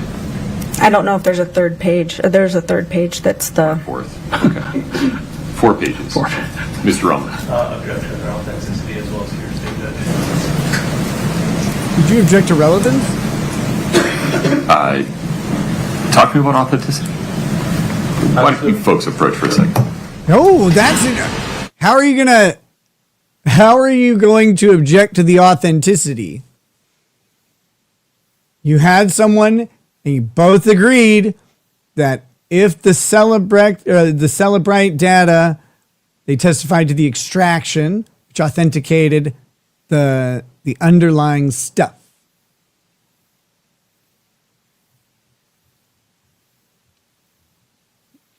Well, we don't know that was actually real.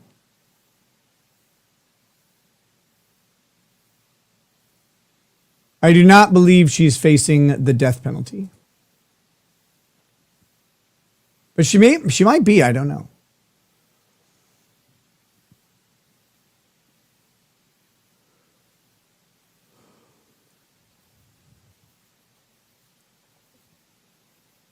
They don't like to execute women.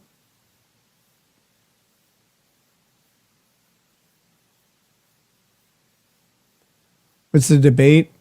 They objected to the authenticity of one of the text messages extracted by the Celebrite program.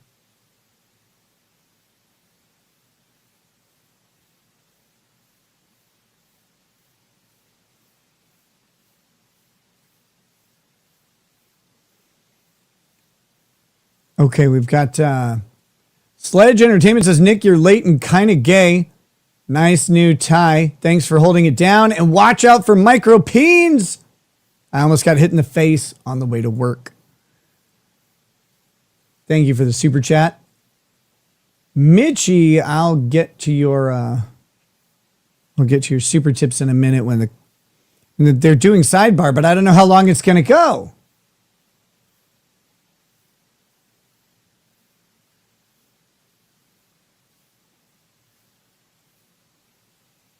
I agree, Roslyn. You guys in the chat, there's a whole bunch of time. And we're just kind of sitting here. Y'all are making your little jokes or whatever. I mean, which is fine, but you could be using that time to hack your family's phones and get some views on this thing. Because YouTube is not super into telling people I'm streaming.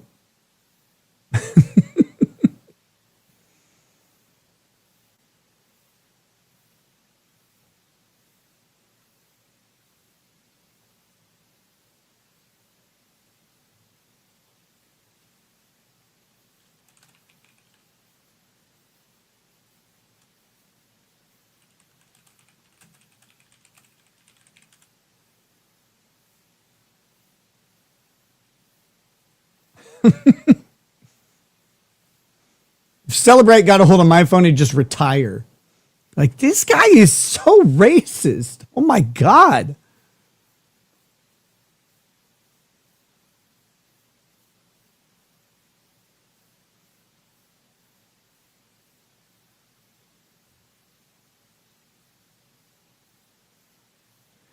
No, Mighty Bot, I think so. Oh yeah, I guess I could fast forward this.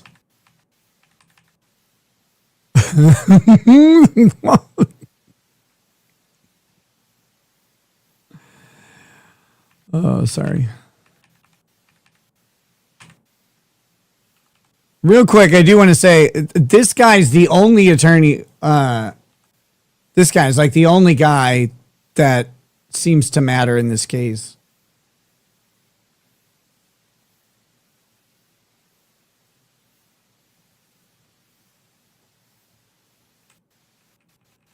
Mr. Kochodimos and Ask the foundational document, right? All right, let's pause here for a moment. Let's see. You can see that document, right? Yes, sir. Would you ask the foundational question one more time? certainly. Mr. Kochodimos, in analyzing Kouri Richins' phone, did you find documents that were pertinent to this case? Yes. And you located those on Kouri Richins' device? Yes. And looking at Exhibit 3-1 in front of you, is this one of those documents that you located on her phone? Yes. Move to admit 3-1. Mr. Unless any other objection? Yep. Okay. So the record is clear. The objection asserted at sidebar is overruled. Scott, forgive me, you got to go back to page 1. 3-1, a 4-page document is admitted. Do you want to publish? Yes, please.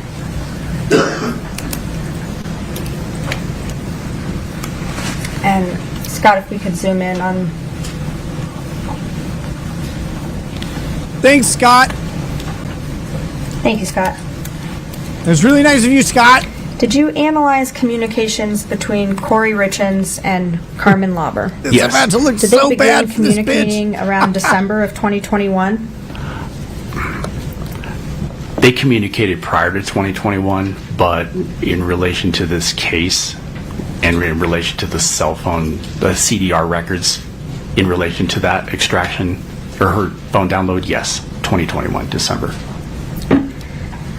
From January of 2022 to, say, March 15th of 2022, what was the volume or approximate volume of text messages between Kouri Richins and Carmen Lauber for that 3-month period?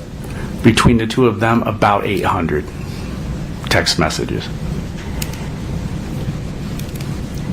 Doing some quick math, that's about 11 per day? Yes, about 10 or 11 a day on average.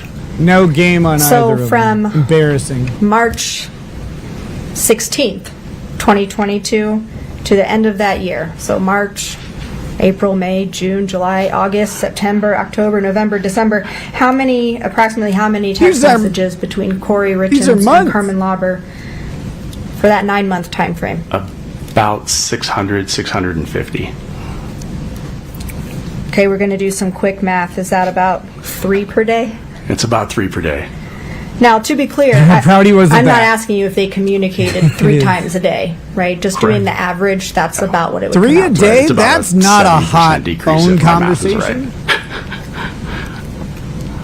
Stop chuckling. Where does like, that data come from? What was that? Sorry, I was Right, it's talking. about a 70% decrease if my math is right.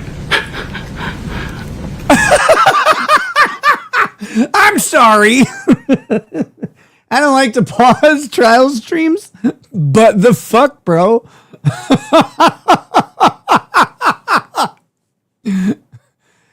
That's about a 70% decrease. Why? What's so funny about that? Why? This guy is a bowl of slapstick comedy for me right now. Why is your tongue doing that? Stop. Ew. Yeah.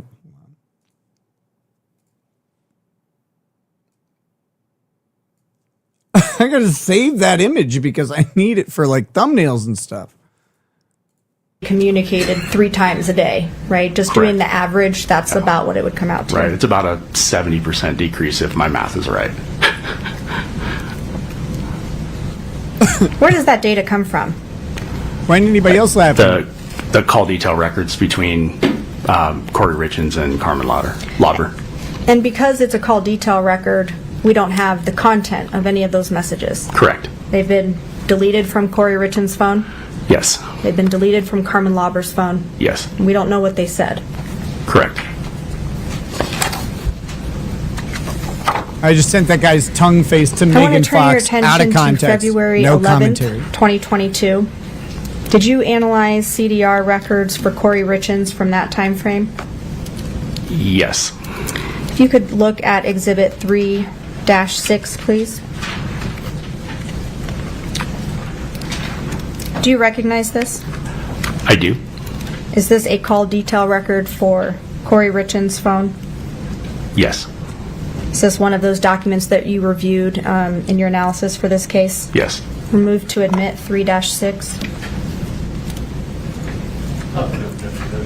States 3-6 is admitted. If we could please publish that document. Okay, we've been talking about call detail records. Is this a call detail record? Yes, this is the billing version of it, but yes, this is a call detail record. Why does it say Eric Richins at the top? He's the subscriber, the Verizon subscriber, so it has his name on it. Now, when we're looking at the phone number at the top, this clicker is not liking me, but I wanted to point it out. It says 1987, and that's the number that belonged to Kouri Richins, correct? Yes. He's So a when fun we're guy. He's a looking ton of at fun. each of these individual calls on this particular document, how do you know if it's an incoming or outgoing call? On destination, so there's, what is that, about 7 columns over where it says destination. There is it denotes that in there. And so it'll say incoming. If it's got a switch location on there like Salt Lake, Utah, that typically is an outgoing.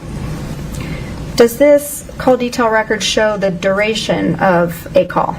It does. Where is that on the So document? just to the right, imagine where it was highlighted, where it the says jury minutes, has MIN, right? The any abbreviation. concept of what That is the any minute. of this is, or Or like that is why the any of amount this per matters. minute of the call. Or, sorry, it's in seconds sometimes, so yeah.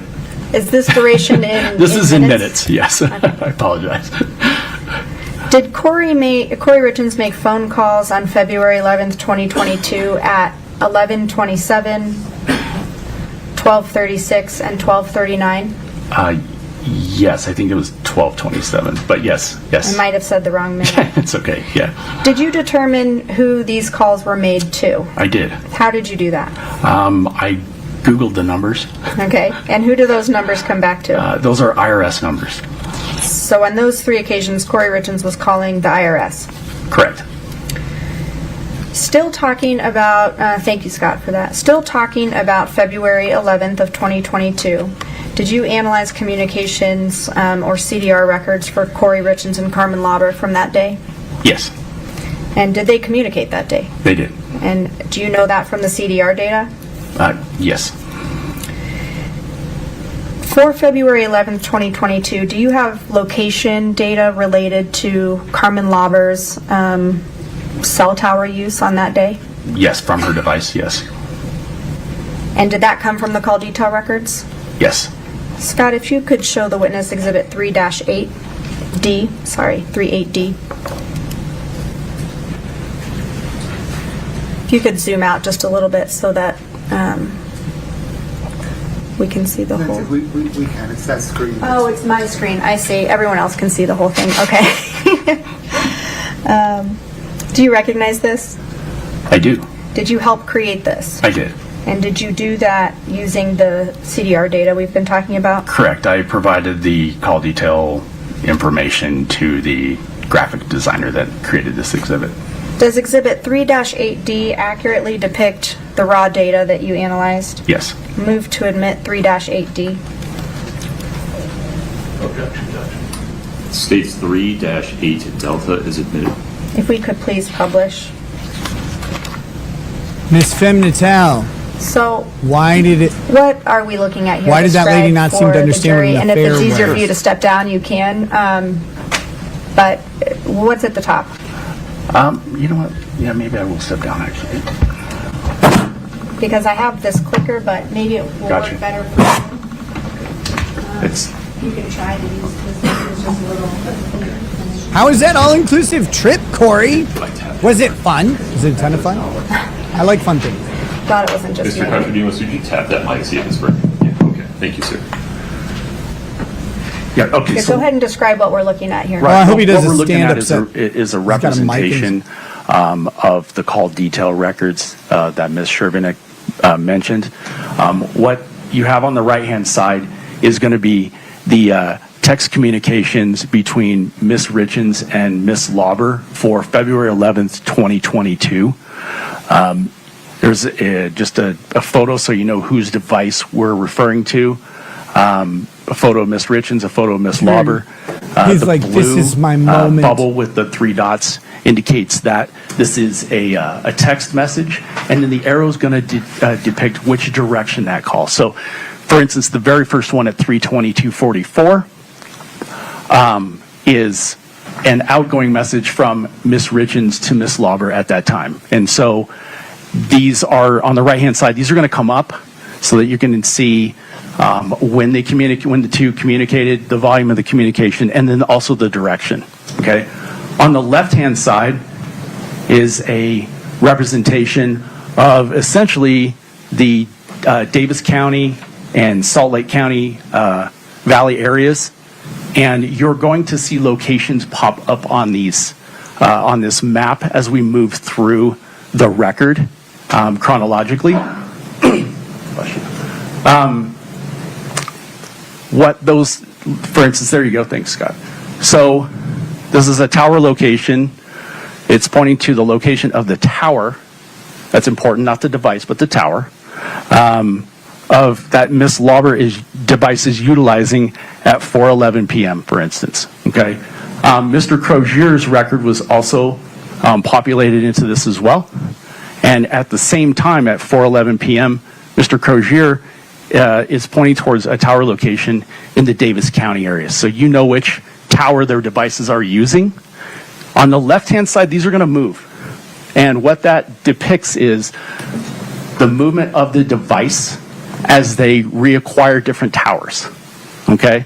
And then on the right-hand side, as we go through the Acquiring slides, towers is his AOL it's going handle. to start populating. So Scott, you can start populating. So at 4:11, this represents a phone or a communication between Miss Lauber and Mr. Crozier, and this is their respective locations. You can see on the right-hand side through the 4 o'clock and the 5 o'clock hour, beginning in the 5 o'clock hour, Miss Richins and Miss Lauber continue to communicate via text. At 5:05, Miss Lauber is still in the Heber Valley area, and that picture that you just saw was a photo from that time frame that was recovered from Miss Lauber's cell phone device.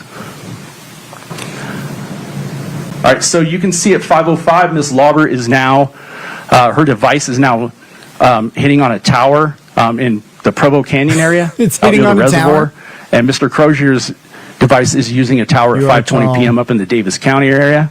Anybody And ever on tell the you right-hand tall? side, You're you're going to pretty see Miss Richins and Miss Lauber continue to communicate with one another. And Miss Lauber's device is traveling down Provo Canyon and into the Utah County area. That device is now heading into roughly the Utah County area. It's utilizing towers in those locations, and eventually it's going to move north. And you can see Mr. Crozier's device has now jumped significantly. I want to explain this to you, the jury, because this is important. Really sheer sides. Mr. Crozier's pretty good. Carrier is T-Mobile. You're receptive. Okay, so his carrier does not provide location data for these records for text. It's only calls. So the only time Mr. Crozier's location is going to appear the change is when his device is utilizing a tower for a call. Miss Lauber's was more detailed. This isn't all of every single pinpoint of every single tower, because every single text she made utilized a tower, but for the sake of not cluttering this up with a bunch of repeats on top of each other, you can assume that from the previous point to the next point, she was utilizing the tower before it. So she was utilizing the tower near the reservoir for several texts, and then now she's using this one in the Utah County area. All right, Scott. Yep, so Mr. Crozier's device is now moved a little bit farther south and utilizing a tower there. In the 6 o'clock hour, Ms. Lauber and Ms. Richins are communicating via text, and Ms. Lauber is now arriving on a tower at or near the area of, it's in Draper, Utah, near the area of a Maverick store. That's a lot of text for a drug deal. Like this. Mr. Crozier is heading in the same general direction, utilizing a tower in the same area. You can see on the right-hand side, Ms. Richins and Ms. Lauber are continuing to communicate via text. And then at 7:21, we have Mr. Crozier and Ms. Lauber utilizing the same tower. They're not talking to each other, but they are utilizing the same tower near that Draper location. And this is that location. So on the left-hand side, you can see there Mr. Crozier and Ms. Lauber at 7:21 are making their respective communications. Their devices are using this tower, which is located across the freeway from this Draper, from this Maverick store in Draper, right off the freeway.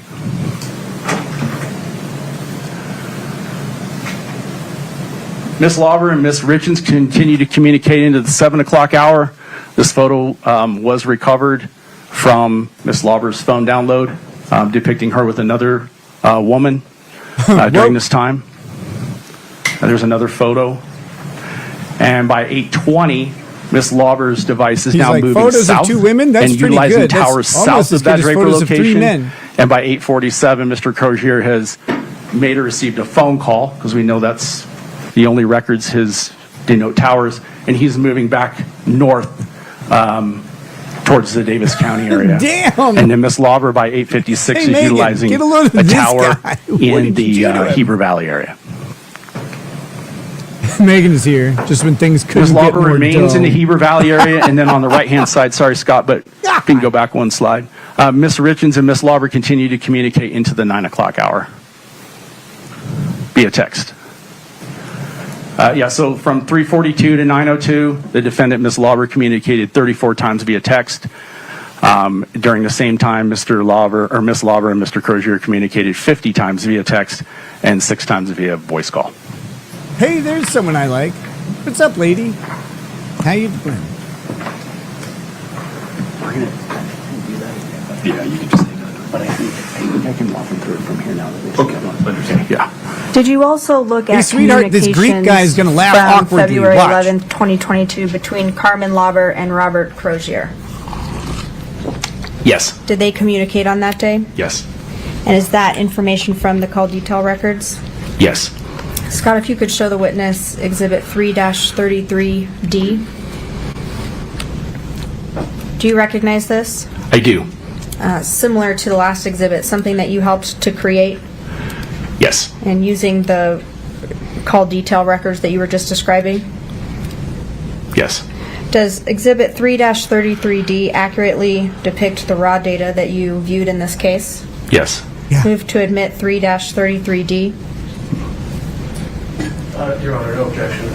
If the following testimony is going to be similar to the last one, perhaps we can have some questions. I think we all understand. I wish he would have what they're giggled at traveling and what it 33D. means now, just to move things along. 3-33D is admitted. Would you like to publish? Yes, please. Okay, so similar to the last exhibit that we looked at, is this one laid out the same way? It is, yes. And the last exhibit was depicting communications between Carmen Lauber and Kouri Richins, and this one is between Carmen Lauber and Robert Crozier. Is that correct? Correct. Otherwise, the different indicators, the bubbles, the arrows, those things remain the same as the previous exhibit? Yes. The map that we're looking at, the area of the Salt Lake Valley remains the same? Yes. And then similarly, as we see the different pictures of the people moving, that is the cell phone towers that their device is utilizing at those different times? Correct. Scott, if we could move through this exhibit, and Mr. Kotridimus, if there's anything that you want to note regarding the communications between Robert Crozier and Carmen Lauber. Right. I think if we just, for the sake of time, like Mr. Ramos just said, we can just slowly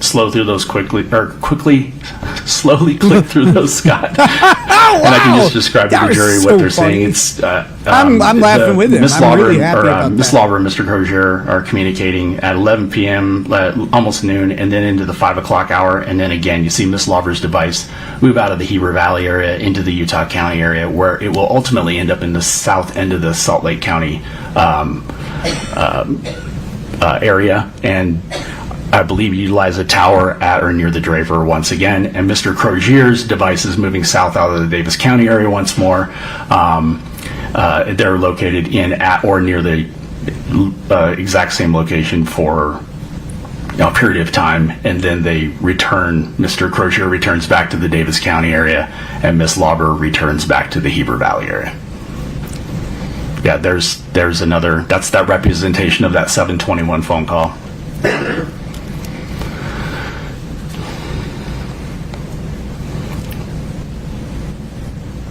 What was that? Thank you, Scott. I want to turn your attention to February 14th of 2022.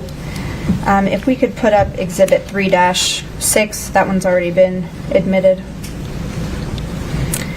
Do you want to show it again? Yes, please publish it to the jury. I feel like we should have more chuckles in a murder case. And Scott, if we could expand on the phone call at 8:53 a.m.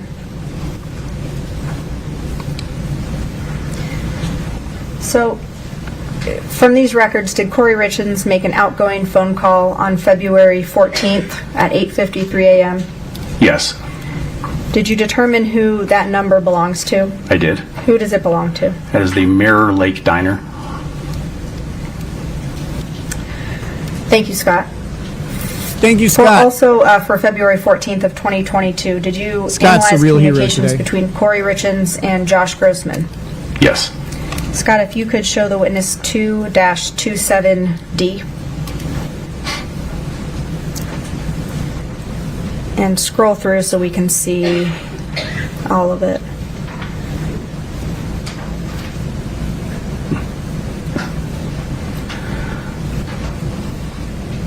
Do you recognize this? I do. Did you help to create this, or did you create this? I created this one. And does Exhibit Well, that was ominous. 2-27D accurately depict the raw data that you analyzed for this case? Yes. I'll move to admit 2-27D. Sorry, Judge, I just can't see it from over here. That bitch Becky. Oh, God. She sucks. No objection, Judge, thank you. States 2-27D is admitted. If you could publish that, Scott.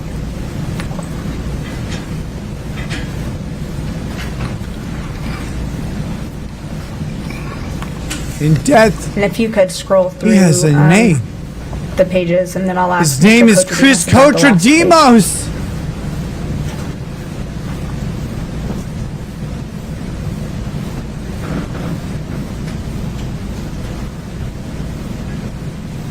From Austin Powers?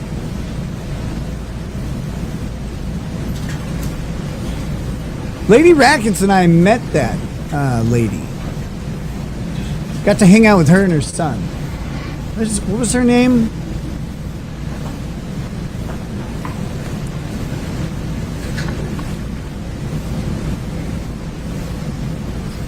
Mindy Sterling. Oh, thanks, Michael. Yeah, we were at a convention in Hawaii and she was there. She's really nice.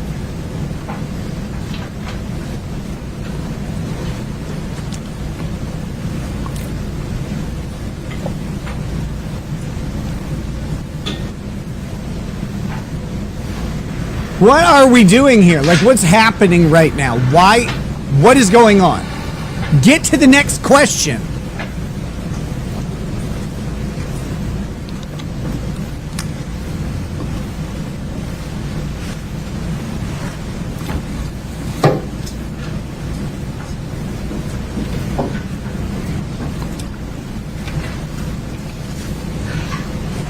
Oh no, those three small words.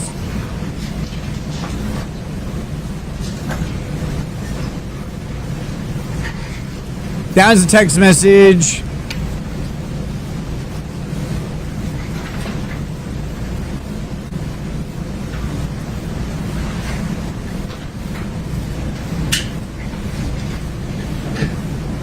What three words What do are you we think it was, looking at, guys? that's depicted here on the last page of this exhibit? So this is an image that was contained within that text thread that was sent by Ms. Richins to Mr. Grossman. And it was sent approximately an hour before that arrival time, is that correct? Correct. This follows the text in Yeah, that which was weird. Mr. Grossman asked Ms. Saying, yeah, Richins like, about I an hour, guess? and she sent this photo. But I didn't do it, except I saw something about three words. And Thank I'm you, like, Scott. oh, it's a gay text. Did you also analyze communications between Kouri Richins and Eric Richins on Valentine's Day 2022? Yes. If you could show Mr. Kotradimus 2-28D and scroll through it so he can see the whole exhibit, please. Do you recognize this? I do. Is this an exhibit that you created? Yes. Does exhibit 2-28D accurately depict the raw data that you analyzed in this case? Yes. Move to admit 2-28D. States 2-28D is admitted. We could publish, please. We've admitted. And Scott, similar to the last exhibit, I'll have you move through. And Mr. Kotradimus, it's Okay. kind of clear I'm gonna lay from down the for a to bit. and from, but who is If gonna I don't be start getting better, typing I'm the gonna head to messages the that are in hospital. the green bubbles? All right, so the green is from, and That that's was the not a sexy text 9317. at all. That's Eric Richins, and the 2, or the recipient in this would be 1987, which is... Eric Richins is really, really bad at flirting by text And message. so her That does not turn me on Kouri the Richins' slightest. responses are in blue, is that correct? Correct. Oh, geez, it's that bad? You need me to come home? Purposes of these messages coming in, if you're on, can give the instructions that you've done in the past as to the Hearsay, as to Mr. Richins. Maybe we can just do it once. We all know that it applies to all of them. So, fair reminder. The I want an unfair statements reminder. by Ms. Richins on her side of that conversation. You may consider those for any purpose. You may give them the weight you deem appropriate. Your Honor, may we approach? Sure.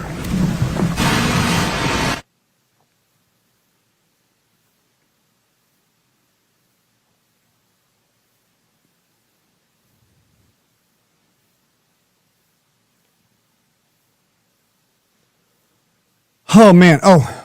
Wait. I want to go back just a little bit.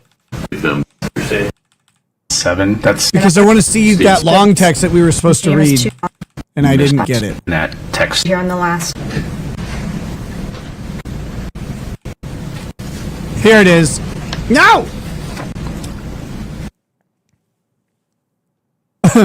From Josh Grossman to K-Babe. He has her in there as K-Babe. Oh my gosh, that's so dorky. My heart is smiling. When those three words come from you, it's very unique. Different than any time I've heard them before. Those feelings, when coming from you, bring up different feelings in me. Your love reminds me how much God loves me. reminds me that I, my mom's son, cringe alert, cringe warning, am secretly the luckiest man on the face of the earth. I'm so lucky to be having an affair with you. This is great. Really? Gives me immense amounts of appreciation, gratitude, and honor. Thanks, God, for this infidelity and adultery. Putting it upon my shoulders was really nice. I wouldn't trade your lovin' for a million of... Wait. He misspelled 4, and then the million of ... He doesn't even know what to say. This linguist has zilch. You name it. Whatever is next best, darling. You better believe that I'll be one of your Valentines. Oh my God. I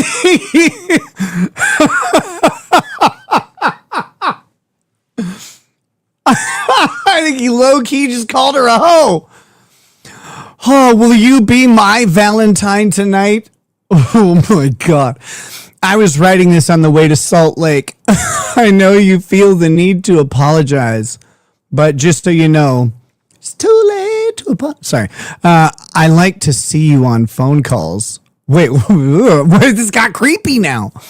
Just so you know, I like to see you on phone calls. I like to watch you text and hear you read aloud. I see beauty, intelligence, quick wit, cuteness, and authenticity. It's like seeing a white tiger in a tropical forest instead of remembering one at the zoo. I love it. I'm smitten. I am smitten. I don't know what to do.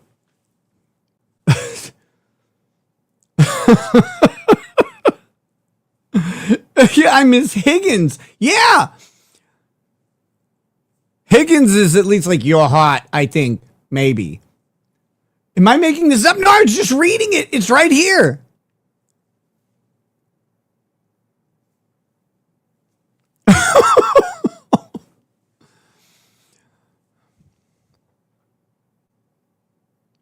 I mean, that text message first says, I'm so glad God gave me a sin. He must love me. And I get to be one of your many sins. He must love you a lot. Will you be mine tonight? All right, here we go. Sorry. I got a couple of super tips that have been waiting. And we all know we like the tips around here. Here we go. This is from Mitchie. Only one tiny micropeen so far today. We can do better than that, people. Well, I think it's 3 or Oops, 2. I was behind and see there are 2 micropeens. That's still not enough. You know, they're easy to miss. It's not your fault. That's not your fault, but we are up to 4 now. Thank you, Mitchie, for those chats.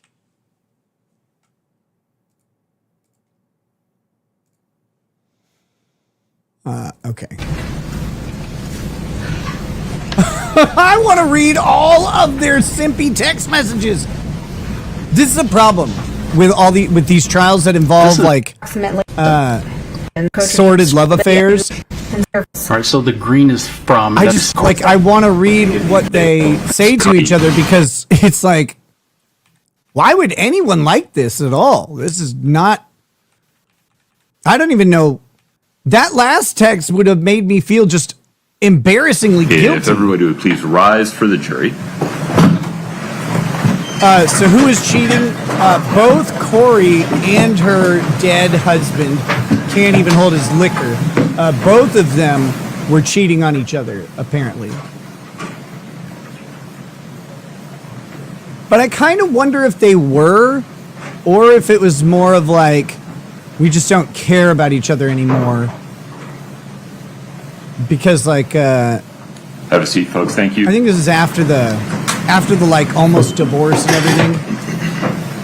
Did you actually want to take a break, Mr. Villers, or do you want to have further discussion regarding this issue? That was the text sent to her by the guy she was cheating on her husband with.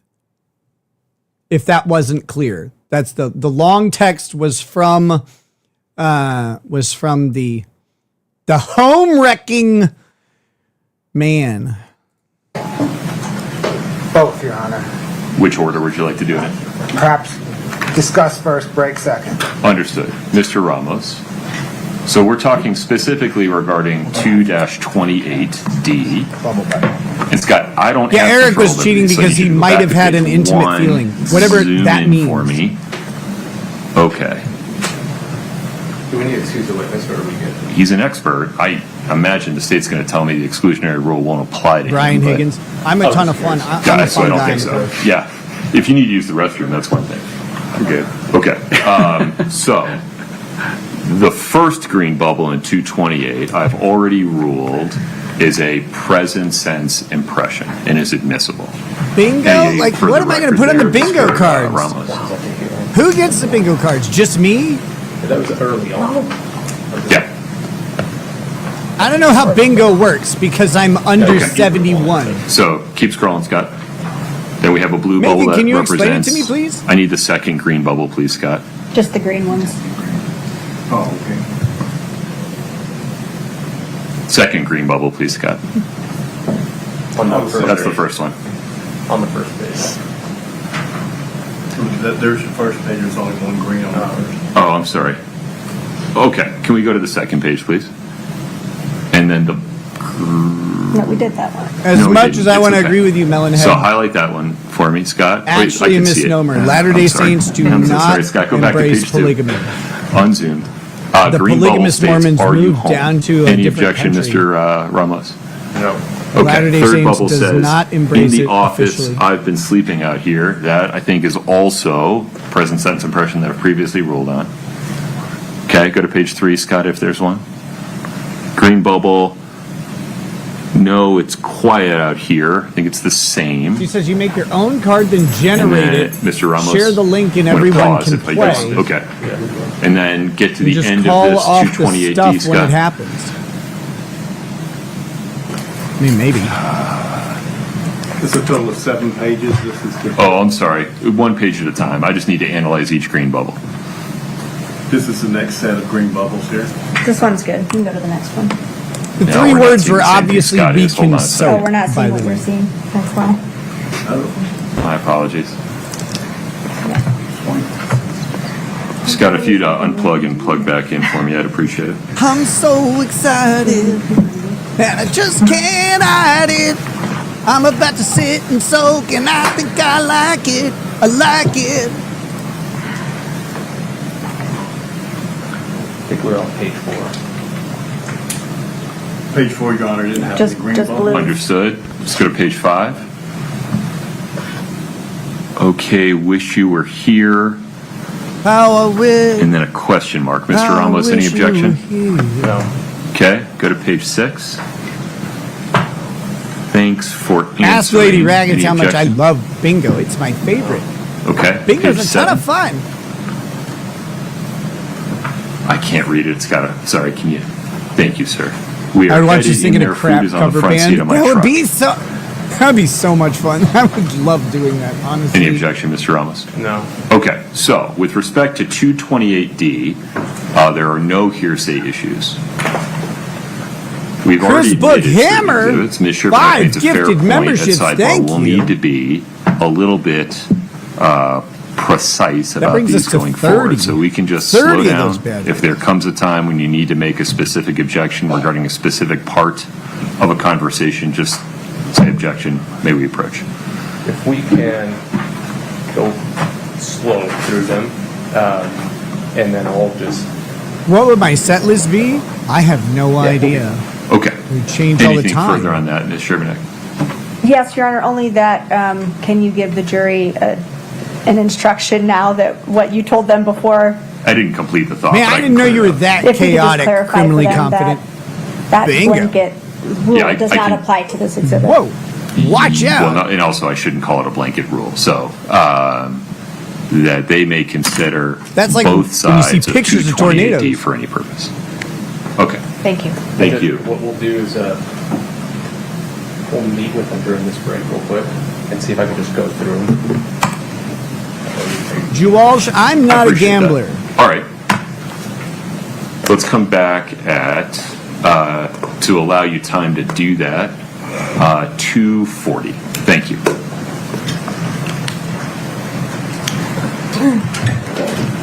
Court's in recess. You're welcome to use the restroom. Don't talk. Okay. I missed what was going on because we're talking about bingo. Megan is, as always, a bad influence. State's Exhibit 228D. Back on the record in 231500139. Mr. Ramos, before we invite the jury back in, any objection me to describing State's Exhibit 228D as a February 14, 2022 text exchange between Eric Richins in green and Kouri Richins in blue? You're not sorry anymore. Oh. Okay, very good. Anything before we invite the jury in, Ms. Shervnak? No, Your Honor, you'll give them a clarifying instruction about, okay. I intend to fall on my sword on that one. All right, we're ready for the jury. Oh, so he screwed up. This will be fun. Or he just means he's erect and he expects to fall over.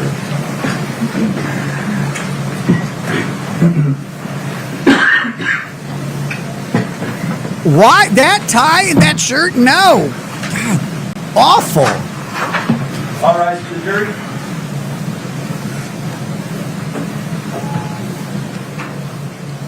You should tie it the other way into a So door have a handle. seat as you come in, please.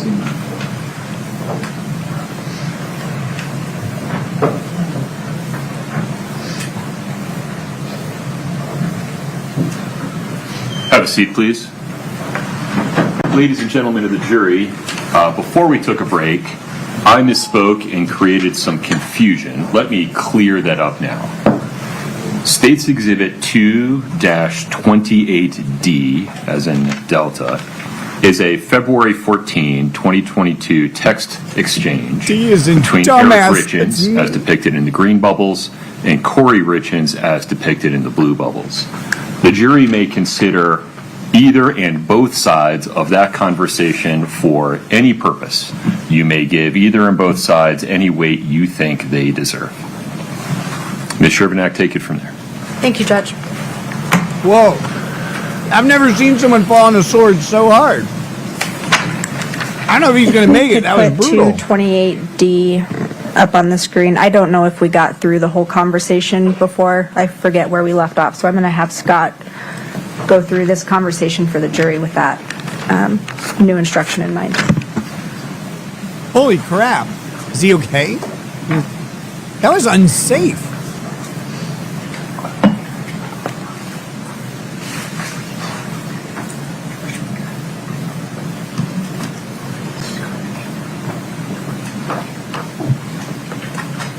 Are you home? Whoa, that's hot. No, in Provo, waiting for my cabinet installer guy. Are you home? From my princess. From me to my princess.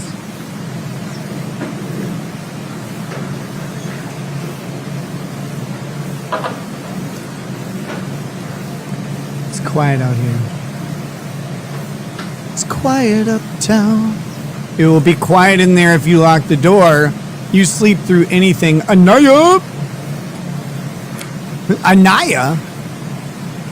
Anyway. Oh, he was saying anyway. I was like, Anaya, how you feeling? Okay. Wish you were here. I would cuddle ya heading back in 20. He just got here. Oh no.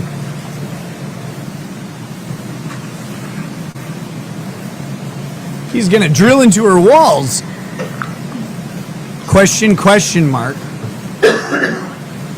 Thanks for answering. It's just question, question.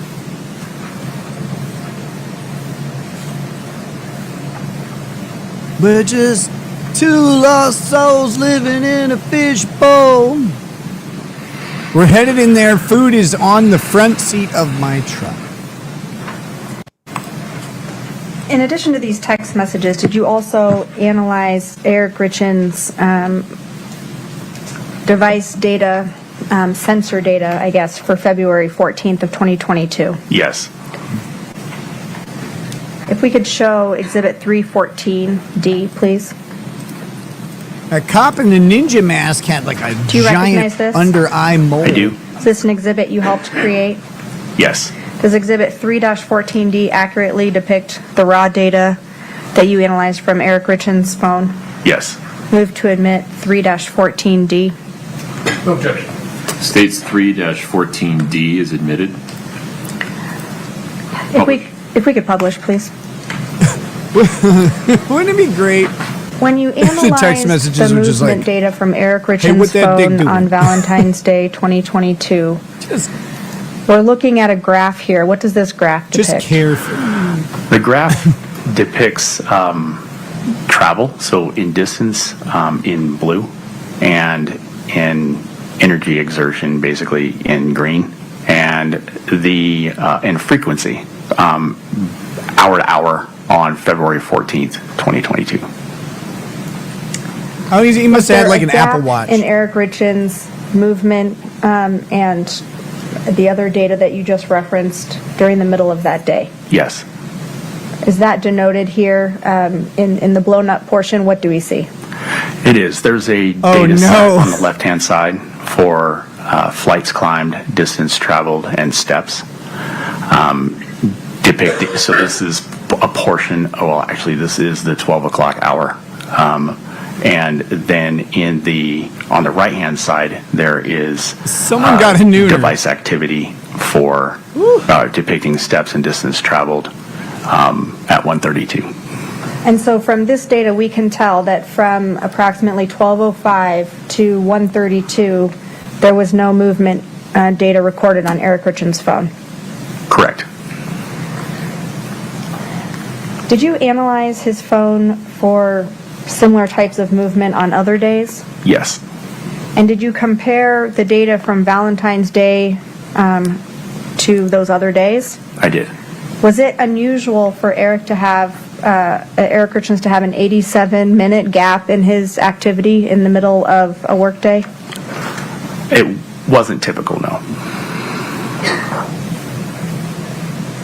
He was Thank you, watching sir. I Come in Peace. I want to with turn Dolph your Lundgren. attention to February 26th of 2022. Did you analyze communications between Kouri Richins and Carmen Lauber on that day? Yes. Scott, if we could show Mr. Kotradimus 3-16D.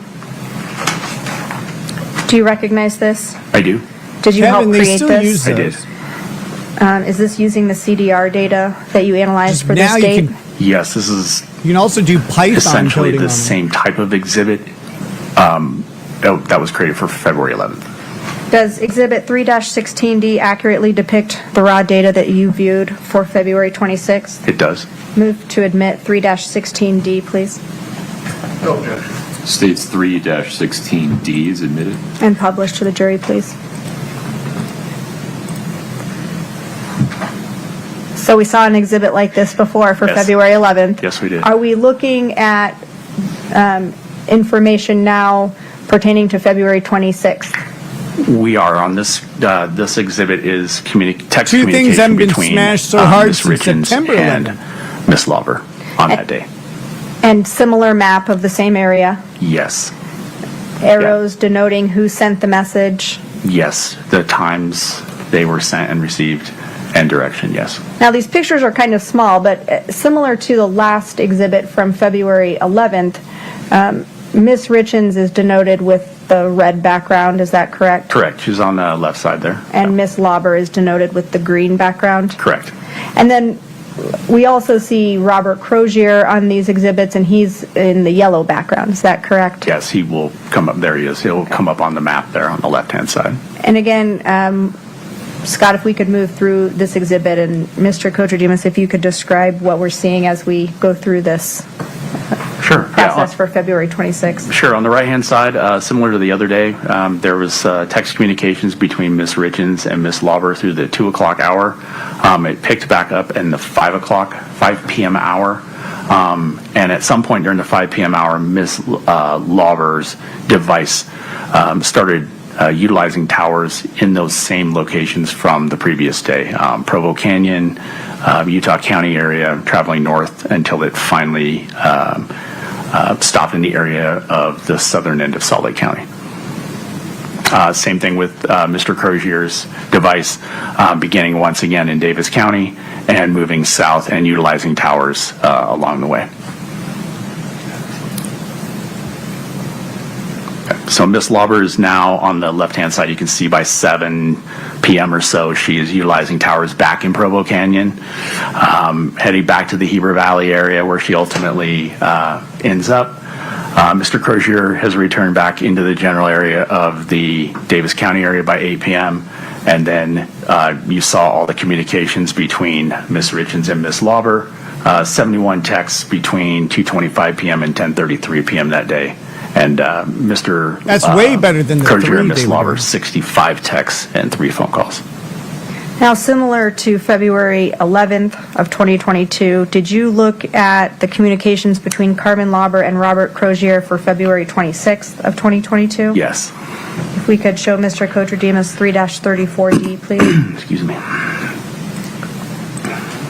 Do you recognize this? I do. Is this an exhibit that you helped create? It is. And does 3-34D accurately depict the raw data that you analyzed for that date, February 26th? It does. Move to admit 3-34D States 3-34D is admitted. and publish to the jury, please. Okay. We've seen one of these before. Yes, we have. We know the data that's on here. If we could, Scott, move through this, at Mr. Kotradimus, as you just described. Yeah, so there's the 4:01 p.m.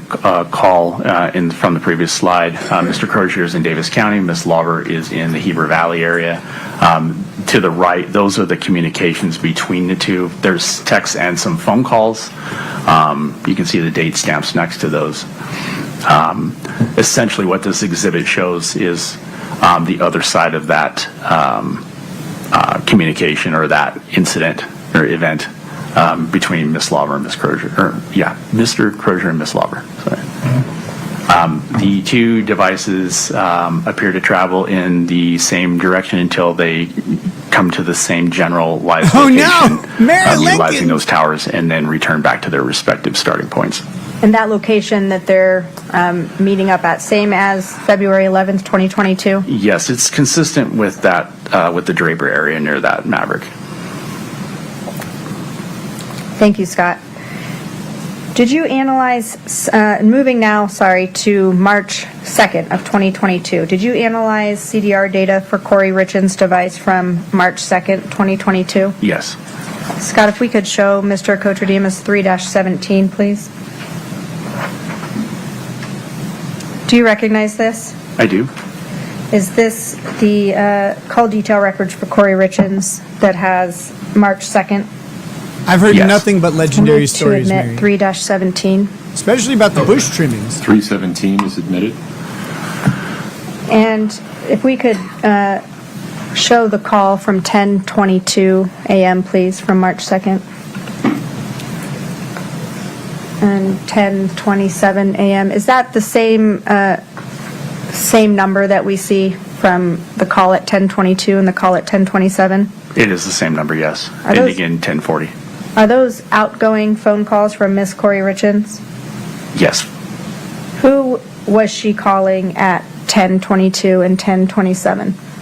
That's the IRS. What is the duration of the call made at 10:27? The first call is 3 minutes, and the second call at 10:27 is 101 minutes. Still talking about March 2nd of 2022, did you look at communications between Kouri Richins and Eric Richins on that date? Yes. If you could show the witness 2-37D.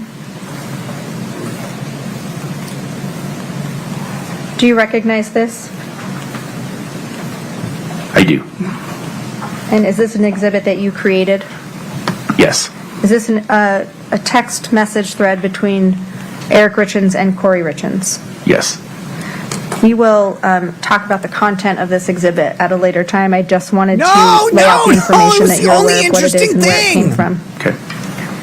I now want to turn your attention to March 9th of 2022.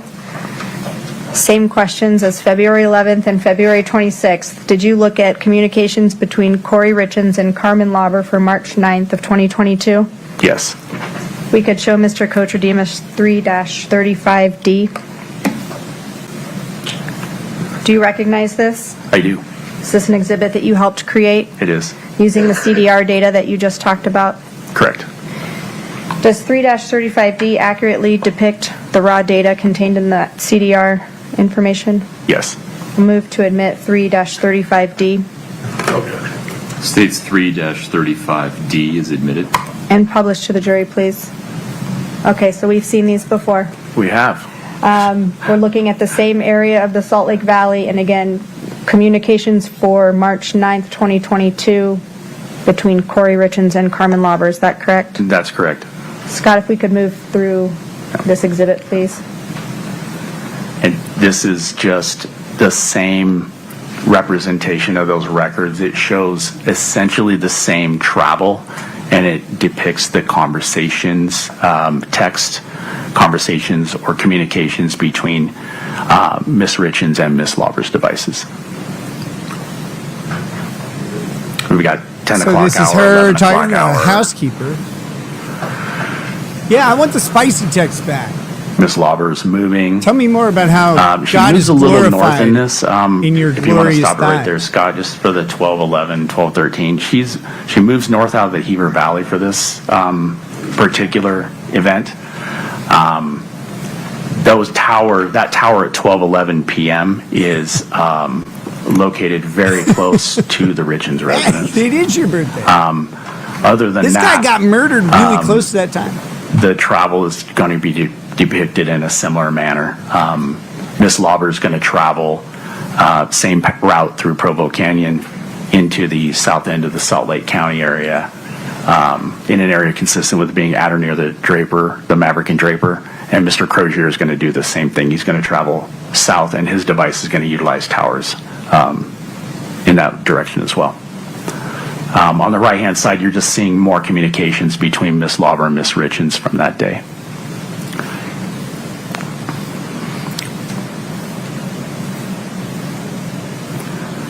So Mr. Crozier and Miss Lauber's devices are coming together, utilizing the same tower in that area. Right Again, that's the tower across the freeway from the Maverick in Draper. Then the two will depart, or presumably depart, and their devices are utilizing different towers until they return to their respective starting points.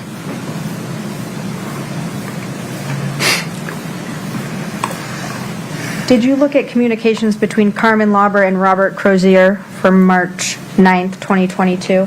Yes. We could show the witness 3-36D.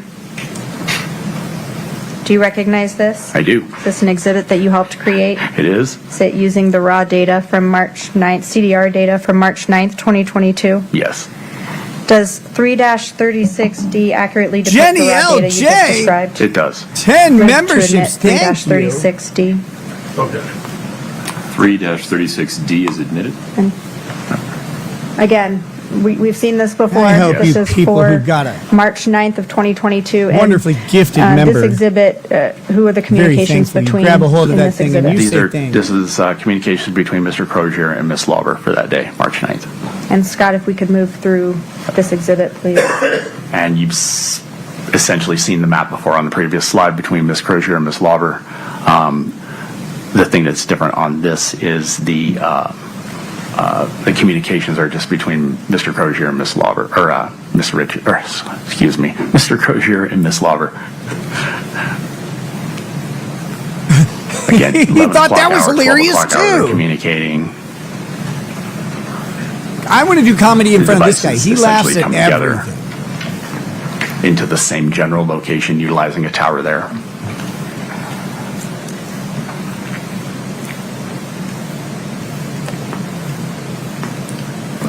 again, that depicts the tower and across the freeway from the Draper Maverick.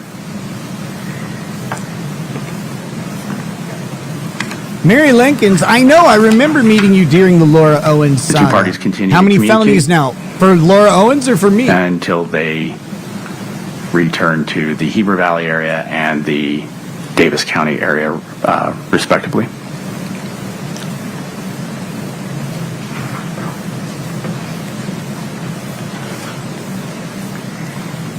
So far, we looked at communications and location data for February 11th, 2022, February 26th, 2022, and March 9th of 2022. Other than those three occasions, did Carmen Lauber ever visit that Maverick and Draper in all the data that you reviewed? No, her device never was never in that general area. Did she ever meet up with Robert Crozier? Did their devices come together at any other time other than those three occasions that we've talked about here? No.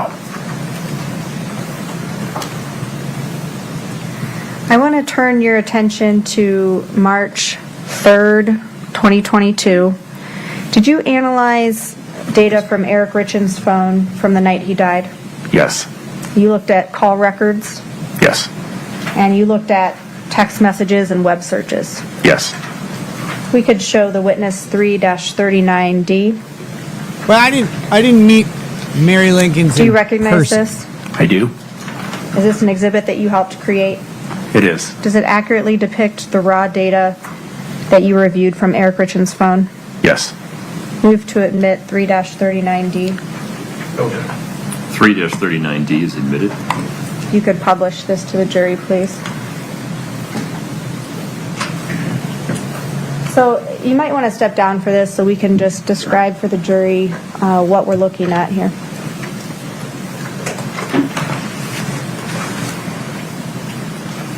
Sure. So this is at the top. The heading is Eric Richins' phone activity, March 3rd, 2022.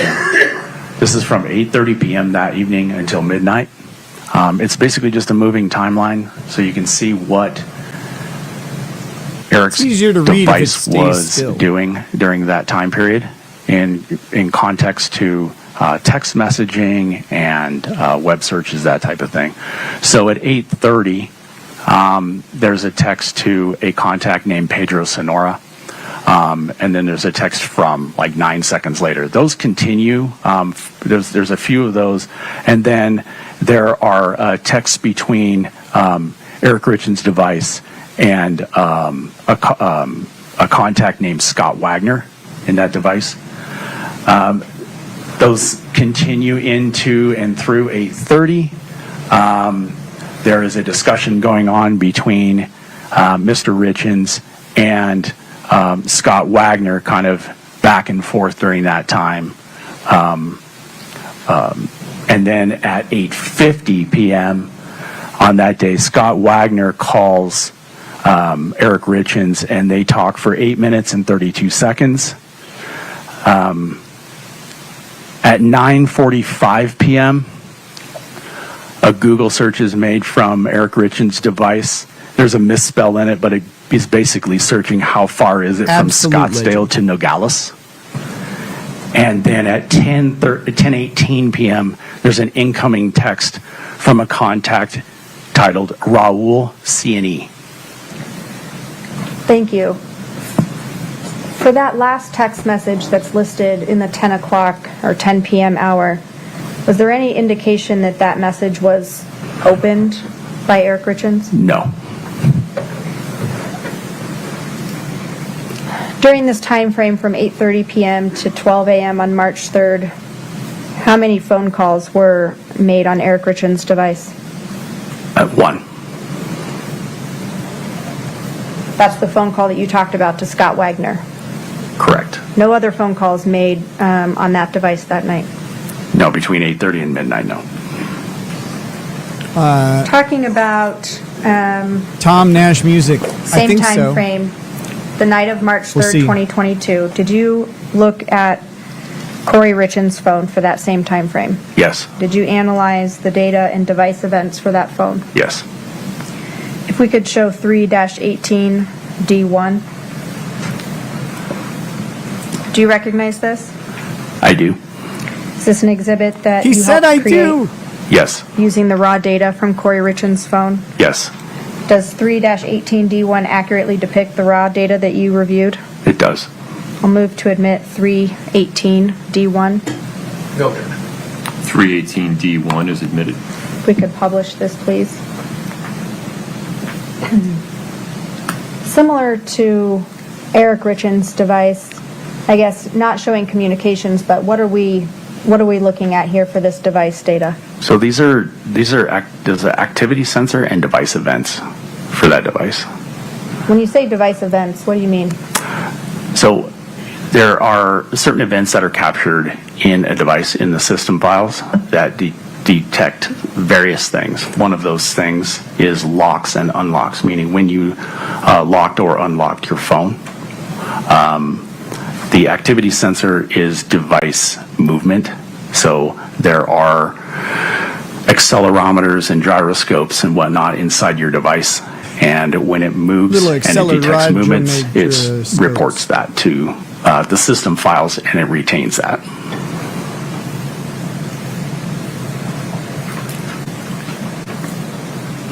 I now want to talk about March 4th of 2022. Yes, can we have the spicy text? For Kouri Richins' phone, did you look at movement and device events for Kouri Richins' phone? That's all I want from trials these days. For March 4th of 2022? Yes. If we could show Exhibit 3-18D. Do you recognize this? I do. Did you help create it? Yes. Does it fairly and accurately depict the raw data that you reviewed from Kouri Richins' phone? Yes. Move to admit 3-18D. Okay. 3-18D is admitted. When you said those 3 words. So walk us through, there's some different things here, and maybe you want to step down to the screen to show the jury what these different markers on this exhibit mean. Those 3 words were all pig. Sure. So we have a device event. The first thing we have for a device event on that day or in that morning is 3:06:50. The phone is unlocked. That unlock is for 28 seconds. At 3:07:04, there's a speaker activation. What that is there's an audio output route. There's audio routing in a device through the system files, and it detects when the speaker is activated. So anytime the phone is using the external speaker, you should get a system file report or an audio output report on that, and it'll tell you that the speaker's in use. Okay. At 3:08:10, the activity sensor picks up that a device travels 243 feet. So the 3:08:10 is the beginning of that trip. It's not the end of that trip. And at 3:10:37, the phone is unlocked for 1 minute 40 seconds. At 3:15:59, the phone is unlocked again for 37 seconds. At 3:19:07, the phone is unlocked once more for 28 seconds. And at 3:19:39 a.m., the phone is unlocked briefly for 3 seconds. We have a timestamp for a 911 call at 3:21:05. Central time. We have a receiver activation. I'm sorry, we have a device, another activity movement, meaning the device is reporting that it had moved again. And then at 3:22, there is a cell receiver phone activation. testimony in every case. And a receiver activation. It's like we got them with the cell phones. It's like, look at these numbers and times. When you hold the phone, a phone or a device up to your ear, say presumably your face, to make a phone call, there's a proximity sensor inside the device that activates the receiver, and so there's an activation there at 3:22:12. Thank you. You talked about the receiver activation. Is it possible that a call can start before the receiver is being used? Yes. How does that work? If you dial a number, for instance, the receiver activation only reports when you place the phone up to your. It has to detect the proximity sensor. So it's a movement. It's a movement, yes.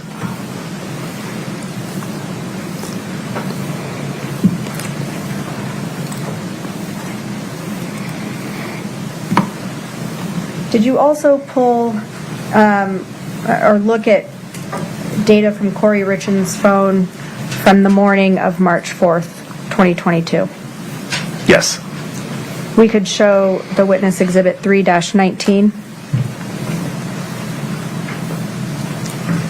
Do you recognize this? I do. What is it? These are 3 thumbnails, PNG files recovered from Ms. Richins' device. Does 319 accurately depict the raw data that you analyzed from Ms. Richins' phone? Yes. Move to admit 3-19. Judge Mayer, why do you the witness? Oh, maybe approach him. Possibly a good luck charm. I'm definitely a good luck charm. All the bad stuff that was going to happen to you happens to me. Sledge Entertainment says, well, she doesn't have a ring, so fair game. Couldn't run far, but there's something about her crazy eyes that gets me. My unbraided take. Wait, who? Kouri? Good luck, my man. Reverend John 1218. Did he make a cell phone trace of the judge? If he had done that, I would kill him.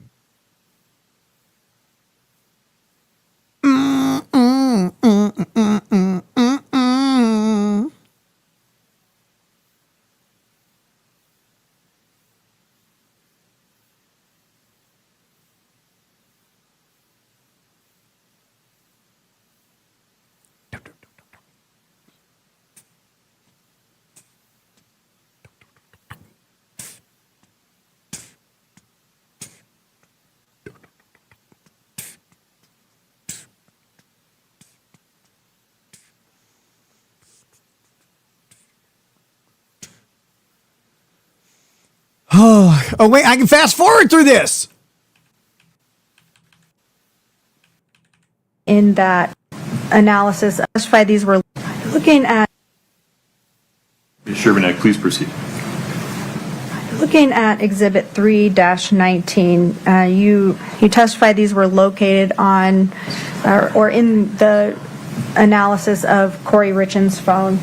Where specifically in that data were these images located? They were in the image folder. They were in the image files.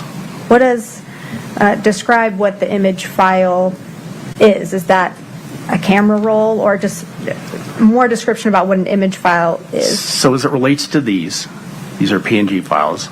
They were located in the image portion of, so if you open the extraction and you're analyzing it and you look under images, these are actually found in the timeline as well. Like you can just see them in there.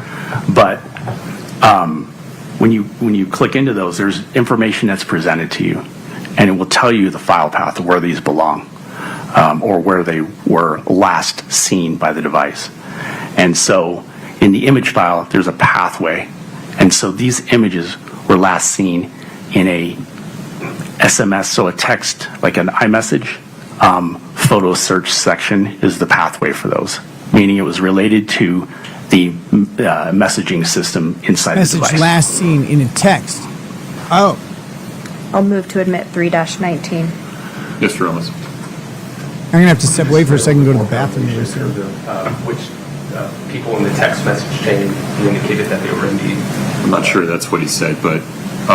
or if we could get clarification on that, it's kind of lost. Ms. Sherman, ask another question about I heard the words photo search related to the SMS function. Right. So let me be a little more precise with my questions. Okay. Were these part of a text message? At some point, yes. Do you know if that text message was incoming or outgoing from Ms. Richins' device? No. Why not? Because the original images and the source of these images was deleted from the phone. It no longer exists on the phone. These 3 PNG files are what we call ghost or orphaned images. When an image is Like when a text is built and you add images to it, or when you receive images and you click those, it creates a print of it, like basically a thumbnail of it. Now, if you send that text or receive that text, and then you delete it from your system, and then the database overwrites it because of time has passed and there's no more room in that file, you'll never know the source of that text, whether it was incoming or outgoing, who sent it, that type of thing. All you're going to see is the remnant of that, and that's what these are, the small Don't PNG get files. used to it, Again, LNKO, move to admit if that is your 3-19. real Christian name.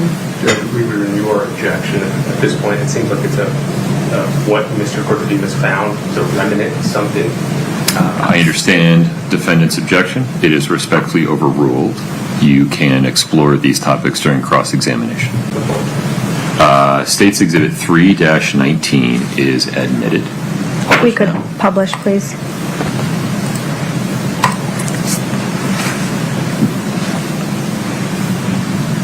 So these are the images you were just describing. Yes. And you described that they were found in the image files as a remnant of possibly a text message. Right. I wouldn't say a remnant. It's a thumbnail. I mean, A it's thumbnail. a PNG file. I mean, it's a thumbnail. Yes. From the data that you That's a pretty analyzed, good were you meme right able there. to That's a tell banger. if these That's good. images were accessed by Ms. Richins' phone? They were accessed by the system in her phone, yes. How do you know that? It gives an accessed indication in the file path, in the data and the extraction. It'll say when the device was accessed, and it will give a timestamp. When we say accessed, what does that mean? It just means when the file, or when that image was either selected or viewed, or, I mean, it's accessed. Yeah. But it means it was selected or viewed by the person with that device. Correct.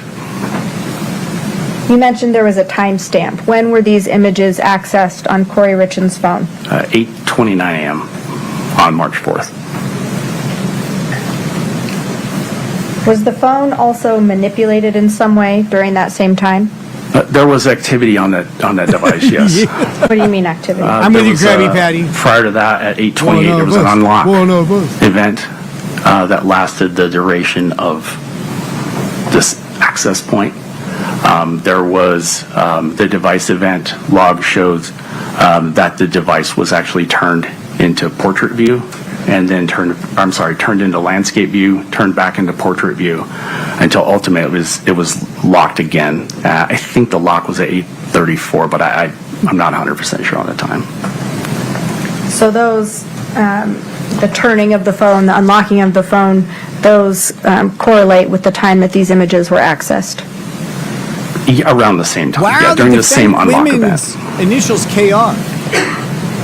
Lady Rackets. So now I want to turn your Want to answer attention for that? to the post-April 13th, 2022 Richins, Karen Reed. phone. That's all of them. From Kouri Richins. We know from, Scott, if you could put up 3-37D, please. And you can publish that to the jury. It's been admitted. So I'm referencing this, the date on here when the silver phone and the blue iPhone were being used by Ms. Richins. Right. Did you look at, when you were analyzing the blue phone, did you find web searches during April, that time frame the phone was used, that were relevant to this case? Yes. Scott, if you could show the witness 3-26D. FFS cast. If they know what they're looking for, yes. Do you There's an recognize accelerometer this? in them. I do. Especially the ones that do the like step Web searches tracking. that were located on that blue iPhone? Yes. If you could show, Scott, 3-29D. Do you recognize this? Yes. These also web searches that were located on the blue iPhone? Yes. And then Scott, also 3-30D. Same question, is this a web search that was located on that blue iPhone? Yeah, this is web history. Web history. Yes, which meaning the difference is one. Should we do a web future? One thing is a That sounds search, better. the other is a site visit, I don't want to go back. a website visit. And do these three exhibits, 3-2060, 3-2090, and 3-30D, accurately depict the raw data that you analyzed for that blue iPhone? Yes. I'll move to admit those three. Mr. Ramos? You don't have an objection to these searches? I just asked why all female defendants have the initials How they're KR. going to be presented, meaning that redaction. My understanding is that What do you have to say for Kouri yourself? Richins did not make those redactions. So I'd like to approach and present a proposal on how to submit it. Oh my gosh! I don't think I've ever seen effective cell phone testimony. And 30D, 2030, correct? Okay.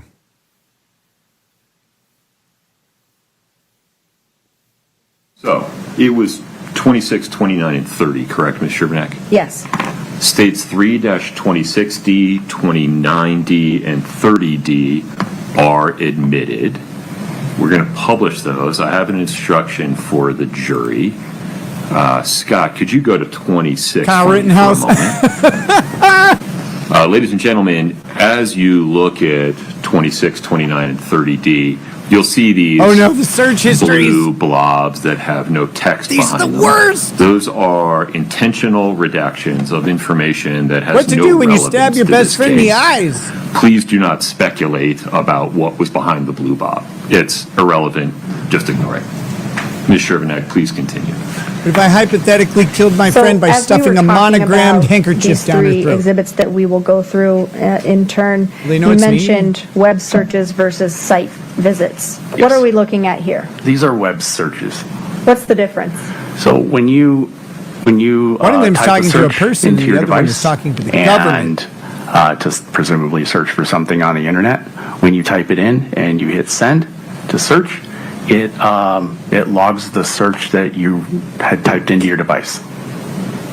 And so someone could search for any multitude of things. We're all aware of that, but maybe not if the I'll be right results back. I come gotta up, run to the bathroom. if they actually click on a result, that would be a web Press the site. like button. Right. We normally see, analysts will normally see corresponding web histories related to those searches. So if you were looking for a type of vehicle, you would have a search for a type of vehicle, like a 2026 Toyota 4Runner. You're looking to buy one. And then right behind that, you'll see web history, meaning what happened was you typed in that search field, it popped up, and then there's some suggested websites for you to go to based on your search. And if you click through to those will show as a web history, meaning a site that you actually visited.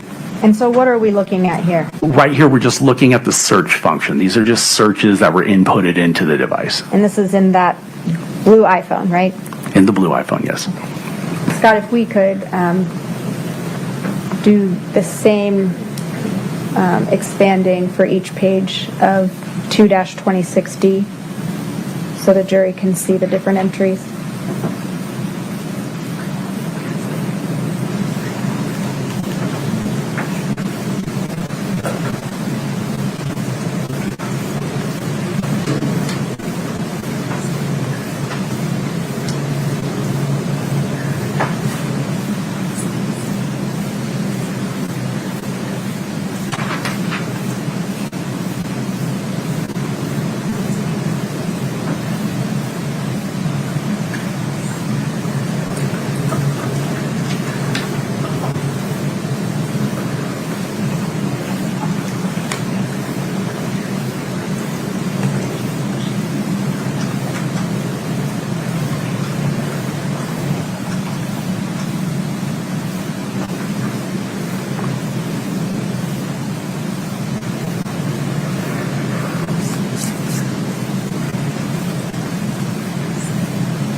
Did I miss anything?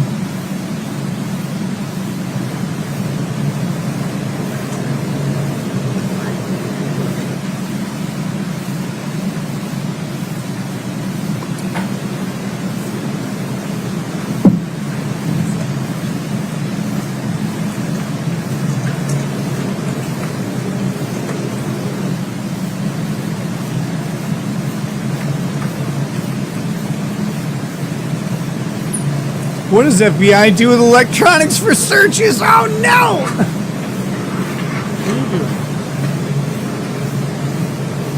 What?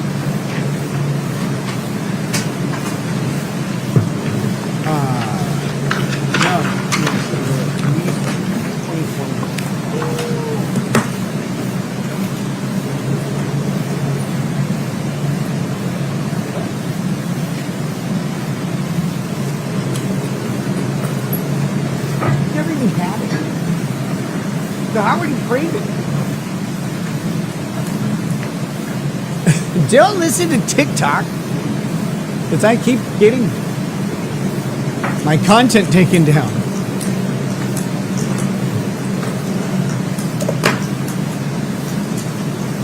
I think racism.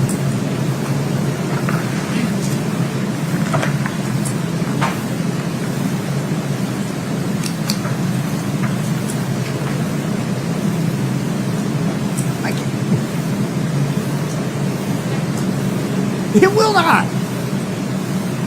It won't. Dubai is not cold. So we saw some web searches on 3-2060 that related to remotely wiping an iPhone or remotely deleting text messages. Yes. Was the blue iPhone being used by Kouri Richins in the time after her original phone? That white iPhone was seized by police? Yes. Scott, if we could put up 3-29D.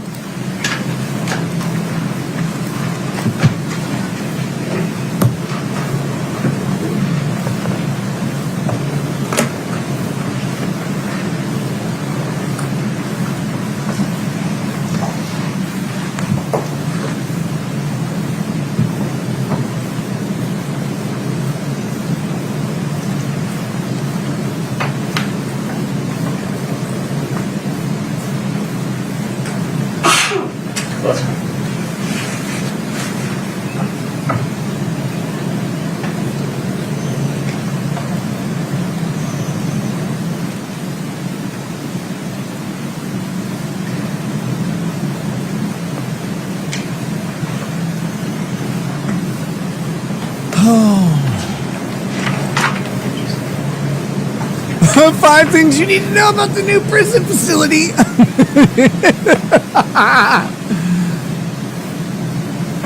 So when we're seeing this activity on the phone, does I want to that know where I'm going indicate to a end up. website visit? Yes.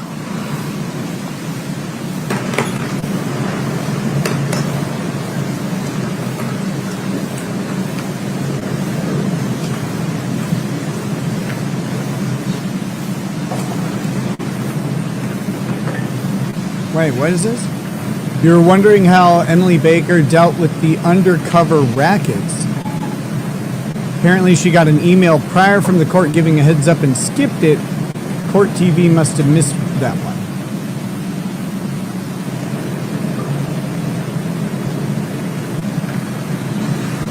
Wait, what? Again, she this got- indicates a website She visit. got an email Yes. saying that there was going to be an undercover cop, so she just didn't stream it?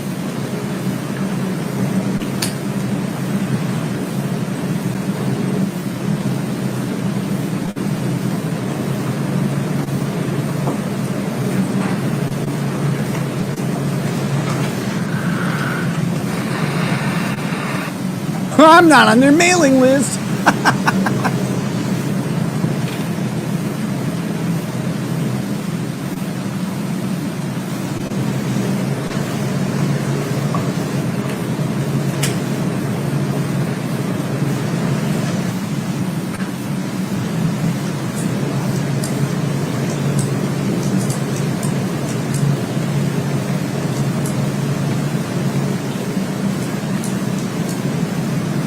Bladen Online. What is considered non-neutral manner of death to who determines cause of death on the death certificate? Can the cause of death be changed on the death certificate? She's like, oh, they got it wrong. I won. What is a white-collar crime? Why would the FBI be involved? It's their job.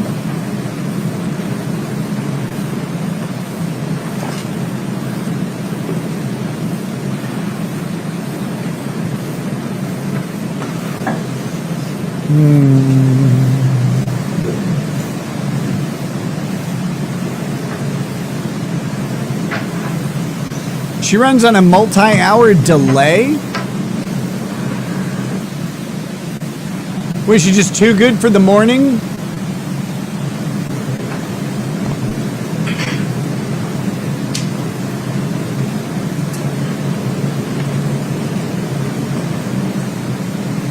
That's cool, though. vidIQ probably gave her good stats on when people watch. I do wonder, like,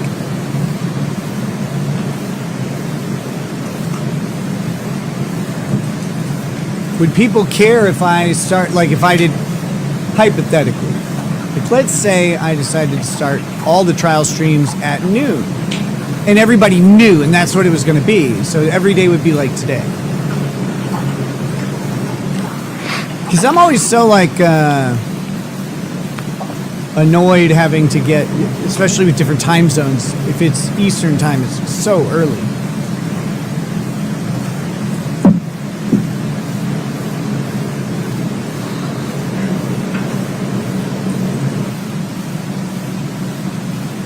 FBI conducted potentially millions of searches of Americans' data last year, report says.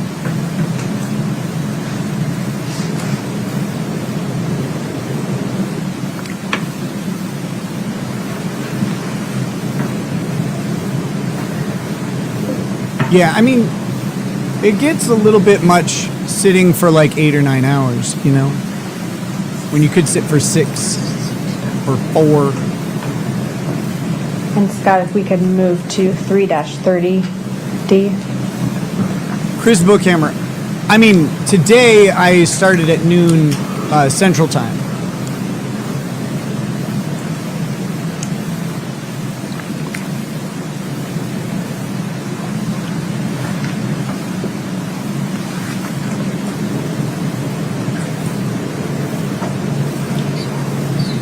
And these are the website visits. Yes, correct.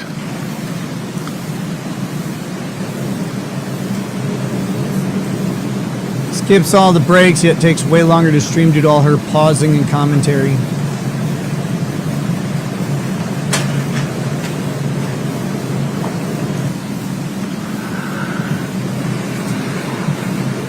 I got nothing but respect and love for Emily Baker, but you know, she does things way different than I do, obviously. Everybody does.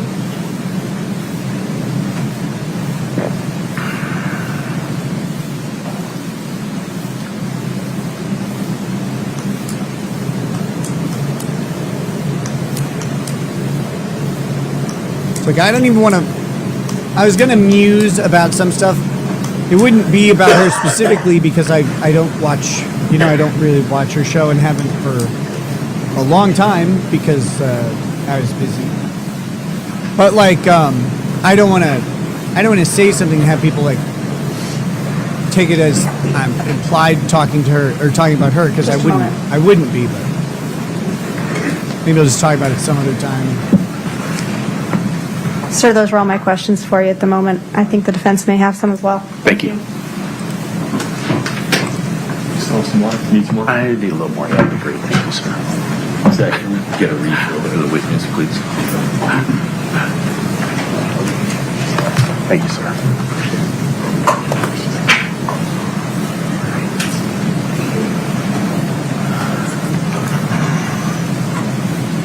Mr. Ramos, did you want a break before beginning?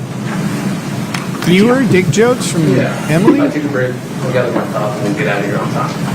I've talked to Emily, not on her channel. She has tons of dick Let's jokes. just take a stretch the leg break. We'll come back at 3:45. Thank you. Please rise for the jury.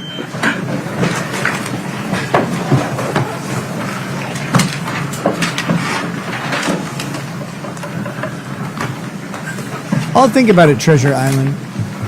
I mean, the one thing I've noticed the most about YouTube is it's about consistency.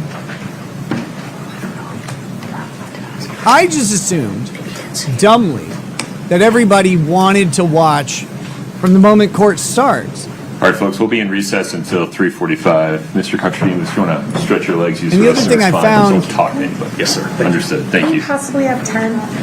The other thing I found is that No. typically, if I don't start on time, the numbers are lower the whole time.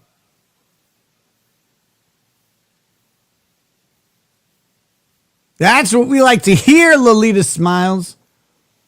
First channel you've ever subscribed to and the first chat you ever chatted in. Well, I'm so happy to be your first.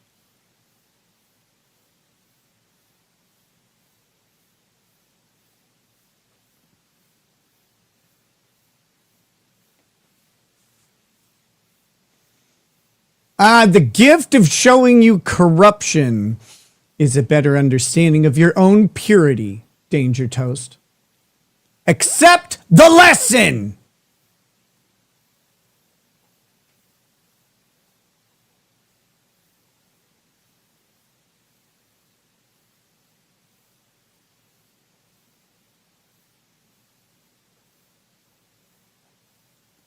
Hey, Melissa, you're welcome anytime they screw up.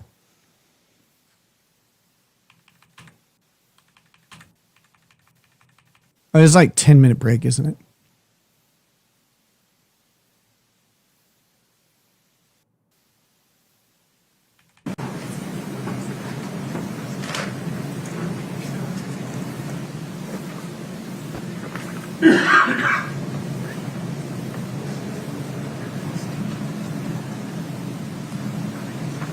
Rachel, you're probably right. I mean, YouTube, for both the algorithm and for the audience, it's all about, sorry to imply that you guys are lowly beasts. It's all about training. People know what to expect, then they'll do the thing.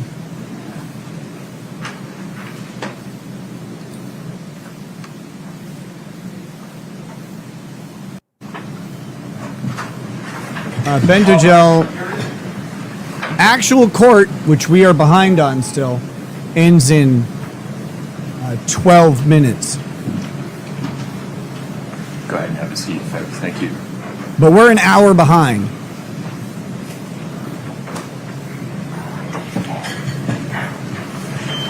All right, please have a seat. Thank you. I lost what bet? Mr. Ramos, Thank you, please Judge. proceed. Mr. Kouri Richins, how are you? I'm doing great, Mr. Ramos. How are you? Good seeing you again. Good to see you. Stop putting your chipmunk teeth out, you weirdo! You know what? Let's just dive right into the GIFs. The PNG files. Yeah, stop saying GIFs. Could we pull up those that exhibit? And just for the witness, Judge. Chad memes, I might start doing So I this have because I'm this really short on document here. It's been marked as States Exhibit 340. Do you recognize that? Yes, sir.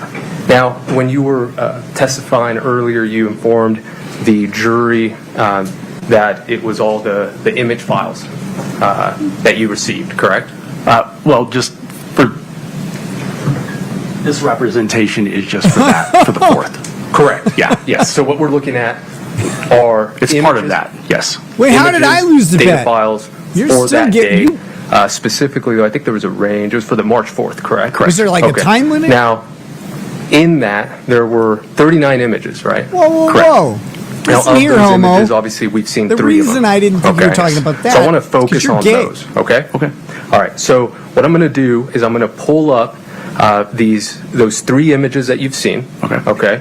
And I'm going to show you the the MAC, right? Which is the modified access created. Yep. Okay? Yep. All right. We can pull that out for you. Now, could you see those on the left-hand side there? I do, yes. Okay. 1 second. That's what he can see, right? Okay. Sorry, I have a smaller screen here, so I just want to make sure we're on the same page. All right, yeah. Okay. On the left-hand side, can you tell me, or tell the jury, if all of these images were accessed on the same date and time? Yes, they down were. To the second? Yes. Okay. Now, you mentioned that these are .png files. Okay. Yes. Now, if we look to the right, All of the images were there accessed is at the what same appears date and time not down to the be, second? A GIF, I guess, or it is a thumbnail, but it is of a, how would you describe it? What's the picture? What's that picture of? I don't. Which one are we looking at? The one on the right-hand side. It looks like a house. Stop almost in the chuckling. distance. Oh yeah, yeah. There's a photo of a piece of property. It looks like. Yes. Are you familiar with that property? I can't tell. How what long it is this from guy on the photo. stand? Fair enough. Now, can you just look at the Until time he's done. and date? And he'll tell you when Yes. that is. Okay. Does that match He'll the text it to you and then extract it. .png files that we saw? It does. Okay. Yes. To the second. It does. Okay. Yes. So, just practically speaking, okay, we could take that down. Do you find that odd? Not necessarily. Okay. Let's walk through it. Okay. I'm gonna walk through an example for you. Okay. Okay. All right. And then I want you to explain it to me. Okay. Okay. Now, in fact, let's do this. Come on, Phil. So, if I pull up my phone right now, I just unlocked it. Mm-hmm. Now, I'm going to send a text message, okay, Okay. to my son, All right. okay. Now, I'm going to go ahead and add a thumbnail, A photo. Yeah. photo, okay, and I'll do a GIF, okay. Okay. And so I'm looking for one. I found one, so I just clicked on that. Okay. Okay. Now I just clicked on another one.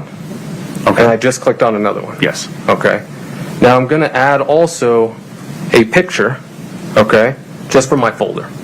Okay. Okay. Now I've selected those 4 items, okay, and I'm about to send it. Yes. Okay. So if you were to get my phone and put it in your system, extract it, and you analyze it, obviously it would be a text message. It would. Yes. Correct? Yes. Now, the modified access created, would all of those be the same date, time, down to the second? They could be. Could be. Yes.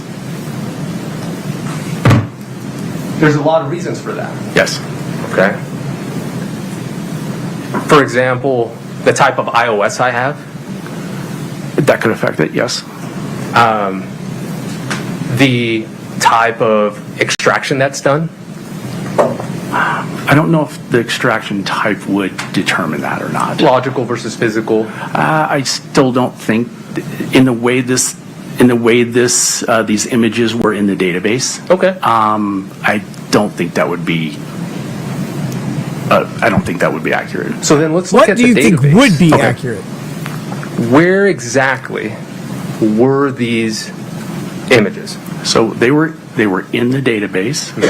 That is, there's a pathway in there. Yeah, let's pull that up Yeah, again, so that's please. where they're at. Okay. Okay. So they are in a they're Yeah, in inflatable. an It would- SMS photo. it would just be database, great if he was already essentially. there. All right. So is it up there now for you? It is not. Not yet. Capital murder case. Now, the source file, is that what we're referring to?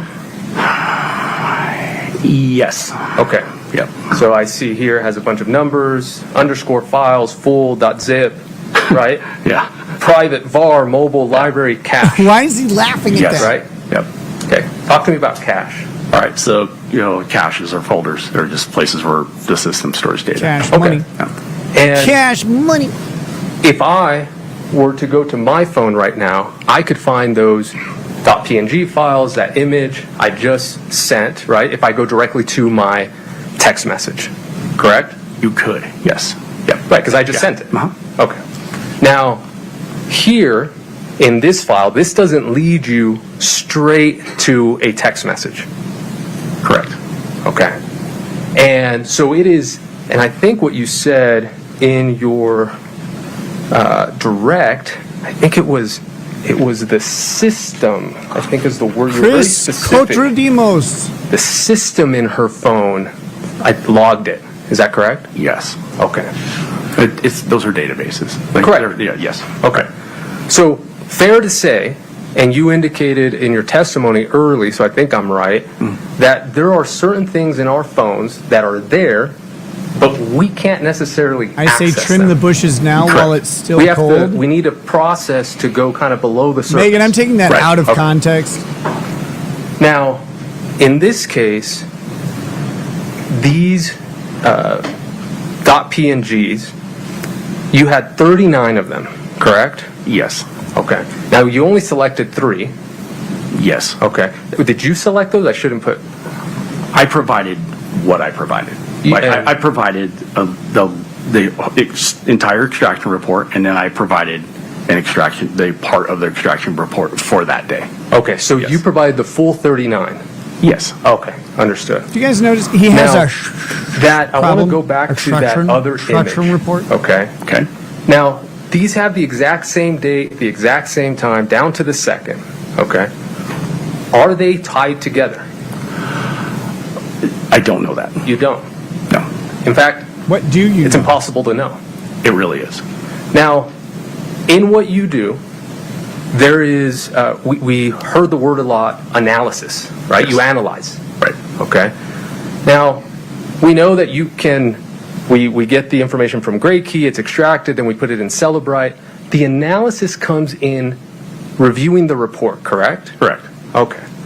Now, and you're also very careful in your direct testimony that it's not necessarily, I don't think you use these words, but it's not infallible, right? This Celebrite report. Correct. Okay. In fact, Celebrite itself recommends its operators, is that the word? Yes. To make sure that they validate their data. Correct. Right? Yes. And there's a lot of reasons for that. Yes. For example, you do have a hardware that you use, correct? Yes. You want to validate it's working. Correct. And then also the software that you use, you want to validate that that's working. Yes. Okay. Now, this might be an oversimplification, so that's okay. But I'm trying to process it. Okay. A lot of money went into making those phones. Yes. A lot of the data and how it works is all of it's proprietary. Correct? Yes. Now, in a way, Celebrite is trying to hack the phone to get the information. Of the cell phone. No, doesn't really hack it, object but to the it parses characterization data of the hack. Yeah. Okay. And when it spits out, that's not a common term. When the report gives you When this it hacked information, to is the report out. you can't take it Lamau. as God's truth. No, it's not There's God's context to a lot of stuff. So Celebrate's truth. I can take it as God's truth, quote unquote. That is how the system files within the are constructed. You can take it that that's how Celebrite put the data or extracted the data. Correct. Now, you've heard, I suspect, of the epoch time. Yes. Okay. Now, if you could explain to the jury epoch time in terms of digital forensics. I cannot. Cannot? No. Why not? I don't have enough. What? What was that? It just started over on its own. I'm aware of that. You are aware of that? Yes. Okay, and so did you reach out to those? Hold on. You could? Correct. Right? I got to get back to You it. can't Just speculate. No. Oh, I don't know content or their stream ended. No. Okay. No, like, did I perform the searches That's why. myself? Did you do any searches? Okay. I got to find the spot we were at. A lot of those web searches, as we saw, have no dates. Correct. Right? Like me. And you indicated in He's your like, I don't have a testimony date early, either. so I think I'm right, that there are certain things in our okay. Find those .png files, that image. Yes. Okay. Yep. So I Hold on, I see gotta find here it has a something bunch I of recognize. numbers, underscore files, full .zip, right? Yeah. Private var, mobile, Oh, this is library, close. cat, right? That doesn't. Okay. And so it is, and I think what you said in your direct, I think it was the system. I think I logged it. Is that correct? So fair to say, and you indicated in your testimony early, so I think I'm right, that there are certain things in our phones that are there, but we can't necessarily access them. Correct. We need a process to go kind of below the surface. Right. Okay. Now, in this case, these .pngs, you had 39 of them, correct? Yes. Okay. Now, you only selected 3. Yes. Okay. Did you select those? I shouldn't put... I provided what I provided. I provided the entire extraction report, and then I provided the part of the extraction report for that day. Okay, so you provided the full 39? Yes. Okay, understood. Now, I want to go back to that other image, okay? Okay. Now, these have the exact same date, the exact same time, down to the second, okay? Are they tied together? I don't know that. You don't? No. In fact, it's impossible to know. It really is. Now, in what you do, there is, we heard the word a lot, analysis, right? Yes. You analyze. Right. Okay. Now, we know that you can, we get the information from Grade Key, it's extracted, then we put it in Celebrite. The analysis comes in reviewing the report, correct? Correct. Okay. Now, and you're also very careful in your direct testimony that it's not necessarily, I don't think you use these words, but it's not infallible, right? This Celebrite report? Correct. Okay. In fact, Celebrite itself recommends its operators, is that the word? Yes. To make sure that they validate their Operator data. as fuck. Right? Yes. And there's a lot of reasons for that. Yes. For example, you do have a hardware that you use, correct? Yes. You want to validate it's working. Correct. And then also the software that you use, you want to validate that that's working. Yes. Okay. Now, this might be an oversimplification, so That's okay. but I'm trying to process it. Okay. A lot of money went into making those phones. Yes. A lot of the data and how it works is all of it's proprietary. Correct? Yes. Now, in a way, Celebrite is trying to hack the phone to get the information.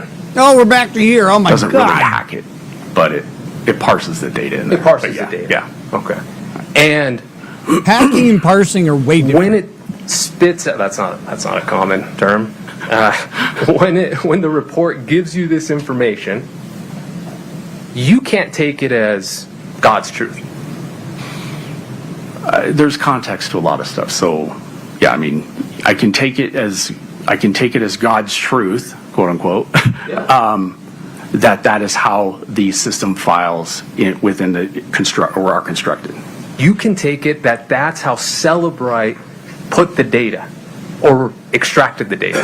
Correct. Now, you've heard, I suspect, of the epoch time. Yes. Okay. Now, if you could explain to the jury epoch time in terms of digital forensics. I cannot. Cannot? No. Why not?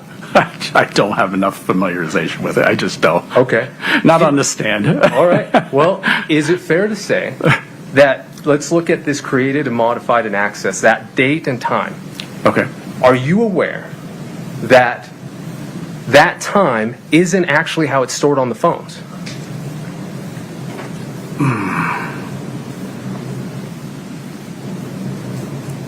I'm not sure I understand the question. Sure. So the epoch time, if you're not familiar with it, it's the number of seconds that has elapsed since January 1st, 1970. Are you familiar with that? I am. Oh, sorry, for a Judge. minute. I What was the apologize. objection? He said he couldn't testify about what epoch time is. So, Hey, when your wife hears him I sing think you're that, she laying runs. foundation. Sing what? Rich. Was it Let's see something what I this sang? goes. Shit, I don't remember what I was singing. If you would, I interrupted you, gentlemen. If you would ask that question. Absolutely, Judge. This guy so has the me epoch time. right by and the I'm just gonna- balls. I'm I'll paying lots of explain it how I attention. know it, and if it refreshes your recollection, trying. great. If not, we'll move on. Okay. Okay. So epoch time is the number of seconds that has elapsed since January 1st, 1970. Okay? Yes. I don't know why they did it this way, but that is how the phones have registered the information. Because they count up Or were you aware in of that? seconds Yes, from and I that don't know known the technical point. aspects of it, but it's a programming And it's a reason. 32-bit and number. because we're not going to do the It has a math final together. No, we're not. output of we seconds rely, is or somewhere in this around case, you were relying on 2.17 Celebrite billion to do that. seconds, which Correct. comes Now, out to you also, a way to sometime in validate your data, 2038 because originally. things even as, little as time, you also have the ability to cross-reference the data that you have in your phone. But I think in that was Celebrite the report, time the excuse me. first Okay, the computer was extraction. turned on. With other information, correct? Correct. So, for example, the call logs, the text messages that you sent out, right? That's presented in the extraction. Yes. You could then compare it to the call detail records, Correct. right? And you could say, oh yeah, you know what? This matches up. Yes. Okay. And you do that in a way to make sure that the information you're getting is correct. Yes. Okay. Now, when we look at this 4 images, the 3, I'm going to call them the what's been admitted as the 3 PNGs, okay, which we all saw, or let's call them GIFs, even though I know they're not right now. Right. But just so everybody's aware. Okay. And then we have this photo that appears to be of a home. Okay. Right. Now, These you two girls have flirting with each records other. and you have Gross. call logs for March 4th, correct? Yes. Okay. And you can see who all communicated that day. Correct. Correct? And you can also get that through call detail records, correct? Not always. But the call detail records you indicated mark the time that a call was sent out and a text was sent out. If it hits the carrier. So if it's a Wi-Fi call, or if it's like iMessage, like iPhone to iPhone, iMessaging, it can route around it, and it won't hit the call detail record. Perfect. So you had on March 4th at least some information in what you received from the extraction report that some calls were made, some text messages were sent from Ms. Richins' phone. Yes. Okay. Now, with that information, you can, if you wanted to, you can attempt to see whether this image was sent or received by somebody, correct? Yes. Okay. You did not do that. I did do that. Okay, and who did it come back to? I don't know. It was not available in the system file. Okay. Would you like kind of explain why? Sure. Yeah, that'd be great. Would you like me to tell you why? I think. I can't. Based I on, think I know why. Yeah. I know why. I'm pretty good. I know There this. is, from the time this event occurred on March 4th till the time the phone was seized on April 13th. Why do they bother I you believe, so much? 2022. Like, just curious. There's an extended period of time. What that's about passed them bothers you? in data terms. Okay. So the reason why going back to the source on this is challenging is if the text source of this, incoming or outgoing, is missing, you can sometimes go into the data file, like from the timeline and from the extraction, you can go into the database information. You can go in there and you can look at that to see if that information is contained in the database still. The problem is that data Yeah, Mary, is oatmeal cream pies overwritten. mean you like Latina Once it's women. deleted, the database then overwrites it. So then what happens is the source in there goes away. There's small amounts of data that are in there. Like traces. Well, like PNGs. Hey, yeah. what up, Scarlett? How Okay. you doing? That are still there. Nice to see you. But like I kind of explained with the data space, think of it as a... Oh, one second. Is that the Is that like the garbage collection? Yeah, we're talking about that, right? So so deletions. So think of that as, that deletion file as like the trash can in your house, like in your kitchen, okay? So you delete things, you throw things into that. Well, eventually it gets full, and you got to take it out to the curb, and the garbage man comes and gets it, and it's gone, Right. okay? So the more you use it, the more you have to take it out, So okay? let me stop you there. Yes. Because what I'm asking about is, I understand that you tried. I'm getting there, I promise. Oh, no, real quick. Okay. Okay, go ahead. Okay, yeah. Go ahead. All right. So those databases store that information for a while, okay? Then what happens is that text information, that the text threads, they're stored in a different place than these. What happens is every, 30-ish days, don't hold me to that, but it's roughly, this iOS system performs a vacuum. And what it does is it takes deleted information that's in there that it no longer thinks it needs for the system files, and it vacuums it out, and it basically takes it out to the curb, and then it goes away. Okay. So to answer your question, I did attempt to look for the source for this, but there's none of that data remains in the device or in the databases at all. All I have is these, what I referred to previously as orphaned images. Or ghost. Ghosts. Yeah. Yes. No, and I understand that. Okay. My question is, there are other things you can do outside of that. Obviously, that's your first one, right? Thank you. You try to go straight to the appreciate source. For My whatever belt reason, it's matches not it. there. Okay. But there are other things you can do to see if you can locate whether they're tied together or where they could have gone. Correct? Correct. So you indicated that at a minimum, this is on the mobile messaging system, right? Yes. It says mobile SMS, correct? Yes. So you know that at one point it was sent or received to somebody from Miss Richins' phone. Yes. Okay, so you have contacts in her phone, correct? I do. And if you had call detail records, for example, or just in her log, or any number of things, right? Right. You can go to those and see if the individual on the other end maybe did still have that message, correct? That's part of the lighting. Potentially. It's actually orange. Potentially. Now, you didn't do that in this case. Are we talking physically contacting these individuals and? Absolutely. Okay, yeah. So Like if I pull it agree up, with that statement. It's more, Okay. probably That you more didn't do it. obviously That I orange. didn't do it. Okay. But I would also add to that my role in this case is as an analyst, and I provide the information, and then any following it, Yeah, I any can see that update it or looks following red. a follow-up investigation is 100%. yeah. Yeah, I mean, Probably I has to do with imagine that when you were asked to pull those color images on temperature that on day, my webcam. I imagine you explained all of this to the prosecution, I did, yeah. right? Yeah. And you explained to them that, hey, you know what? These did pop up. Yep. 39 of these. And to your point and your question, I did go through call detail records. I did go through those types of things to see if there was a corresponding communication that would be contained in the call detail records that matches this. Absolutely. And you did this because that is your job. Correct. Right? You're trying to say, hey, I have this orphan ghost .png. I'm going to try to find its home. Yes. Right? Yes. And hey, prosecution, I know you're going to use this just so you know, I can't tell you who received it. Correct? Correct. I can't tell you who sent it. Correct. I can't tell you if it was viewed by Miss Richins. Correct. Correct. But I can tell you that at that time and date, the system in her phone, as you said, registered it. Correct. Now, for example, if we were to find out that the image there, right, of the home, okay, if we were to find that other recipient, right, Okay.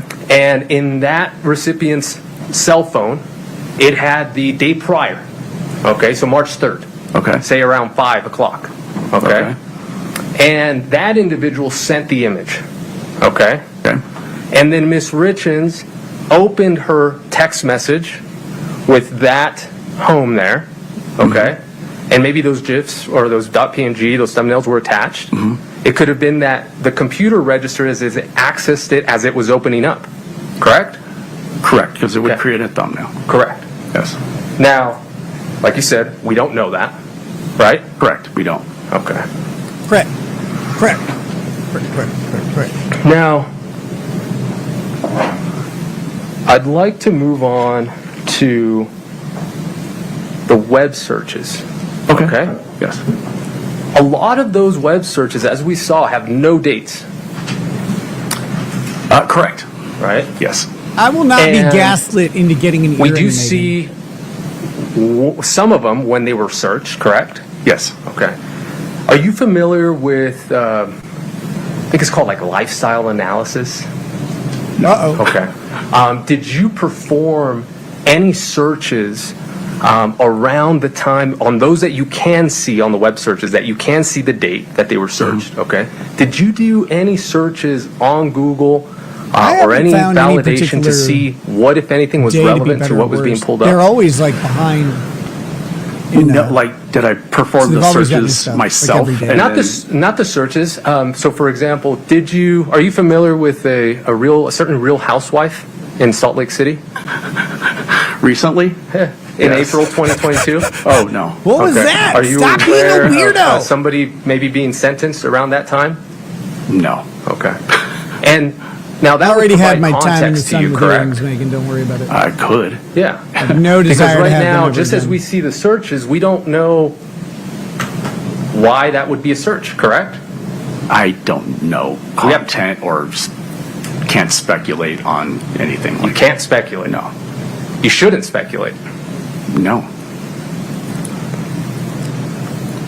You also can't tell me, with the information that you have, who actually did the search, Correct. right? It was done on the phone. It was done on the device. You could tell us the location of the phone, possibly, when those searches were done. Correct. You could tell us possibly the Wi-Fi that it was Inflatable. connected to, if Calm it was down. connected to one. You're going to horny prison right now. But you can't tell us who searched him. Correct.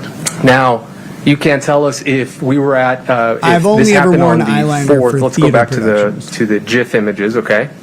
On that day, at that time, are you aware, were you told that there were other people in that home? I'm aware of that. You are aware of that? Yes. Okay, and so did you reach out to those, or I guess that's not your job. You could not tell us who opened that phone at that time, correct? Correct. Okay. Now, I do want to talk to you about something you just brought up. It was you said, I'm the not going to Wi-Fi. frost my tips. You said not necessarily, because it could be an iMessage, right? Correct. Was one option, and then the other one was that it was connected or sent through Wi-Fi. Yeah, the file path on here indicates that it is a mobile SMS, which went through iMessage, and Right. iMessage iPhone to iPhone typically will not hit a call, What a shade of carrier, liners so it on won't me? be in a call detail. Right. And that For also is me, helpful to you, I right? mean, I Because only you're just had able to wear, see of all the people like that a she could have basic possibly black contacted eyeliner that for the day. stage. You could then narrow it to like who has an iPhone. Correct. Okay. On And so because of the women? communication, and I guess correct it me if I'm depends wrong, on the I'm woman. guessing here, between iPhone and iPhone, it's a different connection, correct? It makes it easier to communicate. woman, you better stop. It's a typical Wi-Fi connection, so it's not a different connection. Okay. It's just a different system, or it's the same. They're on the same system. It goes through Apple servers versus the carrier. So, for example, can we pull up the Mr. Richins mobile activity on the night of March 3rd? There's like 50 shades Do of you black. recall I that think you're State's thinking of exhibit gray. where okay? you laid out a graph of all the text messages that were sent from Mr. Richins to a Pedro Sonora? Hell is Yes, wrong with right. you, I think Megan? it's up on your screen now. Yes. Okay. When we were talking about this, one of the last questions was about the text from Raul at 10:18. Okay. And I believe Ms. Shervanack asked if it had been read, or if you could tell if it had been read, and you answered it very How much curiously. money would I frost my tips which is, for? I'm left to know. wonder, I just want clarification, whether or not you could actually tell if it was read, or whether there just wasn't enough data to determine whether it On had one been hand, read. I gross. didn't see any. On the other hand, I it didn't is funny being called gay. I don't remember. Even I'm sorry, more. I just don't remember the No, data line and that's why I'm specifically. following up. Yep. That's why I'm following up. There's no response. The indication was that it was not read. Okay. Yeah. Now, here we see all these text messages, correct? Yes. And we just talked about the iMessage that you just discussed. Why would That I sometimes that scream? won't register From on the call beach or detail something? records, for example, right? Correct. Now that's different than this. Are you talking right? about the piercing? That is different than this. Okay. You would expect an iMessage to show up here? Yes, 'cause it's from $500 the is not phone's getting me timeline frosted itself. tips. This- Correct. These are system file. Correct. Just want to make sure. Could we take that one down, please? Thank you. I'm going to put up a menu on locals. Okay. Here's all the So- stuff I'll permanently do to my body for money, and here's how much it costs. The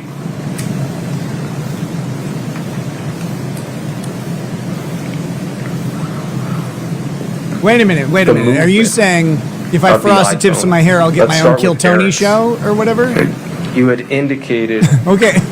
that We'll do you it. had done a, let me make sure, how did you phrase it?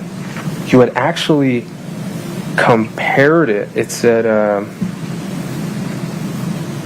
you had done some sort of analysis with his overall use in terms of his activity on his watch, right? Yes. And that those 87 minutes, that gap, was We're coming to Flavor was Town. off, I guess. I don't think I said it was off. What was your what were I your think I words? said it was atypical. Atypical. Yes. Okay. Now, can you please walk us through what exactly you did to get to that conclusion? Oh, so those are Thank you. spot checks. I don't have those to are do looking that at, to me. Those are looking at random locations within his activity. I did not take the totality of his activity and compare it day to day to one another. Those were spot checks. Why and not? looking at the Why didn't device you take the patterns in his totality phone of to it? see if there was large types of movement. Now, there are sometimes large spaces of inactivity, but not in this context. So what spot checks did you do? Just periodically throughout the timeline, through that activity timeline, just to look at and see if his Don't phone, worry, Scarlett, if his I'm immune activity to the indicates that gaslighting chat. his device stays in motion, and to what extent day to day. Over how many days? Oh God, I probably looked at maybe 20 days or so, just random days. And how did you log that? I didn't report it. I just made a mental note of it. Just a mental note? Yes, sir. Okay. So what was the largest deviation? I don't know that, sir. What was the smallest deviation? I don't know. How did you come up to the fact that it was atypical? Well, like I said, in context, right? So there's communications with presumably Ms. Richins on the device, and Wait, there is Mr. Richins. I'm sorry, Mr. Richins on the device with Ms. Richins, right? And so there was So right now, just so you're clear, we're talking about the physical activity. Oh, yeah, okay, yeah, I'm sorry. Yeah, physical activity. Yeah. Yeah, but in conjunction with that, there are text messages, there are It's there are Mormon other cell things going phone, so it's on like spiritual activities on around the this tube. time, indicating in the other exhibits, I don't know if we published them, but there's some discussion about what Mr. Richins was doing that day around Sure, so like this 11 one, a.m. so this one specifically, on February 14th, 2022. Yes. It was, you indicated that the gap was atypical.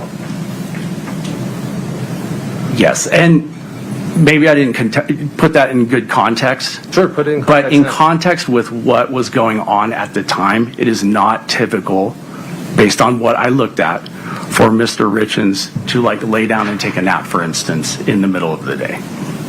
So you could tell that he took a nap from this? I cannot, but he indicated he was going to in the text. That's what I'm talking about in context. Okay, so there's a bit of confirmation bias there, you would agree? I would agree with that, and there's probably It's a not little confirmation speculation bias. around If someone on says, that. I'm going to lay down to The take a device nap, activity is and you then they only have know if the 90 device is minutes of moving or not. inactivity, to Right, assume there is that they a bit probably of took a nap. speculation, like you said, and we shouldn't do that. Probably not. Let's talk about... No, we can don't take that admit to the probably not thing. Let's This talk is about the how activity it's sensor done. data. This is how Okay. data analysis is done. Not in context of what Data was isn't registered. just data extracted Okay. from a But phone. in the It's data that you context get of you elsewhere as as well an that's analyst. relevant to the questions Okay. you're asking. Okay. Now, we talked about how what you do is digital forensics. Yes. And that's considered a forensic science. Okay. Yes. Do you disagree with that? Yes, it is. It is? Yes. Okay. And part of that field, right, is what we, I guess, grew up knowing as the scientific method, right? Yes. And so, for example, here we identify a phone, an electronic device, okay? And then we go from identifying that to preserving it. Yes.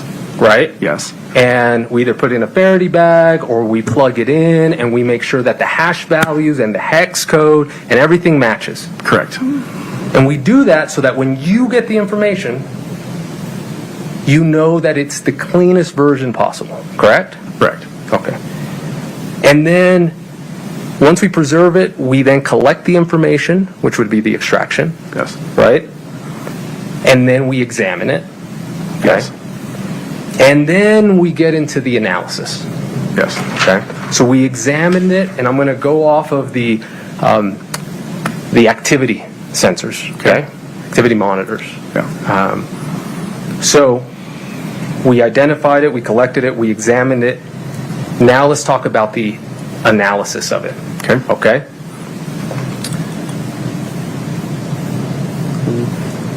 Tell us what you did to validate the information about the activity sensor data. And we'll start specifically with the distance traveled. Thank you. And this could be for either Mr. Ernomius. Richins or Miss Richins' phone, okay? In general? Yeah, what did you do in this case for either Mr. Richins or Miss Richins, okay, to validate the information that was presented to you in Celebrite regarding traveled distance, or distance traveled?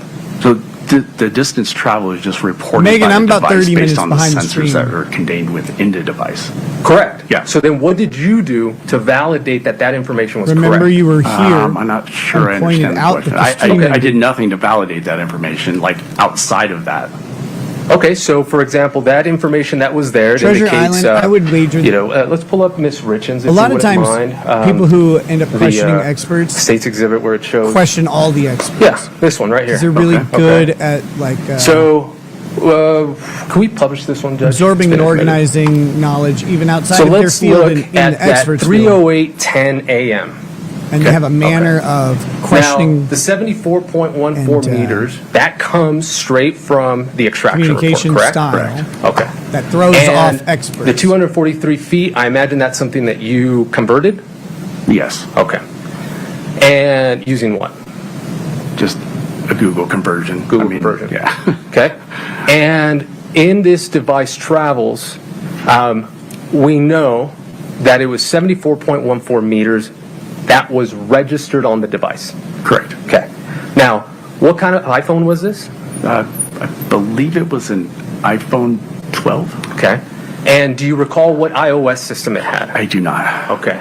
Now, did you, for example, going back to, so I can explain myself, did you grab your phone, a phone, and measure the distance from point X to point Y, put the phone in your pocket, walk over there, knowing the distance, walk back, plug in the phone, and see whether the Celebrite data that you received for what you just did in that controlled environment matched what was being produced?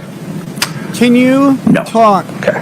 a little bit Did faster you purchase about or have these access phones to the and iPhone get make through and model your gay question? of Ms. Richins? No. On either of her phones that she had? No.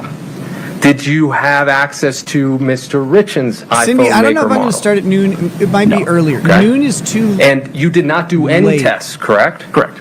So these numbers right here that we're seeing, Because you we're are still here, speculating that and it's it's over. correct. So that's too late. I'm not speculating. I'm relying on the data being correct inside the device. But you have no way of knowing that. I don't know what's going on. That might be Well, just lighting, or I it mean, might be because I was like sitting like this. The examples you're giving are No idea. not 100%. Wouldn't 100% verify Andy, this the anyway. I don't meson think. I think you would have to use carbon the exact nonstick. device under the exact conditions in any way. For one. Yeah, so let's go with that. So and two, and which I didn't do. Which I didn't do. Real quick. Keep going. So let's be clear. We understand you didn't do it. You did have access or could gain access to the environment, correct? I made I could. adjustment to so my then let's lighting the go other from day. there.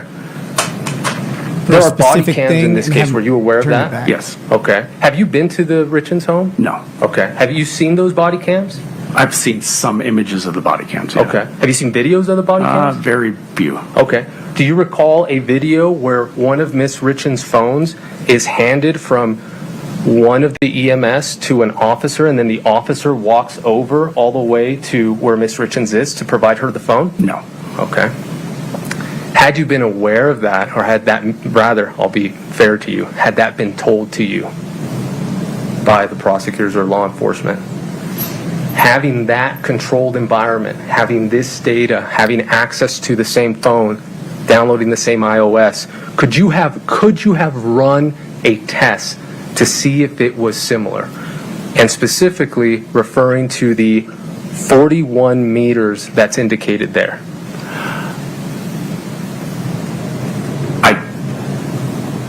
I could.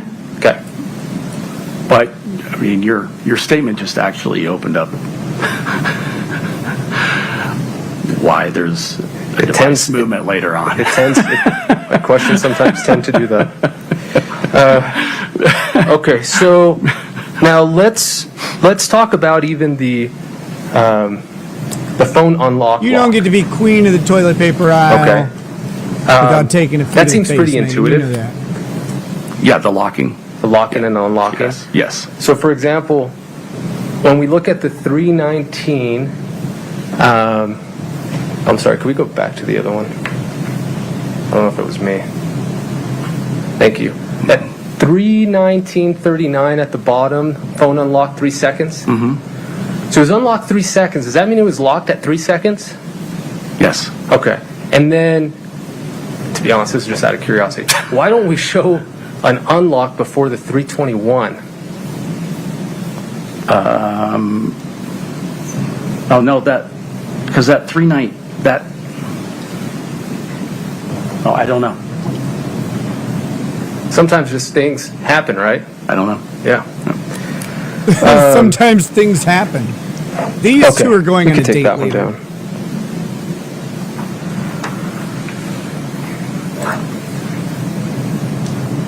Oh, Megan, the laughter is every time a kid learns to code, he laughs no matter what's happening.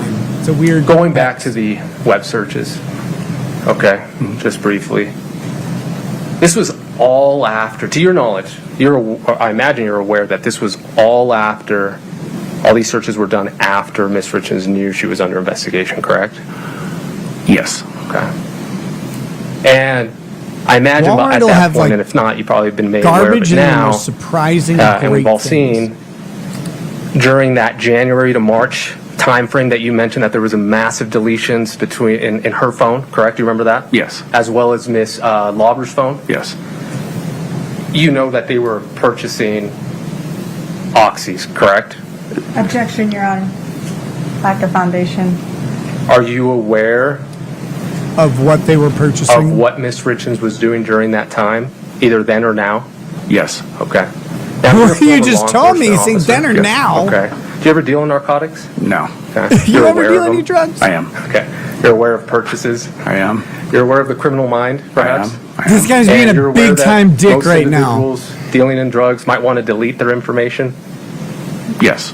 He just did And like you said, way context matters, overboard right? on foundation right Context there. does That was matter. great. I actually liked that. That was funny.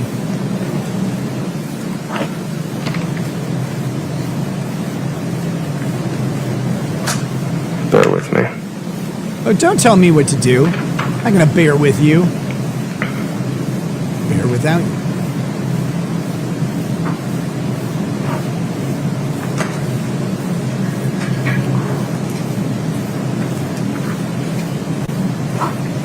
Are you familiar with Bayesian inferences?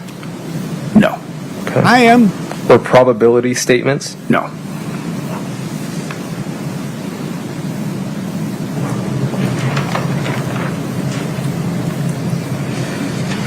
I'm getting there, I promise. Just want to make sure.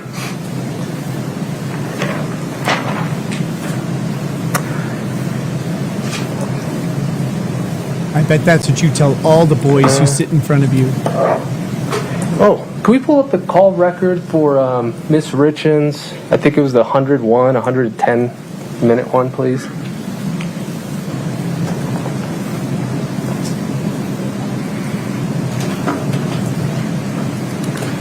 You remember this? Don't worry, Megan. It's going to seem like he's not getting there, but once he does, why you were asked the question, it'll be unmistakable, and he'll be really happy. This was in March. He'll be tired. Could you zoom that in? Sorry, Yeah. those. No, I know. Those things are. Zoom it in when you find it, please.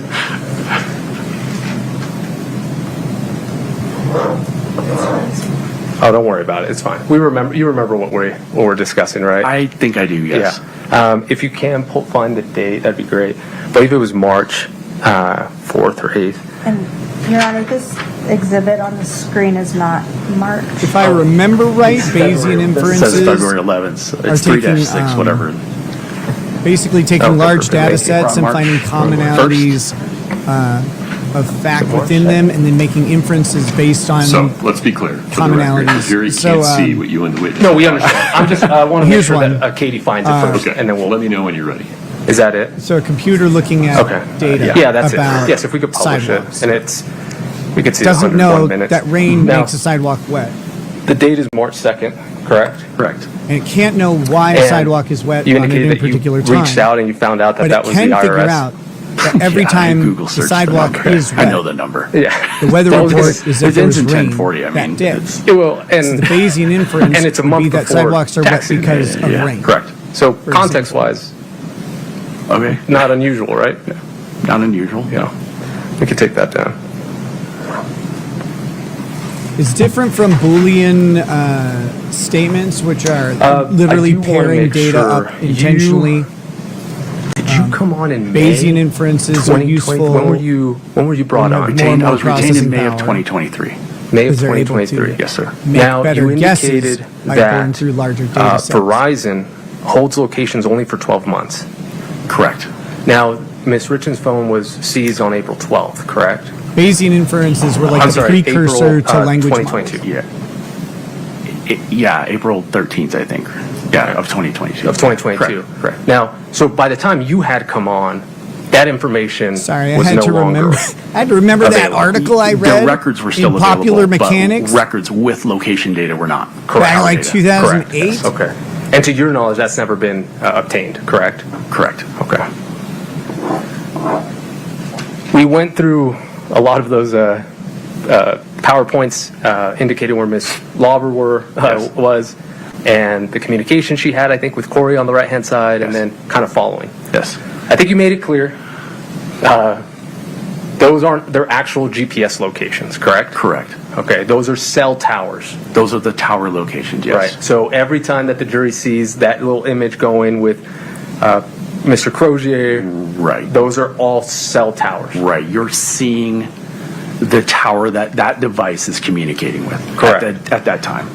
And so there was a What if time it's also during talking the to another direct tower? that you Is it indicated cheating? that I think it was Miss Lauber was near the Richins' home. Yes. Do you remember that? Yes. To be clear, it's not that she was there. Her device was. Her device was connected to a cell tower. Yes. Okay. Now, with all this information that you have, the call details records, the cell tower information, the Carmen's phone, right? All of that, were you ever able to see, or were you asked, whether she went to 75 East, 100 North, and Midway? I believe I was asked to look at that. Okay, and did you find anything? It's the data is not that specific. Okay. Megan, any profession where you It's visit not multiple GPS homes, location. It's tower location. Right. So. Right. that's great, like drug dealer potential. Okay, we talked about those. You have a reason to be everywhere you're going.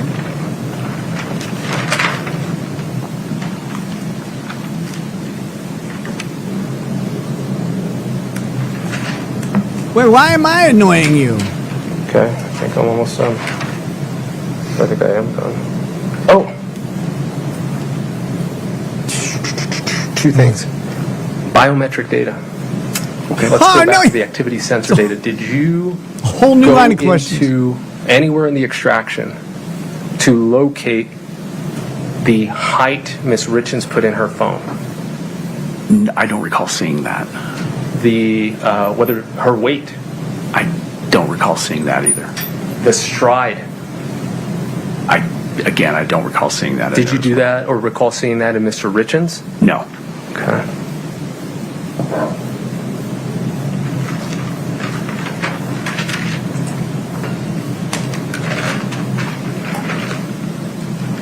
These SMS previews that we had been discussing. Yes. Are you aware of the different settings that one can do on their phone to either show a preview or not show a preview?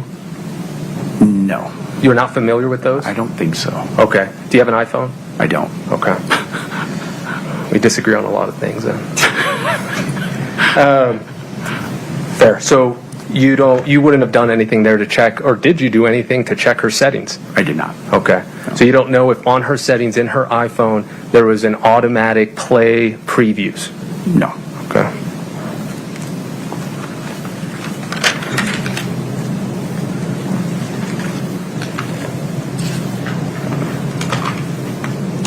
One second. May I have the white noise, Judge?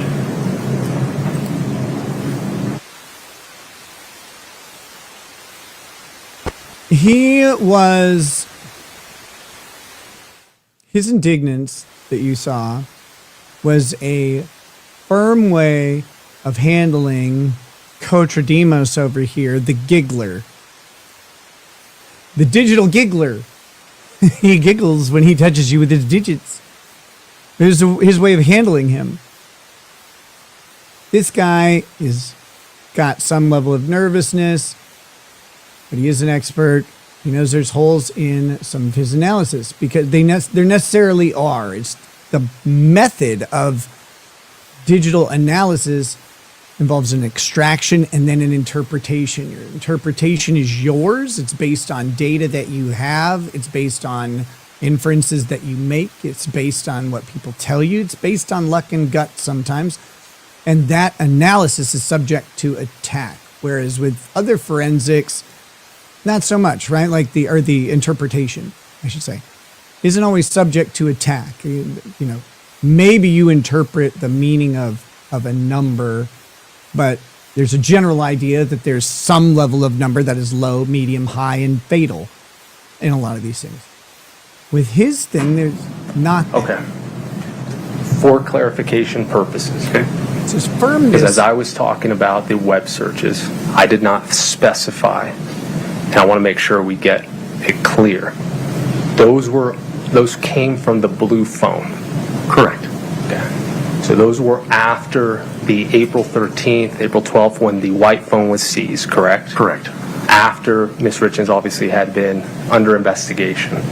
Correct. Correct. After her, I'm not sure if you're aware, after her home was searched. I don't know anything about that. Okay, but it was on the blue phone. Yes. None of these web searches were on the other phones, correct? Correct. Okay. That's all I have. Thanks so much. Appreciate you. Yeah, thanks. Ms. Sherbanek, within the scope of cross. Sorry.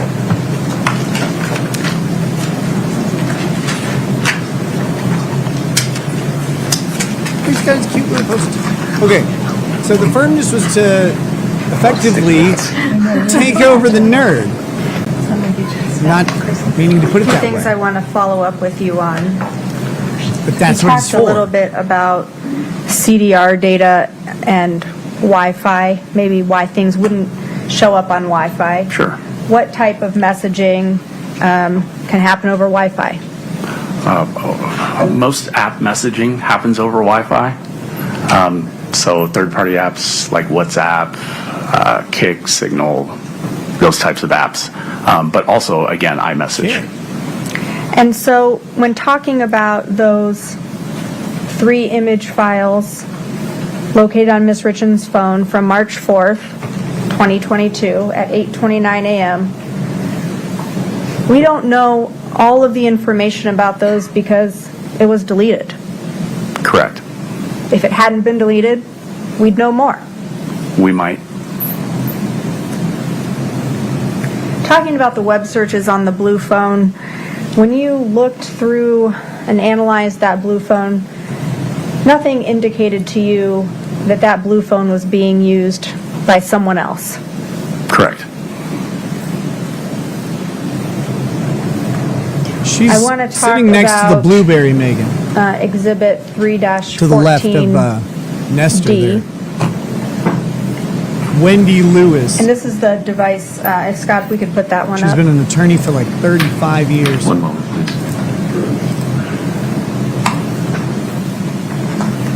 The Okay, witness so- has it. Do you want to publish it? Please. Okay. Go ahead.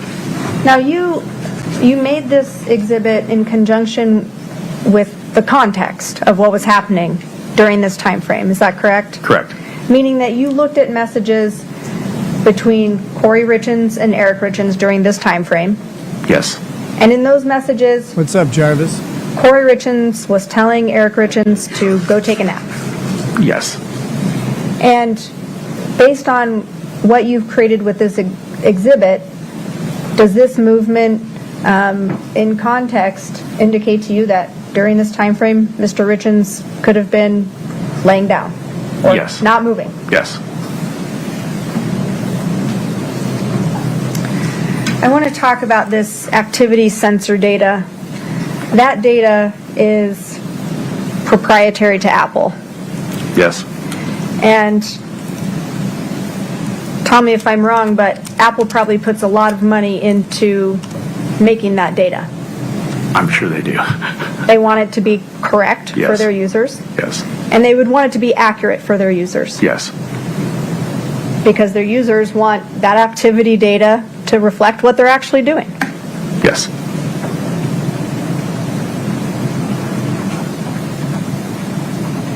Have you looked at activity data in other phone downloads that you've analyzed? What was that? Yes.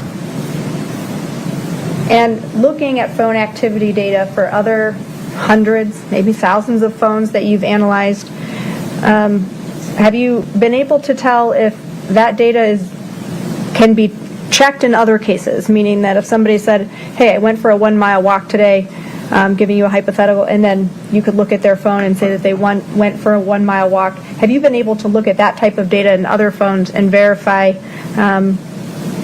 that it reports in the way you would expect? Are you asking about corroborating witness statements based on their activity in their devices? Right. Yes. That activity data in other cases when you've analyzed it has been accurate and corroborated by other information? In my experience, yes. Just a moment.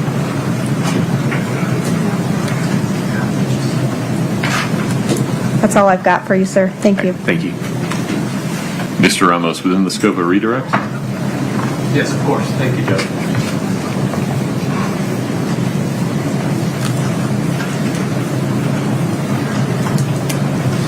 You indicated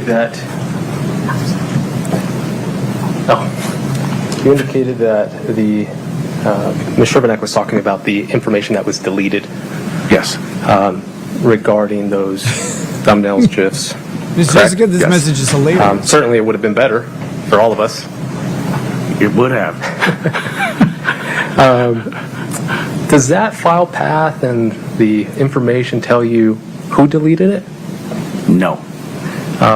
And as you explained with the garbage collection, it could have been that way, correct? It would have to be, it would have, if it wasn't deleted from the device, it would not have ended up there. There would be a remnant of it. Right. Yeah, it would be a data line. Okay. Now, you were also asked about that you did not investigate or you don't have any reason to believe that anybody else had the blue iPhone. Do you recall that question? Yes. And you said that no. Yes. How do you come to that conclusion? The big thing for me is there is a text in that phone from that device. to Mr. Grossman in which the defendant What indicates about Mr. that... Not So, Grossman? to be clear, Why didn't he yes. ever get any I'm not credit? saying that the phone wasn't Miss Richins. Right. Right. Yeah. My question is... Okay, well, I'm trying to answer your... Yeah, so I'll clarify my question to make sure I'm asking it right. All right. Is your testimony that there was nobody else who had access to that phone at all? I don't know that. Okay, that's my question. Now, you were asked about Apple software and proprietary software, and did you attempt to get information from anywhere else, whether it's Apple, whether it's another peer, whether it's another case, where you can get the information that you have in these extractions to validate it? I kind of don't understand that question. Sure, I'll rephrase. Okay, yeah. Let's have a quiet moment. I understand that you don't work for Apple. No, I don't. That you don't know how it works. Chad mean That you don't know how the activity sensor data Jurors is logged, correct? Going through even worse. I don't know what their programming At least you guys looks have a like. chat. Correct. Yeah. Okay. Do you make any efforts in this case with this information to try to validate that the information you had was up to Apple standards? No. No, the Johnny Depp picture behind me was painted by a You guy named indicated that Eric you've Waugh. been able to rely on other cases before. How many cases? WAUGH. At least 100. He's a friend. And so Great in those dude. cases with activity sensor data, in those you did test? Okay. So analyze data in phones, at least 100 phones. There have probably been, I apologize, there have probably been a dozen or so cases where I've had to corroborate like witness statements and suspect statements, that type of thing, against their phones. And I have not found any inaccuracies. I misunderstood. You, in those cases, corroborated the data that you received, but you did not run tests to make sure that the data you had was accurate. Not physical tests, no, sir. Correct. Okay. Yeah. That's all I have, Judge. No. Thank you. Thank you. Thank you. I have one question. You started to describe how you knew that no one else was using Kouri Richins' blue phone.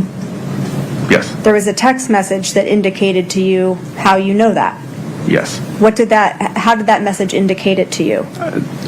Not word for word or verbatim. Summarize the message. The message summary was a text from the new number, the 9592 number, which is the blue phone number, to Josh Grossman's phone, and Ms. Richins indicated to Mr. Grossman in that text that she had activated one of, I believe it was her mom's phones, and she would be using that now, so, to that effect. So she told him, this is the phone I'm using to contact you now. Yes.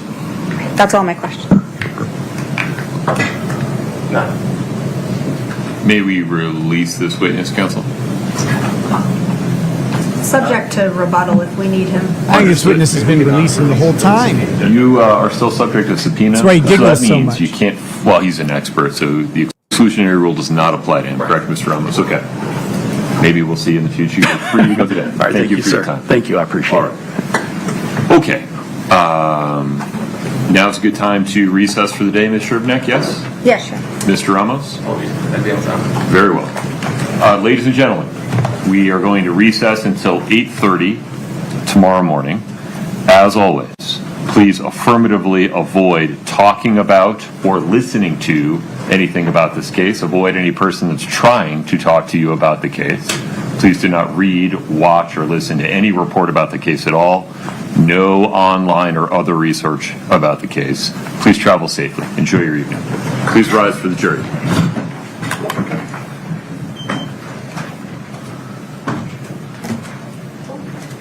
If spray tan lawyer hadn't screwed up his first cross, I would want him to hold all the crosses. What's up, Nick Stero? How you doing, brother? Sorry for all the heat you got for having little old me on your show. Counsel, have a seat, please. Ms. Shervnek, Mr. Bloodworth, anything else on the record today? No, Your Honor. Ms. Lewis, Ms. Nestor, Mr. Ramos? Do we want to address the juror issue? What I propose, and let me just say it out loud, and then you can tell me whether you have any objection to this, is to let all of you consider whether you want to have the court voir dire that witness regarding his prior interactions with Ms. Crosswhite tomorrow morning, and if so, we can do that. Or if you'd prefer not to do that, but give that some thought overnight. We can pick it up first thing in the morning. Any objection? No, sir. Mr. Bloodworth? No objection. Okay. We'll be in recess until tomorrow morning. Please travel safe. Oh my gosh. That was something else. Okay, well, I'm not going to spend too much time having with too many closing thoughts, but let me do this. The bespectacled weirdo lawyer who's like about to tell you about his feminism degree that he got before other people were really taking the program. That guy. So here's what, they're little like clues about people and how they are and what their skill set is, and what their personalities are like, right? I don't really like that guy or the look of him, but he is well put together. And I don't know what exactly that means, but he questioned this expert. The expert has this nervous giggle. He seems a little, he knows his stuff, but again, his work, his analysis, his interpretations of things are going to be on trial for the time that he's up on cross. This guy kind of rough handling him at the beginning was a way to wrangle him in and assert a little dominance. He saw a weakness in the witness that way, and then it worked out. I imagine he does cross on a lot of expert witnesses.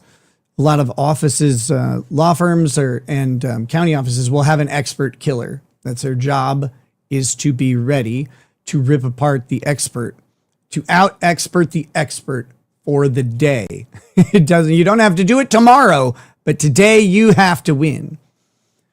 And they do that, one, with personality. There's a lot you can infer from someone being an expert witness in various fields. Two, their ability, like maybe their undergraduate degree, their training other than being a lawyer. And three, their ability to gather, synthesize, and retain, interpret, and utilize information. Knowing enough, seriously knowing enough and learning enough about it quickly enough to be able to ask meaningful questions, to build a rapport. Notice what he did with a lot of that stuff. A lot of it was like, you know about this. You're a fellow nerd, right? Like, we're talking about the internet here and phones because that's what we both love. It was a salesman approach to building the relationship. But when things were a little, ever in question, he took control of the conversation right away. He's got a more confident and dominant presence in speaking, or at least in interpersonal communications. That's useful against people who don't, right? He's able to tell this guy a whole bunch of stuff about cell phones and the internet. That guy is probably like flattered that this guy knows and speaks competently in this field that isn't his, but and so he builds up that respect. People who have that gift of doing that are really great when you have to cross-examine an expert. That's the whole point of having that type of person. And I get the feeling that's his job. He did it really well here. He did it really well. He talked about how the data isn't perfect, which means that the interpretations are subject to criticism and to doubt. That's his job. Generate doubt anytime he can, impeach credibility where possible. But he didn't have to do it in a hostile way. He did have to handle the conversation. That's fine. And I thought he did a really good job on cross. The problem is it was just so boring. The defense, all of their cross-examinations so far have been meandering, overwrought nonsense. Hit things fast and go. Move away. The jury is bored, most likely.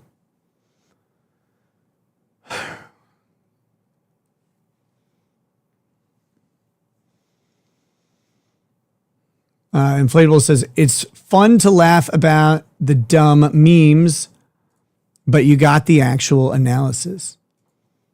And he did. He did. I think he did a good job on cross. So I was saying earlier, like his job was to, identify where the data is not just data, right? It's not empirical. There is interpretation. There are outside influences. There are biases that go into it. So any place he had the opportunity to do that, he did. What else was there? I wanted to hear more about the communications themselves and the affair. I don't know when that's going to come in. I think for the state, the affair that she's having is extremely useful. I think the data that came, or the idea of some lesser but still an affair that he was engaged in, I actually think that's useful for the state as well, especially if it is lesser, if it is a lower degree. If she's out there,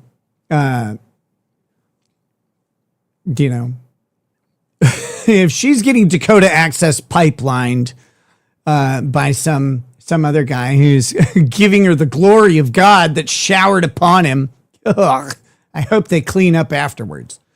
But if she's out there doing that, and his infidelity is having some sort of intimate thoughts or feelings towards another woman. So he's got some relationship that maybe would be one of those things where it goes too far.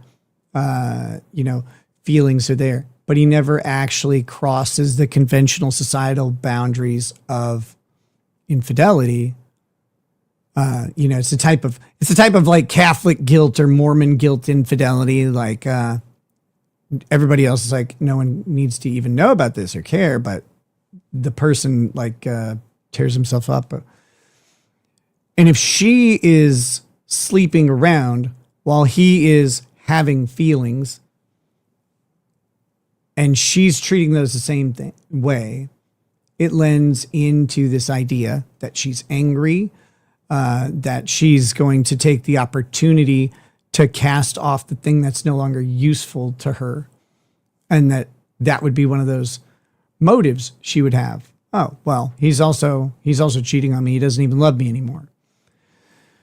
So, that's there. I want to know the details of what's going on, the communications between them, because we're told, see, this is another part. We're told about this vacation for her and her lover. We're told about these infidelities, but also their communications seem affable.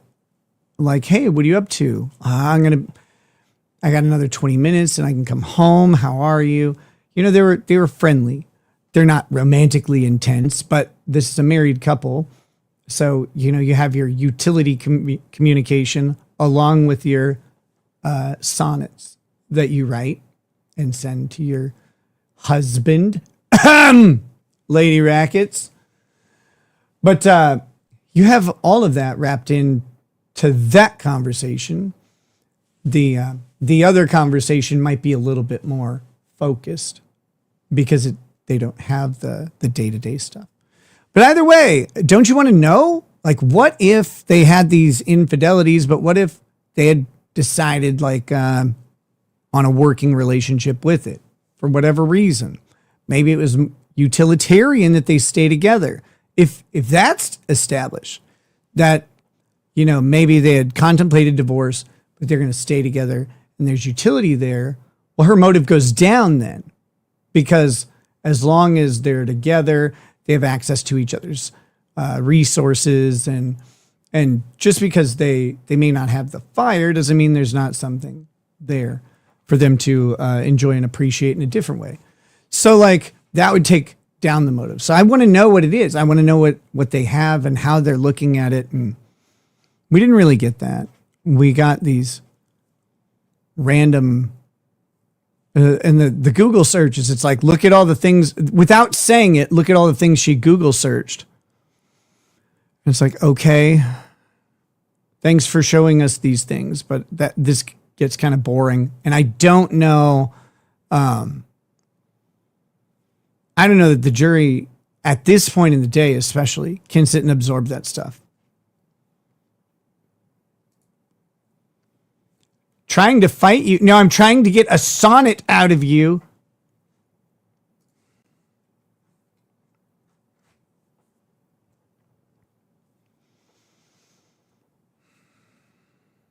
Okay. There were, I almost forgot. Wheat Toast West Coast has become a YouTube member. That was earlier in the stream, but I had to wait for like a good opportunity. They also sent a super chat. I found you through Megan and quickly fell in love with your snark. So amazingly proud of you and your rebound story. You got this, brother. Thank you, Wheat Toast West Coast. I appreciate that. That's very nice of you.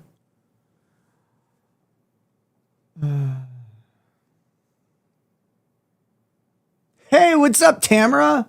How you doing? We have Dapple Darling sending a gifted membership. Thank you so much for that, Dapple Darling.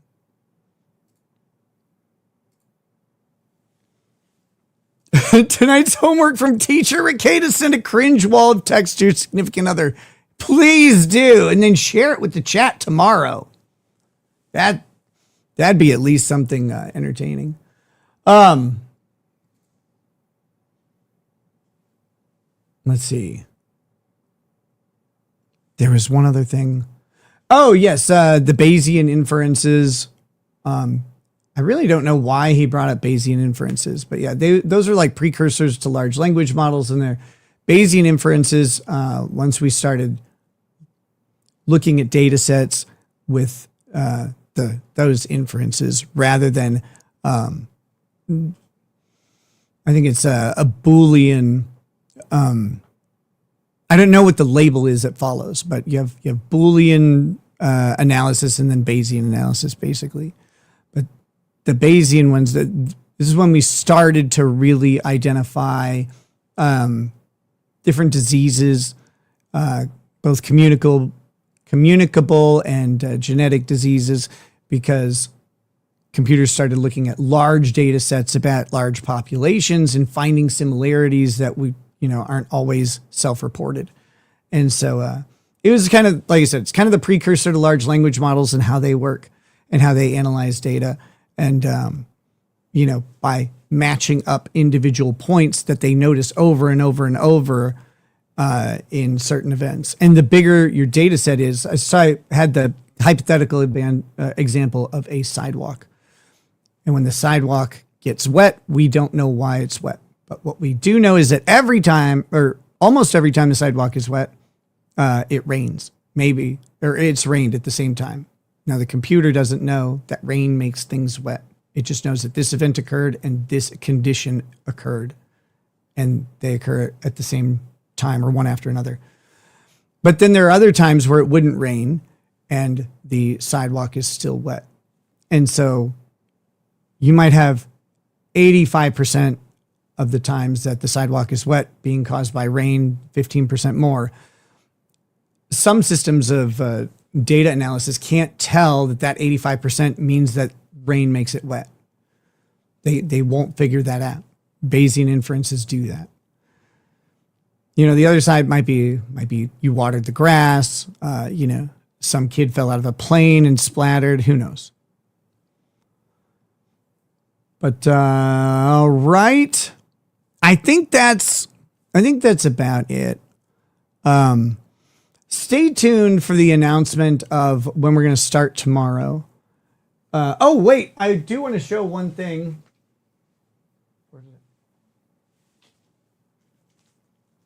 Where did I put it? Oh, here it is.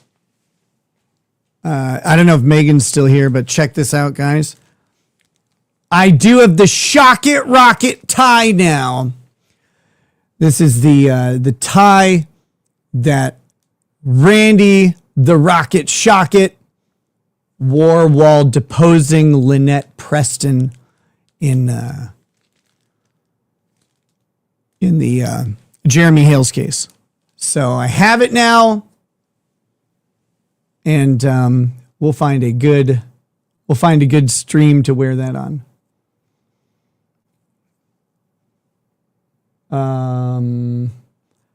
With that, guys, I will, I'm going to figure out when to start things, because it might be all around better for my own sanity to start things at like even 10 or 11 instead of 9 or 9:30 or whatever. 11 might be great. So 90-minute buffer. Let's see a close up. The way my camera works, Megan, I don't really have a close up because I don't have autofocus on because it would drive everybody crazy. But I'll send you a picture of it up close. Yeah, thanks for hanging out with me, guys. As always, much appreciated. Thanks for the super chats, super tips, and as members. I think we ended up with 42 members. I didn't update it. So, but yes, thank you for all of that. And we may have some show tonight. I'm not sure. Something. If not, make sure you guys go and check out the members stuff from the weekend because the Kurt stuff was unreal. All right, guys. Have a good night. I'll talk to you soon. Peace. Peace. Wait a minute. Let me do this. Most people have left by now, but I can still redirect them to Megan Fox's channel. Megan Fox is about to go live, I think. And I don't do these redirect things enough. Let's see. So I go here. Megan Fox, what the hails? Starts at 7 p.m., which is 13 minutes ago. So that didn't happen.